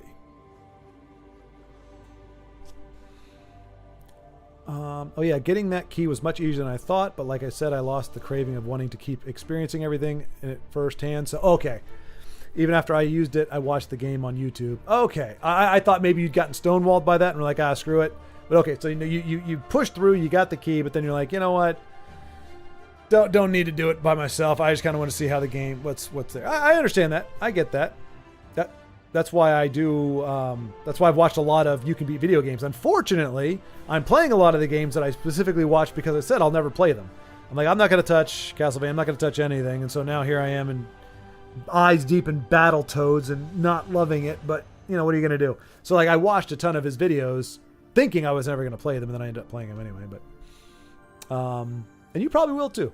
I meant a different time of year and not at the 16th month Hexatember. Huh. I understood the first part of the sentence, but not the second part. So, different time of the year. Okay, so not later in the year, but just at a different time. Okay, that makes sense. Boxing Day is the day after Christmas in Canada. Oh, okay. And people give each other gifts they didn't want that they got or intentionally horrible gifts. Oh, okay. See, it's like what is that? Like the white elephant or something it's called, where it's like, but on the mischievous kind, it's in good fun, but it's like you got socks, you didn't want socks, so you give them to somebody else, kind of thing. Is that?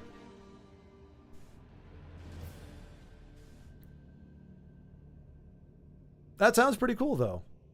I mean, really, honestly, Christmas could use a day after because there's so much build up to it, especially when you're a kid. As an adult, maybe not so much, but as a kid, there's this huge build up to Christmas. And then especially if you open the presents like in the morning, it's all over. Now, granted, if you're like me and you got cool stuff, you got like Transformers or video games, whatever you had, you could play for the rest of break, until you went back to school with whatever you got. But there was still that kind of letdown, like you're picking up the wrapping paper, and it's like as you're picking it up, you just realize it's all over. My year was leading to this moment, and it's over. Like there's no festivities, there's nothing left to do. This was the big thing. There's really nothing again until, well, for me it was my birthday in the summer, but there's really no big holidays after that. And you've got nothing but the cold, barren, bleak landscape of the winter, the January, February, March to look forward to. So having like a day after Christmas to kind of like ease the blow and just be like, even after Christmas, you're like, okay, well, it might be a goofy, crappy present, but at least I'm going to get something, or there's still something to carry on the overall holiday spirit. Whereas when you're putting this, like, it's almost like the tree wilts, like right then and there, like you're picking up the wrapping paper and the tree just goes, mew. And it's like, oh, it's a very somber thing because it really is all of that lead up. And I'm not even talking about like presents per se. It's just the pageantry, the Christmas songs on the radio, the I don't know if it still exists, but I remember at least as a kid because of my memories back then were, rose colored, that even though there was certainly a lot of stress and people trying to find presents and yada, yada, that there was that extra effort, for the whole goodwill type thing. Like people were trying to make it a special time. It's like, all right, we're going to suck it up and we're going to be nice to each other, damn it, for this whole month. And kids are doing it because they don't want to be on the naughty list, and adults are doing it for the kids, but also because, hey, it's Christmas. Oh, I locked my keys in my car. Could you help me out? Sure. Brick to the window. Merry Christmas. Oh, and he stole my wallet. Oh, that's all right. Merry Christmas to us all. It's like that. It's a little cheese ball, but like that whole thing just seems to evaporate once Christmas morning, Christmas Day is over. So I do like a little bit of follow up. I printed nuts, bolts, wrenches, C-clamps, wall hooks, and even upgrades for my printer. It's an addicting hobby. No doubt, Lagmeister. Holy cow.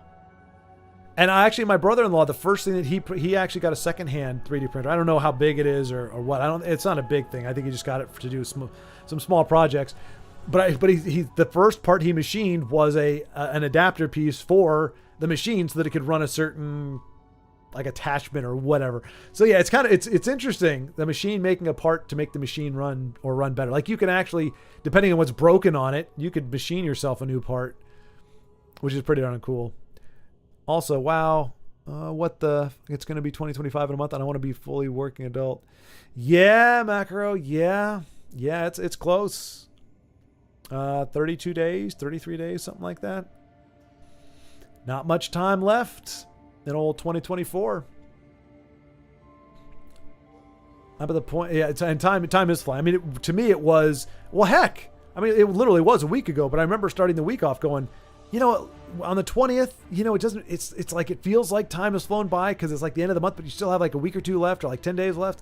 And now here we are in a blink of an eye, a week later, and I'm going, oh, well, look at that. Yeah, we're 2 days out from 2 days out from December. I'm at the point where I won't buy anything that could just be designed and printed. Nice!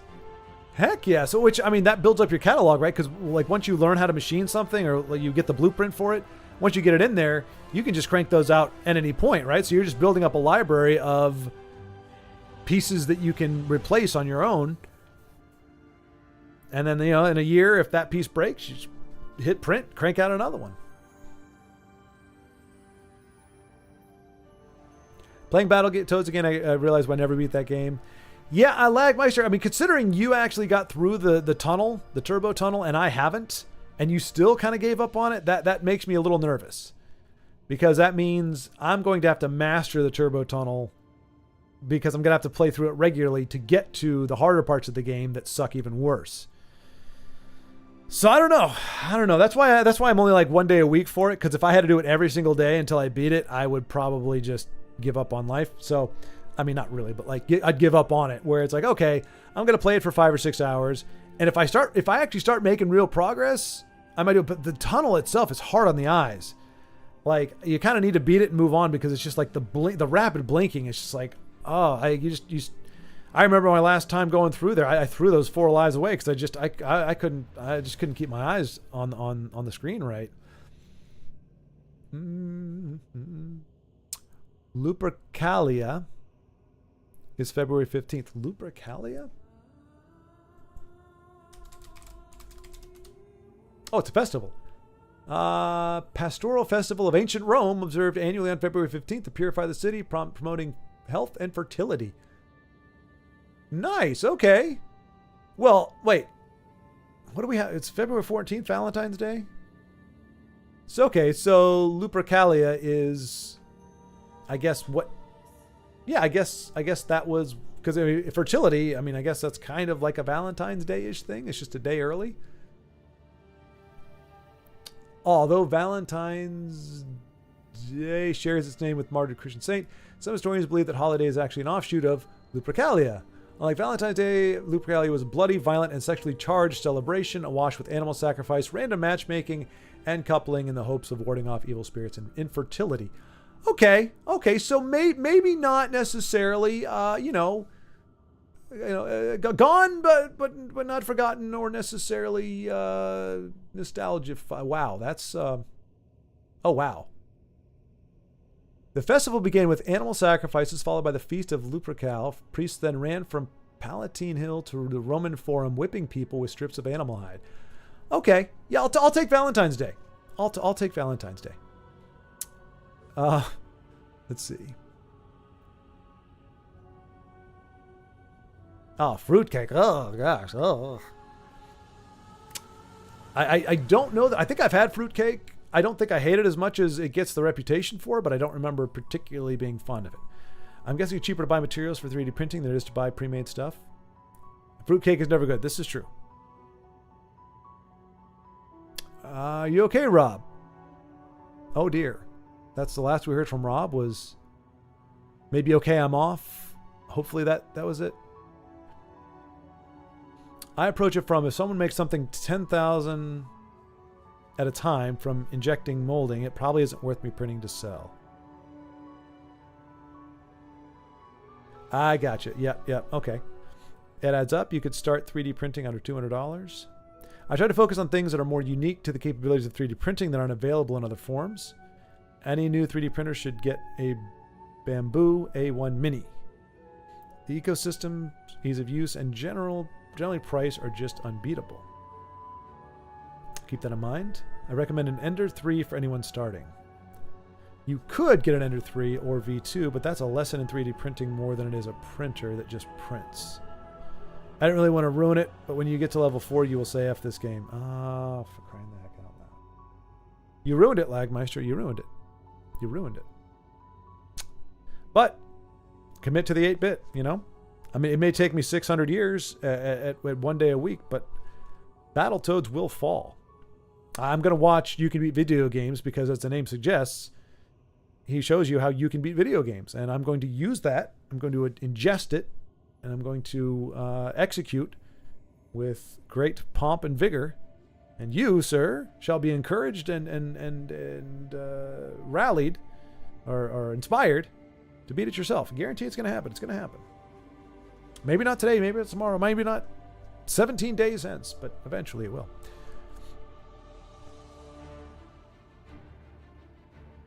I know I've said this a million times, but when we streaming Fight and Rage, I really don't remember the answer to that. Boy, Macro, goodness gracious, you are tenacious. I haven't set up the day for it. Tell you what, is there a day next week that is going to be better for you? Because you're the one asking for it. I want to make sure you can see it. And I don't have anything locked down next week in terms of what I'm going to be doing. So I have it. It's here. It's ready to go. But I don't have a day set up. So if you have a day and you're like, hey, I can make it out at this day or this time, then I will make sure that that is the day and the time that I kick it off. Because I was just going to put it on probably Wednesday or Thursday at my usual 12 o'clock noon this time to stream. So if that's not going to work, let me know. And we'll adjust. Beating Battletoads is like 100 times more work than learning to speedrun Ninja Gaiden. There's so much memorization. Oh, gosh. You know, I know you guys think you're helping. I know you think you're helping, but this is actually counterproductive. This is discouragement. But no, I can, yeah. Yeah. But you know, here's the thing. I don't have a thing. I don't have a thing. I'm just thinking that if I just punish myself once a week, I'll be able to suck it up and do it more often and just get it done versus and at least as long as I'm trying, as long as I haven't given up, I'm still in the mix.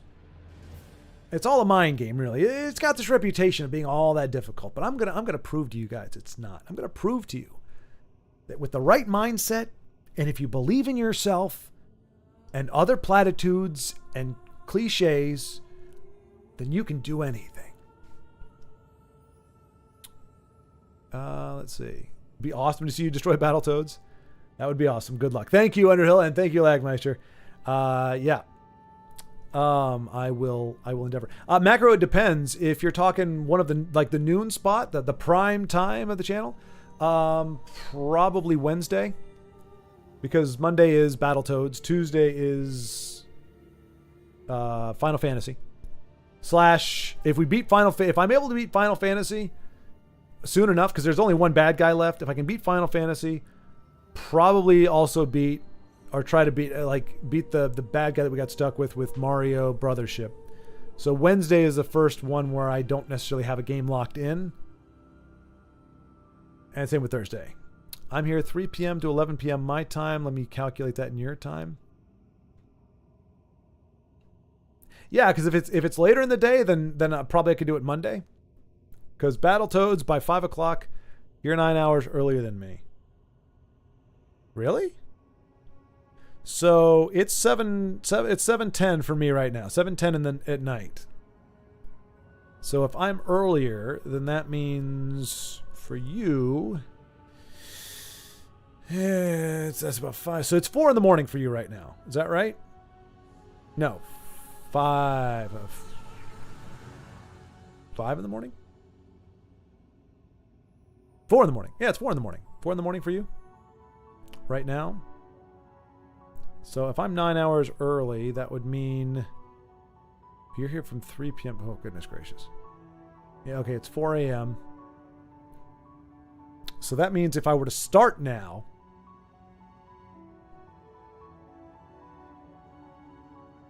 so you said you're up, well, you said here 3 p.m. to 3, so I would have to start at 7 in the morning then to be, because right now it's 4 a.m. your time. So no, 6 in the morning would be 3 p.m. your time.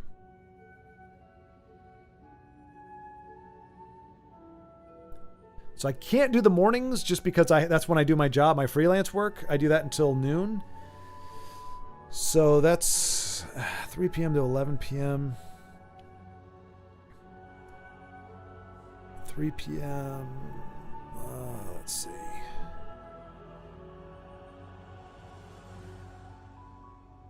So yeah, so for me it would be 6 o'clock in the morning. But that's an 8-hour window. So yeah, okay, so yeah, so it would be Wednesday then. So I could do it at 12 o'clock my time, which would be, I think, 9 o'clock your time. Yeah, that would make sense. So 12 o'clock in the afternoon would be 9 o'clock your time. So that'd be at least 2 hours. Look at the 11 p.m. part. Right.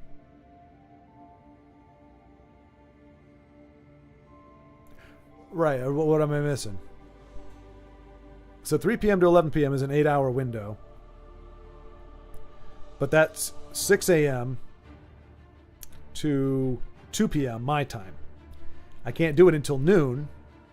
So I can do it from noon until 2. So that'd go from 9 until 11 for you. Yeah, 12 in the afternoon for you sounds great. Okay, cool. Yeah, so that would be Wednesday then, Macro. That would be Wednesday. We'll kick that off. I'll get it scheduled, and we'll hit the angry streets or the streets. What are they called again? Oh gosh, the card is so small. Seriously, I mean, I'm not even gonna be able, like. Obviously, you all know what a Switch cart looks like, but the way they have it written, it's Fight and Rage. Fight and Rage. There you go. All right, so yeah. So that'll be noon my time on Wednesday. Fight and Rage will commence. I can't, Macro. That's because I pretty much have... I get up at 4. I do my workout such that it is. Get ready for the day, and pretty much I'm ready to go. Well... I'm actually up by, typically I'm up by 5. So I do my workout and everything, ready to go by 7. I work from 7 until 12 doing the part-time job. And then I start the streaming day. So, yeah. And I'm actually on Monday, I'm virtually meeting with the guy that I work for. He's actually got more work for me to do. So, if the work was kind of at a pause right now, then I could pull that off. But otherwise that's kind of when I have to do, when I have to get that work cranked out. So, yeah, sorry about that. It's just, that's why I start at noon. I was due at 11:30, but that wasn't giving myself enough time to really get everything done and send out the emails and communication I need to do at the end of the day or the end of my work. So I had to move it back to noon, and that's why I don't start streaming earlier than that. Oh, it's 9 p.m. for me. If it's 12 p.m. for you, I study at that time. Ah, gotcha. Okay. Well, yeah, you just said you had from 3 p.m. to 11 p.m. Well, you said you're here. That's fine. I'll pop in and out. That's fair enough.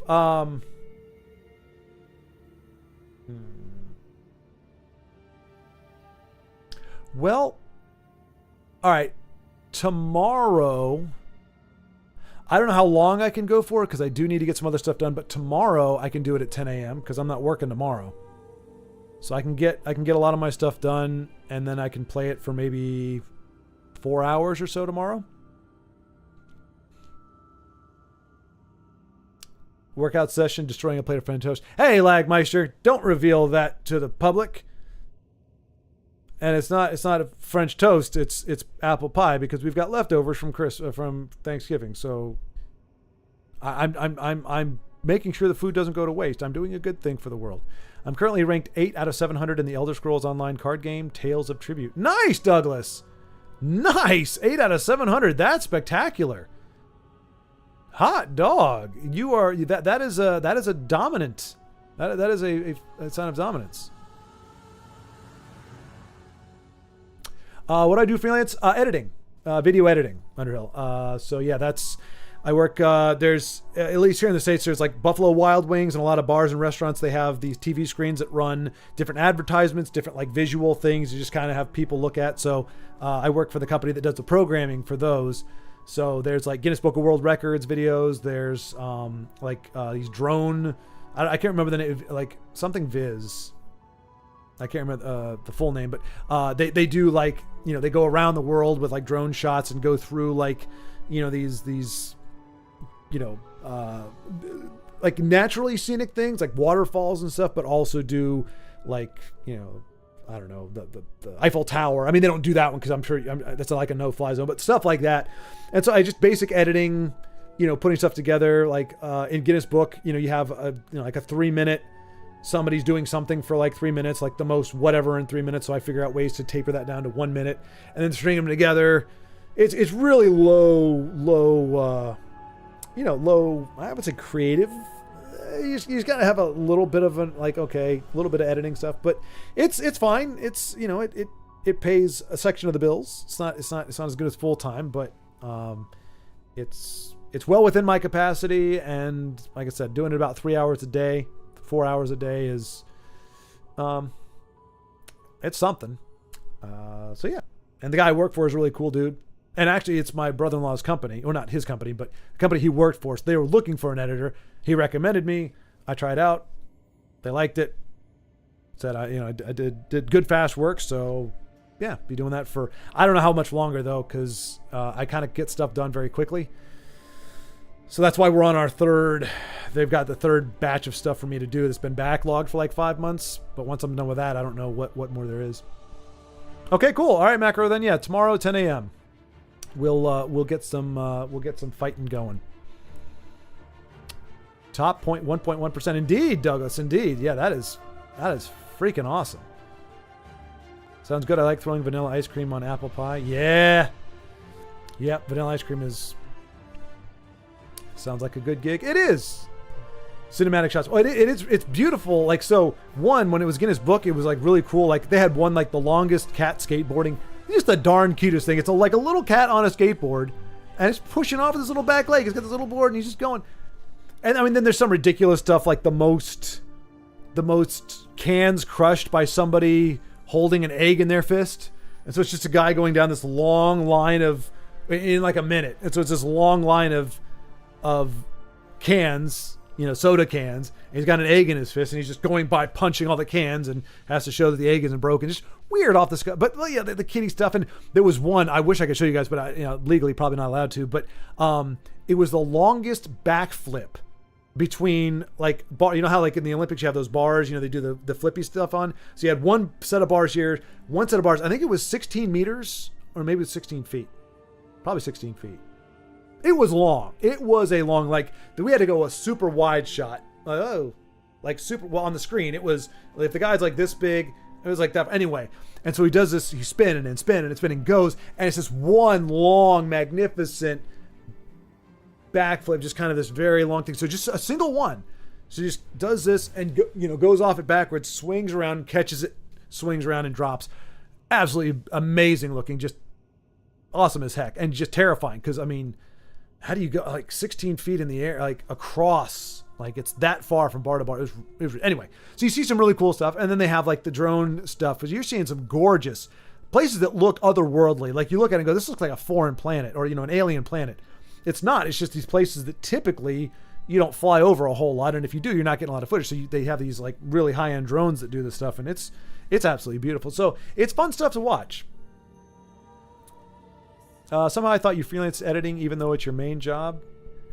Well, right. No, you're right. So right now I'm kind of towing the line between like paying the bills with maybe not quite making it, but also being able to do YouTube and just going, okay, I'm just going to knuckle down and just do a full-time. If I do a full-time job, then this pretty much goes away. I mean, just like anybody else who has a normal job and they have a hobby on the side, maybe do a couple hours in the evening here and there, maybe some time on the weekend. But if you get back into a real job where I'm working full-time hours, I can't do this. But at the same time, it's not sustainable. So I'm kind of trying to pull it out as long as I can, but then you get to a certain point where you go, okay, it's not sustainable. I need to make the transition and do the thing, because it would have to be several editing gigs, and even then, it's a full-time job. So whether I'm doing it from home or not, it's still it's the quandary. So, but I've been doing it my whole life, so I'll go back to doing it. But I just figured I would give this. Put all the energy and effort I could into this. It didn't seem to make much sense trying to get a job like at the tail end of the year. A lot of companies they're not even working full-time hours anymore. They're just kind of gearing down. So I figured I'd jump into the workforce when everybody's kind of gearing up again. And then it'll be mostly archives, and I'll do some things moving forward still. But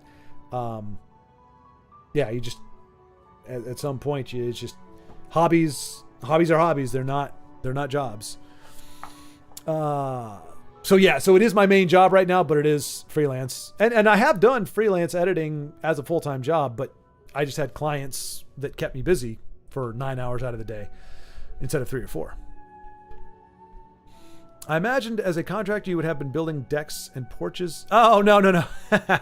People do crazy things. As long as you enjoy your work, it's a super win. Yeah, I'm mostly on savings, and the business is doing about a third or half. Yeah, Underhill, I'm kind of in the same vein, but yours has an actual. I think, like, you know, it can start, you know, to increase onto more of that.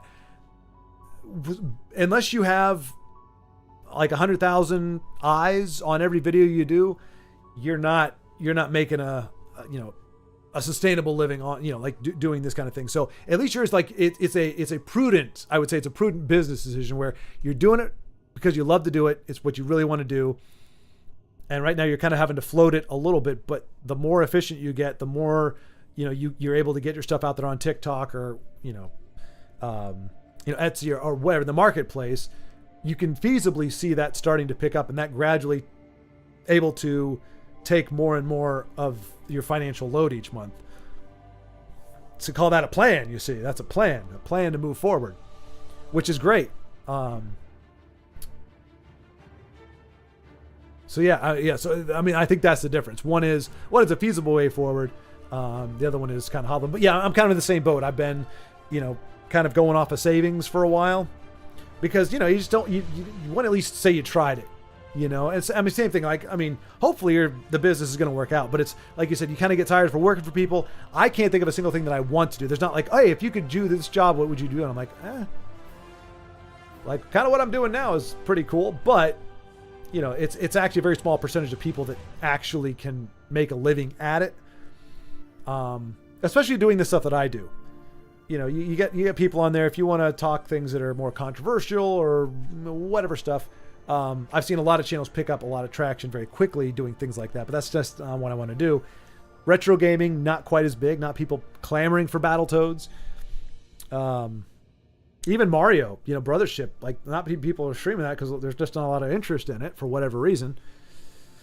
So yeah, although I'm sure there's plenty of stuff out there. But anyway, cinematic shots. Yeah, it's some gorgeous stuff to look at. But weird, it's not 4K. Most of the footage is 1920 by 1080, and I'm like, I know. The company I worked for, we had a drone. It was shooting 4K. Like that's all it would shoot is 4K. Like I'm just kind of surprised. You've got drones that can handle, like, upper atmosphere turbulence. I mean, these must be those big beefy drones, and you're shooting and you're giving us HD footage in where 4K is kind of the minimum these days. So a little bit interesting. But yeah, contractor, you could be anything. Anything. I get next year to make the business work. After that, I'm looking at selling the house. Oof. Wow. Well, I think Underhill, I don't know you all that well.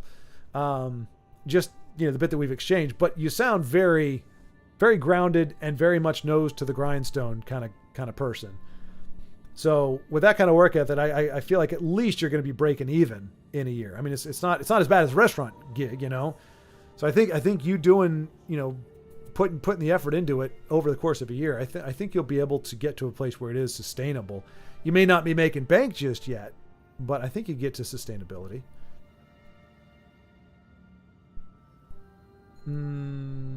Rob's 2-year-old siblings must be on his phone. Yeah.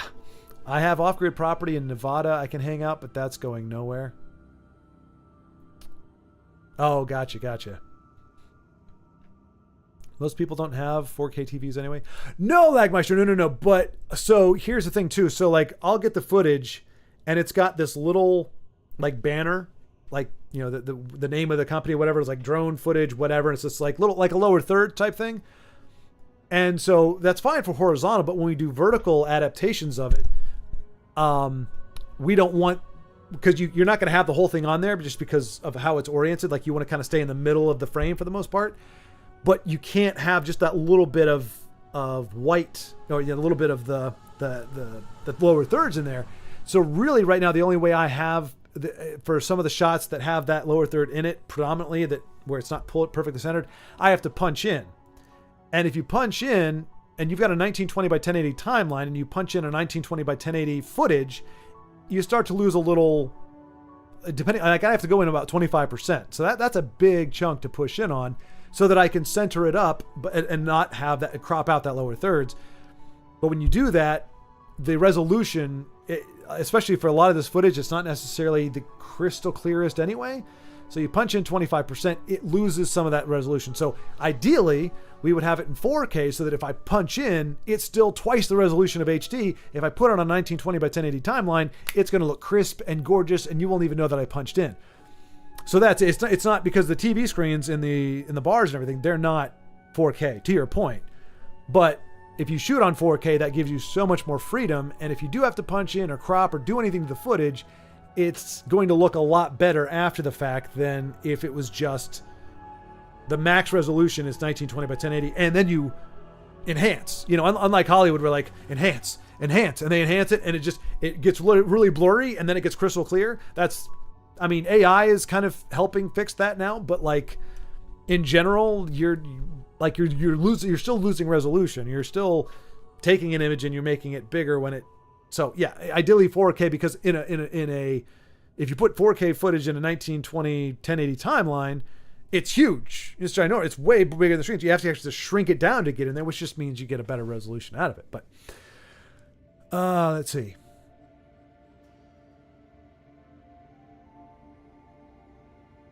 I have let's see. Yeah, I sure hope it can work. I'm giving it more than I really can. Well, I mean, but that's the passion. I kind of feel like that's the point it has to get to. Some people don't. Not everybody has to do that, but it's but I think for a lot of people, until it gets to that point where it's kind of a make it or break it, do or die kind of thing. And part of it, I think that pressure is what allows us to go harder and faster. And some of it is that's sometimes what it takes. And so if we go at it even with just a little bit of reservation, or just a little bit less than everything, it's going to fall short. I mean, that sounds like a bunch of woohoo nonsense. I get that, but I think. But I hear you though. I think underscoring that is just the concern. Like, well, what if it doesn't? Because it's not a guarantee. Our lives aren't movies, unfortunately. So, if you were a main character in a movie, you'd know, okay, somehow by the end everything's going to work out. Somehow it's going to work out. Whether I find out I inherited whatever from so and so, or whether some billionaire comes over and says, I really like what you've been doing and let me buy it. Or, I'm just able to just get it done, and then people come along to support me and my friends do whatever. In a movie, it always works out. But in real life, there people fail far more than they succeed. So it's not without its risk and not without the trepidation. I fully appreciate and understand that. Especially when it's not directly. It's not like, if I do this, I'm guaranteed this result. It's if I do this and these other factors fall into place, I get this result. But I still got to find the people that need the product. I still need to pitch it to them. I still need to be, competitive in the pricing. I still need to be you got to do all these things, and then you get the result, versus just going, as long as I work hard, I'm going to make money. It's like, well, if it was that way, that would be awesome. But just sometimes it's not. Yeah, it's more complicated than that, I guess, is the only way it goes. Carlos, hello! It is tough to have a full-time job and stream. You know better than anyone. But we love having you, so you're going to have to figure it out for... Well, thank you, Carlos. Thank you. Yeah, I'm trying. But yeah, I mean, like, doing what you're doing. I mean, like, the as much as you're able to upload and stream, considering you're on the road, like, nonstop pretty much the entire week, like, that's a feat. And to have any energy whatsoever is a feat too. And the only upside I can think if I end up working is, like, I will treasure these moments more, because right now it's like, this is what I do. It is a job to a degree. So at least I approach it that way. Like, if somebody says, hey, can you do something? I said, well, no, I stream from this time to this time. So unless it's like a family emergency or somebody, needs something, I tell them, like, I'm unavailable at these times because I've committed to doing this. And even though nobody really cares, ultimately, that's my thing, is if I say I'm going to be streaming at this time, it should be like, turning on the TV. Boom. I know at 12 o'clock he's going to be doing this. And I may be a couple minutes late, but I'm trying to stick to that. But yeah. But thank you, Carlos. I appreciate that. That is incredibly encouraging and appreciated. But we'll see. We'll see. I'm still trying to sort through, figure out. I'm not a very aggressive person when it comes to marketing. Like, I mean, I have yet done a video. I've not yet done a video that says, click the like button, subscribe, whatever. Because I don't like hawking that, but it doesn't mean that it's bad to do. It feels weird. Self-promotion feels very weird for me. So saying, hey guys, check this out, or hey, would you think about doing this? It's like, it's a war within me, because I'm like, I don't like asking, especially knowing that there are people who are working real jobs. And so there's a little bit of that guilt going, why am I trying? Like, I'm trying to get it so that I can do this as a job, but there's other people actually working. Like, this isn't necessarily easy, but it's not work. So there's plenty of people that would love to be doing this, but they got a job, they got to do it. It's like, why am I not just doing that? You know, it's a very weird feeling. All right, Macro, I will see you tomorrow at 10 a.m. Well, 8 p.m. your time, I guess. I'm watching on a 4K monitor, but I watch so little 4K content. Oh yeah, wow, 4K monitor. That's a nice piece of hardware right there. I have 3 monitors, but 2 of them, well, none of them are 4K. None of them are 2K. Well, no. The one monitor is 2K. The other 2 are standard definition, so they were a lot cheaper. That one was a little more expensive, but that's the one that everything gets recorded off of, so I figured I should probably have better resolution on it. But not a 4K, goodness gracious. That's a beefy machine, or a beefy piece of hardware. Yeah, not much out in Nevada, mostly dirt lots and trailers with a well. Well, yeah, wait. So you and Underhill could be neighbors, right? Because Lagmeister, you're out in Nevada, right? Living on that property is impossible without clever automation and wilderness skill. It isn't really a ton of fun, and there's no money to be made. Yeah, it sounds like it'd be like almost like a post-apocalyptic type thing where you're trying to have to get it going from scratch, and then it's like, why would I do this when civilization has not been wiped out by a cataclysmic impact or situation. All I have to do is go over here, and I have water and amenities and everything else. It's fun to visit, but living there is, yeah, a nice kind of getaway, but yeah, I understand that. Nevada is fine as long as it's not northern Nevada. It's northeast Nevada. Scrubland on the mountainside. Oh, wow. I'm sorry for your loss. I'm also about to put together a demo for an album, so there's a lot going on, but I don't know what will pay off. Oh, nice. Well, I mean, hey, I mean, this is the time, I mean, for independent, especially musicians. I mean, I don't know exactly, but I mean, like, between Amazon, Spotify, like those different platforms where like if somebody can buy your music for $1.25, like a song, and because I know we had talked about that. I don't know if that's what you'd be, if you're willing to go that route or whatever, but I mean, what you miss in, like sticker price, you make up for in volume if you get, 60,000 people that like your music selling for $1 a piece or $1.50 or whatever the going rate is, and they take their cut out of it. That's still probably like 50 grand or something per song. It just has to get in the rotation like a Spotify where people hear it and go. But that's the other thing too. There's a lot of stuff where it's subscribe to the service, not the music. Whereas like if I hear a song I like, my immediate thing, I go to Amazon or wherever and I try to buy the MP3.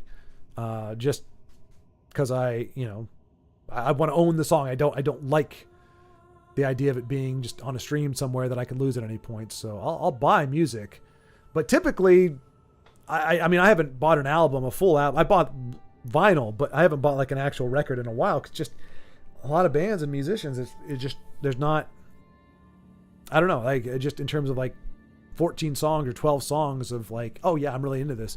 It's very hard for me to find, but anyway, let's see. Start truck driving or hit the oil fields. Oof. Yeah, that's probably about my thing too. I'm probably going to hit a temp agency and just be like, look, I need to make this an hour. What do you got? And just do whatever that is. I mean, I was truck driving for 6-7 months. I could have kept doing it if it didn't get ridiculous, but I mean, I can't do the job thing anymore. Oh, gotcha. The instant I am exposed to that environment, my brain shuts off. Years in business software just burns out the light. Oof. Yeah, I get you. Would rather be cold and hungry than working to make someone else rich and going nowhere. I understand the sentiment. I mean, not software. I've never been in software or business per se, but I understand. I mean, that's why I'm going, what am I going to do? Like, because there's no job that I've had that I want to do anymore. If I was younger, doing the like warehouse job or whatever wouldn't be the worst, because I just, you're kind of by yourself, just doing manual labor. I was in the best shape of my life. Didn't need to work out. I just get up, stretch a little bit, do a little jog around the neighborhood or whatever, go to work, and I was buff as heck. I could lift 500 pounds. I was a monstrosity. And all I was doing was my daily job. But one, that kind of work doesn't pay as what it needs to for what I need. And I'm 44, and the old body is not as resilient and flexible as it used to be. And it's, yeah. I know that's dark, but it's just how it is. No, well, like I said, I may not be in exactly your at your point that you've reached, Underhill, but I do understand like for me, it's almost like not a nauseated feeling, but like a visceral, like, oh, it's just, yeah. I used to think a corporate gig would be nice, but corporate is so much, and I don't say this as in terms of an inflammatory thing, but like work politics, not Republican, Democrat, whatever. I'm talking about like job politics. It's a bitch. Literally, I mean, there's really no better word for it. It's really, and it's about, getting on the good side of certain people, which I mean, you just want to be genuine. You just want to be a genuine person, do your job, but that's not, corporate world does not work like that, at least in my experience. So it's like, okay, I don't want to do that. So that leaves me with like manual labor, which is fine. But again, okay, body's getting older, longevity, how long am I going to be able to do this? And a lot of times it just doesn't pay all that great. I have an 8K TV actually. Did I do something wrong? Yes, Ugnip. My God, what do you mean? An 8K TV? Goodness gracious. What are you watching on that thing? Ugnip, you're a crazy man. You're a crazy 8K TV? I didn't even know they sold. Well, I guess maybe. No, I knew they sold 8K cameras. I didn't know they were selling 8K televisions. Do you have an 8K DVD player? What are you possibly watching in 8K? Goodness gracious. How big is it? How many do you have? One in each bedroom of your palace? Goodness gracious. 8K TV. Well, I mean, you do have a lot of game systems, to be fair. Yeah, Nevada is enormous. I'm kind of underutilizing my TV. I could run 4 monitors, but gave them all away to my niece and nephew. I built them both PCs because I wanted to do the streaming thing. Oh, nice! Hey, how are they doing? Are they making progress on that, Lagmeister? I mean, it's nice of you to go without to kind of help them the dreams take off, because it's really technically all you need, that and a lot of exposure and a miracle in terms of doing it full. I mean, but hey, if they can start off doing it as kids or younger anyway, then they've got all that. They've got that. They don't have to make it work. They can build up an audience over years. And then if they want to go full time, in theory, they've got a big enough channel for it. I'm willing to sell the album at whatever profit. I'm willing to sell the album at whatever profit makes me personally $2. Okay. Wow. Well, that would be, I imagine that would end up being a pretty affordable album. And I think that's absolutely fair. Like an album, like 10 songs or something. And even a song, that's the thing. Like a song you listen to for a long, like I don't mind. Most songs are, under $2, but if some of these songs that I bought, like I just bought, what was it? Sloop John B. So, it wasn't originally written by the Beach Boys, but their adaptation is the one that we all know. I just remember it from back in the day. It's $1.25. I would have paid $3 for it. It's a cool song. It's a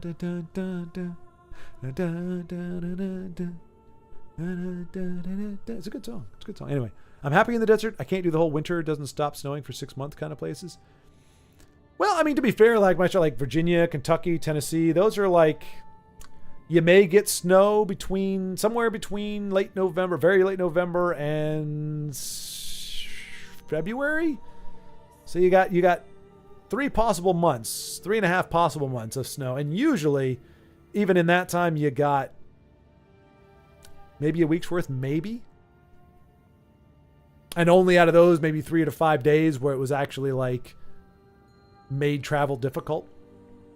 But yeah, that is definitely that place. But the snowfall depends on the year. Some years it's hardly none. Others it's 7 feet by spring. Good gravy. If I could get that and it does even just okay, then that'd be enough for me to make another one. Well, and that's the thing. Without like you were saying, I know you're like, I'm not trying to be rich or anything. But yeah, I mean that was my my philosophy for like filmmaking, like make enough money off the movie to pay everyone well and pay for the next movie.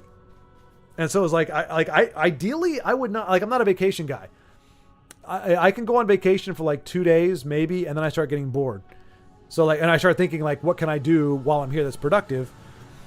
And maybe a little bit longer as I get older, maybe 3 or 4 days tops. So I'm not like a vacation guy. Like I would rather be working, like almost straight through, just go, work, cut out a project, work, cut out a project, do maybe 3 a year. And then maybe have like December, like the tail end of November, December to kind of relax, regroup, recuperate, take a deep breath. And then, first week of January, second week of January, start the process up again, go through the whole year. And with just all it is each project saying, okay, I can pay for the next project and I can keep myself alive during that time. And, comfortable, not like, Ferrari comfortable, but my car runs, it has AC, it has heat kind of thing. Temp agencies have been pretty cool every time I've used them. Same here, Lagmeister, same here. And most of the time, the temp to hire thing, it ends up being a hire. Every place that I've started with a temp agency, it's led to a contract or employment at some point. Some bigger companies only hire through temp agencies. Yeah, that's the other thing too. Yeah, which kind of makes sense. It's so much better than, just what you can. I mean, because interview is well and good, but rubber meets the road. Temp agency is perfect. They work you out.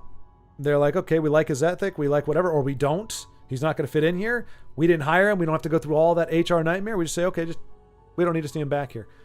And it's an easy thing. You just move on to the next thing. So it makes a lot of sense. I'm also very remote right now. There aren't any jobs here for me anyway. I gotcha. So it's kind of do or do not. There is no try. I've worked for extended duration at 3 F100 companies. It's not worth it. Yeah, just a little bit of corporate nonsense that I've gone through. I can imagine Fortune 100 companies. They look great. As a kid, you look and you go, man, those big skyscrapers with all those beautiful glass windows, and the guys walk around in business suits and their briefcases, and they look, like they got it all together and everything. It's like, but inside is a festering cesspool of death. If you don't use drugs, you can start truck driving. After 6 weeks of paid training, you get your own truck and are by yourself. Well, but you're talking CDL though, right? I mean, no, because I would have to get my CDL, and that's a lot. Well, Lagmeister, that's a heck of a lot more than 6 weeks, right? I think. But yeah, I don't do drugs. I would have no problem with a drug test. Haven't done anything my whole life, so it would be literally impossible to have any drugs in my system. Ugnip is from the future. So far, it's only a few YouTube stuff. 65. Good gravy. Good gravy, Ugnip. That is, jeez Louise. I thought you were going to say, like 27 inches or something. Like, okay, it's moderate. It's like, a desktop TV type thing. No, he's got a big screen TV at 8K. Goodness gracious. Living the high life. I mean, that's awesome. Hey, you won't have to upgrade for a long time. A long time. Guess who's top 9% now? Nice, Douglas. What? So wait, so you're up from 8? Because you were top 8, right? You were number 8, so what are you, number 7 now? Nicely done. That's fast work. That's fast work. Wish I was that efficient when I try to climb, make progress. My niece has a bunch of followers. My nephew gave up. Okay. The production of the album, 8 to 10 songs, cost about $400 total for some great gear, and I only paid $100 for that. Brent sent me a condenser mic and headphones. Nice! Nice! But yeah, that's a good question, Lagmeister. Yeah, if there's anything posted. But yeah, that's the thing. Like the decentralization, like it used to be, you needed studio time. Like nobody could afford. Like there wasn't a market for personal studios.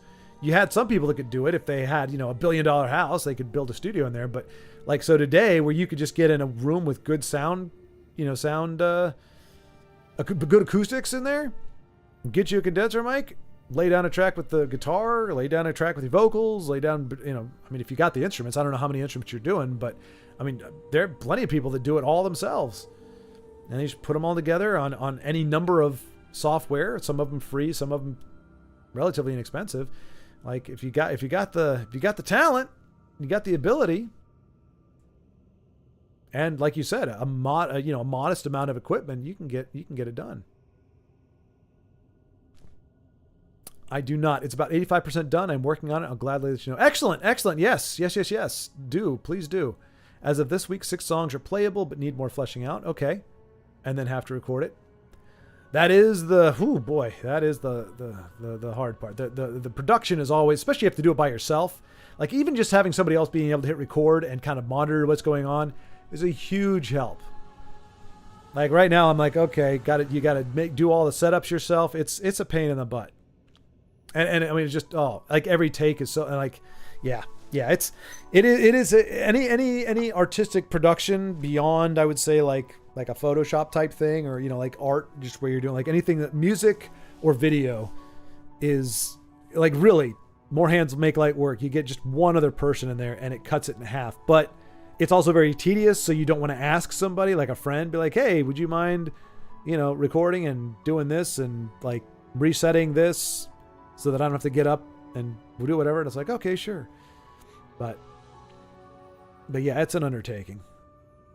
I was actually surprised. My friend came out from Tennessee and he said it barely snows where he's at. Yeah, like Meister, it's really, when I was younger, I remember getting maybe 5 or 6 snow days out of the year in Virginia. And that was moderate. Like there were a few counties that had more snow days. They were a little more finicky about the snow, and then but a lot of places were even more stingy. They'd have like a delayed opening or something, but they didn't care. So there were some days in my youth, some years, that had a lot of snowfall, but in the past 15 years, I would say not really a ton. I wish I could write or do concept for a movie. That is right up my creative alley, but I'm not close to any of that. Oh yeah, that would be. So you're talking like an actual sound, like a score, a movie score, like with instruments and everything, like violins and such. Obviously it would. Well, I don't know if obviously, but it'd probably be digital. But yeah, if I had I wish I had a project cooking. I'm so far away from that right now, unfortunately. But it's good to know. Like I try to keep. Like I've worked with a composer on one short. I've worked with 2. And unfortunately, neither one of them I don't think I could work with again. Not for anything like falling out. It just, we lost touch or whatever. But that's a big deal. Like the score is transformative. A movie score can, as I've said many times, I still hold to it. Star Wars is a B+ movie without John Williams' score. You put most other music in Star Wars, and it has a much campier, less polished vibe to it. John Williams' score elevated Star Wars. Most good music elevates. Doesn't just enhance, it elevates it. It makes the movie bigger and more epic, or more dramatic, or more grandiose than what the footage shows you. It's just a rule. So it's very important. Very important. I have more fun at home doing nothing, but then I'm older now too. I'm an introvert. Rank 6. Nice, Douglas. Damn.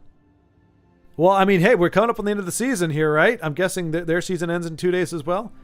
So you've got 48 hours to push to number 1. You're within striking distance. Be immortalized as the one who finished rank 1. Yeah, it isn't super pro, but I knew this album wouldn't have would have a really raw sound, so I worked with that. It's just vocals and a guitar solo act. Okay, yeah. Yeah. I had a friend in college who did the same thing and actually made the mistake. Like, the worst thing he did actually was get it produced, because it sounded just fine with him and the guitar, but then it just, he paid a lot of money, and the guy really wasn't what he advertised in terms of the level of what he was going to bring to it for the money that he was getting paid. And it was not good. It was like, there are ways to produce a record where you would prefer just acoustic and vocals. The universe demands this album. I refuse to quit playing guitar, and so the universe demands an album and keeps pushing me towards it and giving me gear.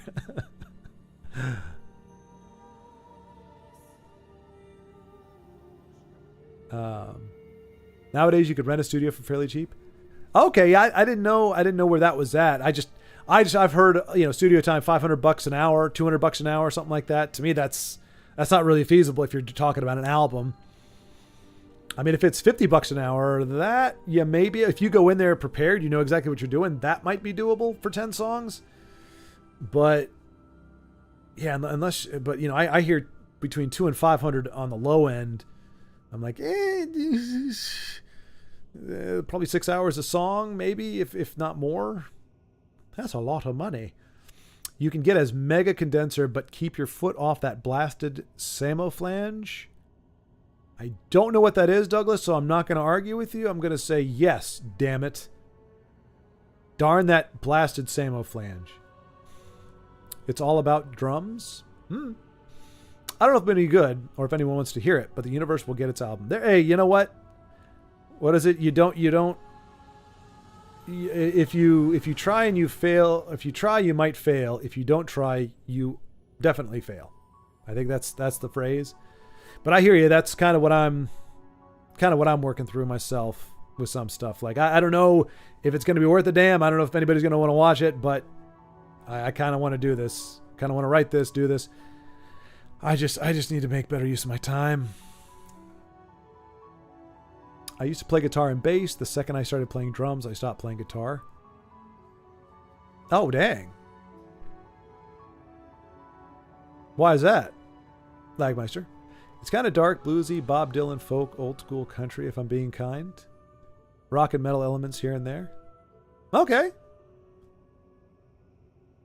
Well, I mean, like, honestly, there's a lot of people where I'll support, like, I'll buy the album or something. It may not be my cup of tea, but I'm happy to kind of support the thing. And if there's like a song or two that I'm like, hey, yeah, I can dig this, then it's all the better. But,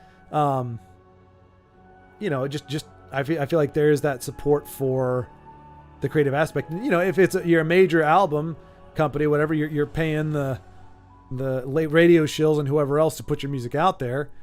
Oh, then yeah, you don't have to. It's not so much. But if you're just trying to get it off the ground with a smaller audience. Now I only have a mini keyboard and a launch pad with Ableton Live. There are plenty of great B movies. I could probably collaborate with others, but this particular album is solo. Okay, nice. If this is any success, I may seek out a drummer. Yeah, I mean, it does add a lot. It does. Heck, my dad, one of his favorite albums he used to listen to when he was working out was an album called Hooked on Classics, and it was a compilation. So it was like you'd have one thing that was like Hooked on Bach, one track. It was like 4 minutes long, and it was essentially like some of the more like memorable and I don't know hook-ish sound, songs or parts of his different concertos or whatever, all run together. So you don't really know where one begins and one ends. Like I still to this day don't know which piece of work each section is from. I kind of have a general sense of where it transitions, but don't really know. And all they did was put like this basic beat to it. Dun, dun, dun, dun. It's pretty much that, but it's to this classical music, and it sounds cool. Like it takes it from classical, like kind of stodgy classical, like, oh no, I listen to classical music, to like it's fun, and it's pure because it's classical music, and all it takes is that little bit of a beat, just enough in there to make you go, okay. The songs were written without a drummer, so that's just how the album will be. That makes sense. So I play fingerstyle, steel string acoustic. It has percussive elements to it because of that. Okay. The songs were written without a drum. Okay. The epitome of fighting is to subdue without skill. The epitome of fighting is to do without... Wait, what? The epitome of fighting is to subdue without skill? You sure it's not with skill? Like, why would you want to fight without skill?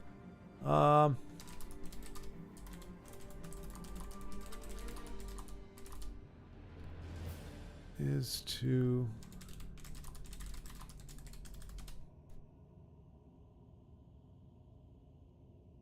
The highest level of combat is to defeat an opponent without needing to rely on technical fighting ability. Oh, okay. So it's considering strategy, manipulation, positioning, distance, etc.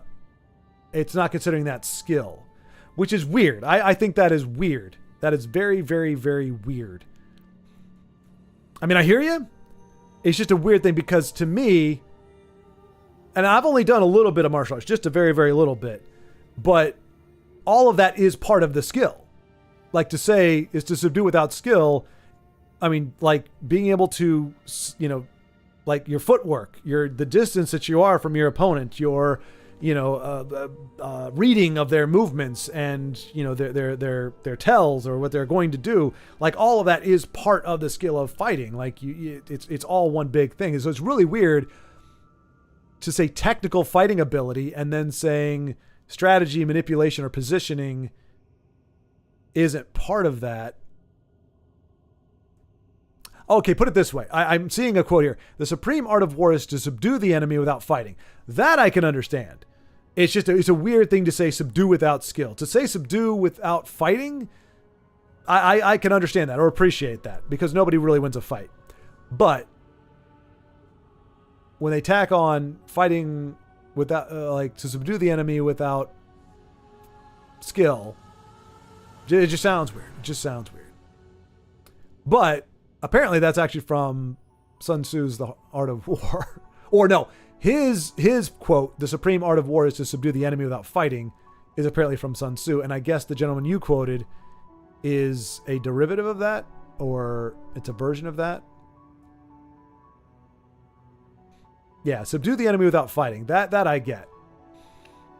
But like, I've shared the lyrics with a few writers I respect, and they all say they are extremely strong. Excellent. Okay. The message definitely stands above the ability level.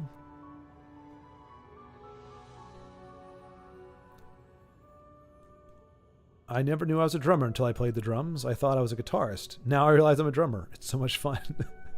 Which is wonderful, Lagmeister, but it's so, you know, it's so sad. You think about like how many people miss that because they don't even think, let me try something different. And they go, you know, it's like you could have an amazing unlocked or unknowing talent in one area, and you've been doing this other stuff your entire life, and you never think about trying anything different. It's like you said, I lived my entire life thinking I was a guitarist, and then boom, I'm a drummer. I love playing the drums. But so good for you. I'm glad you found your bliss. I'm glad you were able to switch tracks and at least experience that. And that now you know. Yeah, drums are fun. We used to make drummer jokes all the time because like except me and the bands I was or other people played with, everyone played drums. Oh, okay.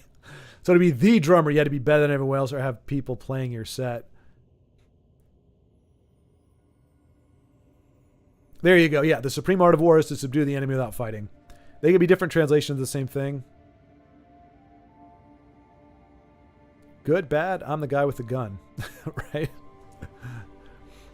Yeah, I think one just sounds a little odd. Or, you know, odder, but I get it.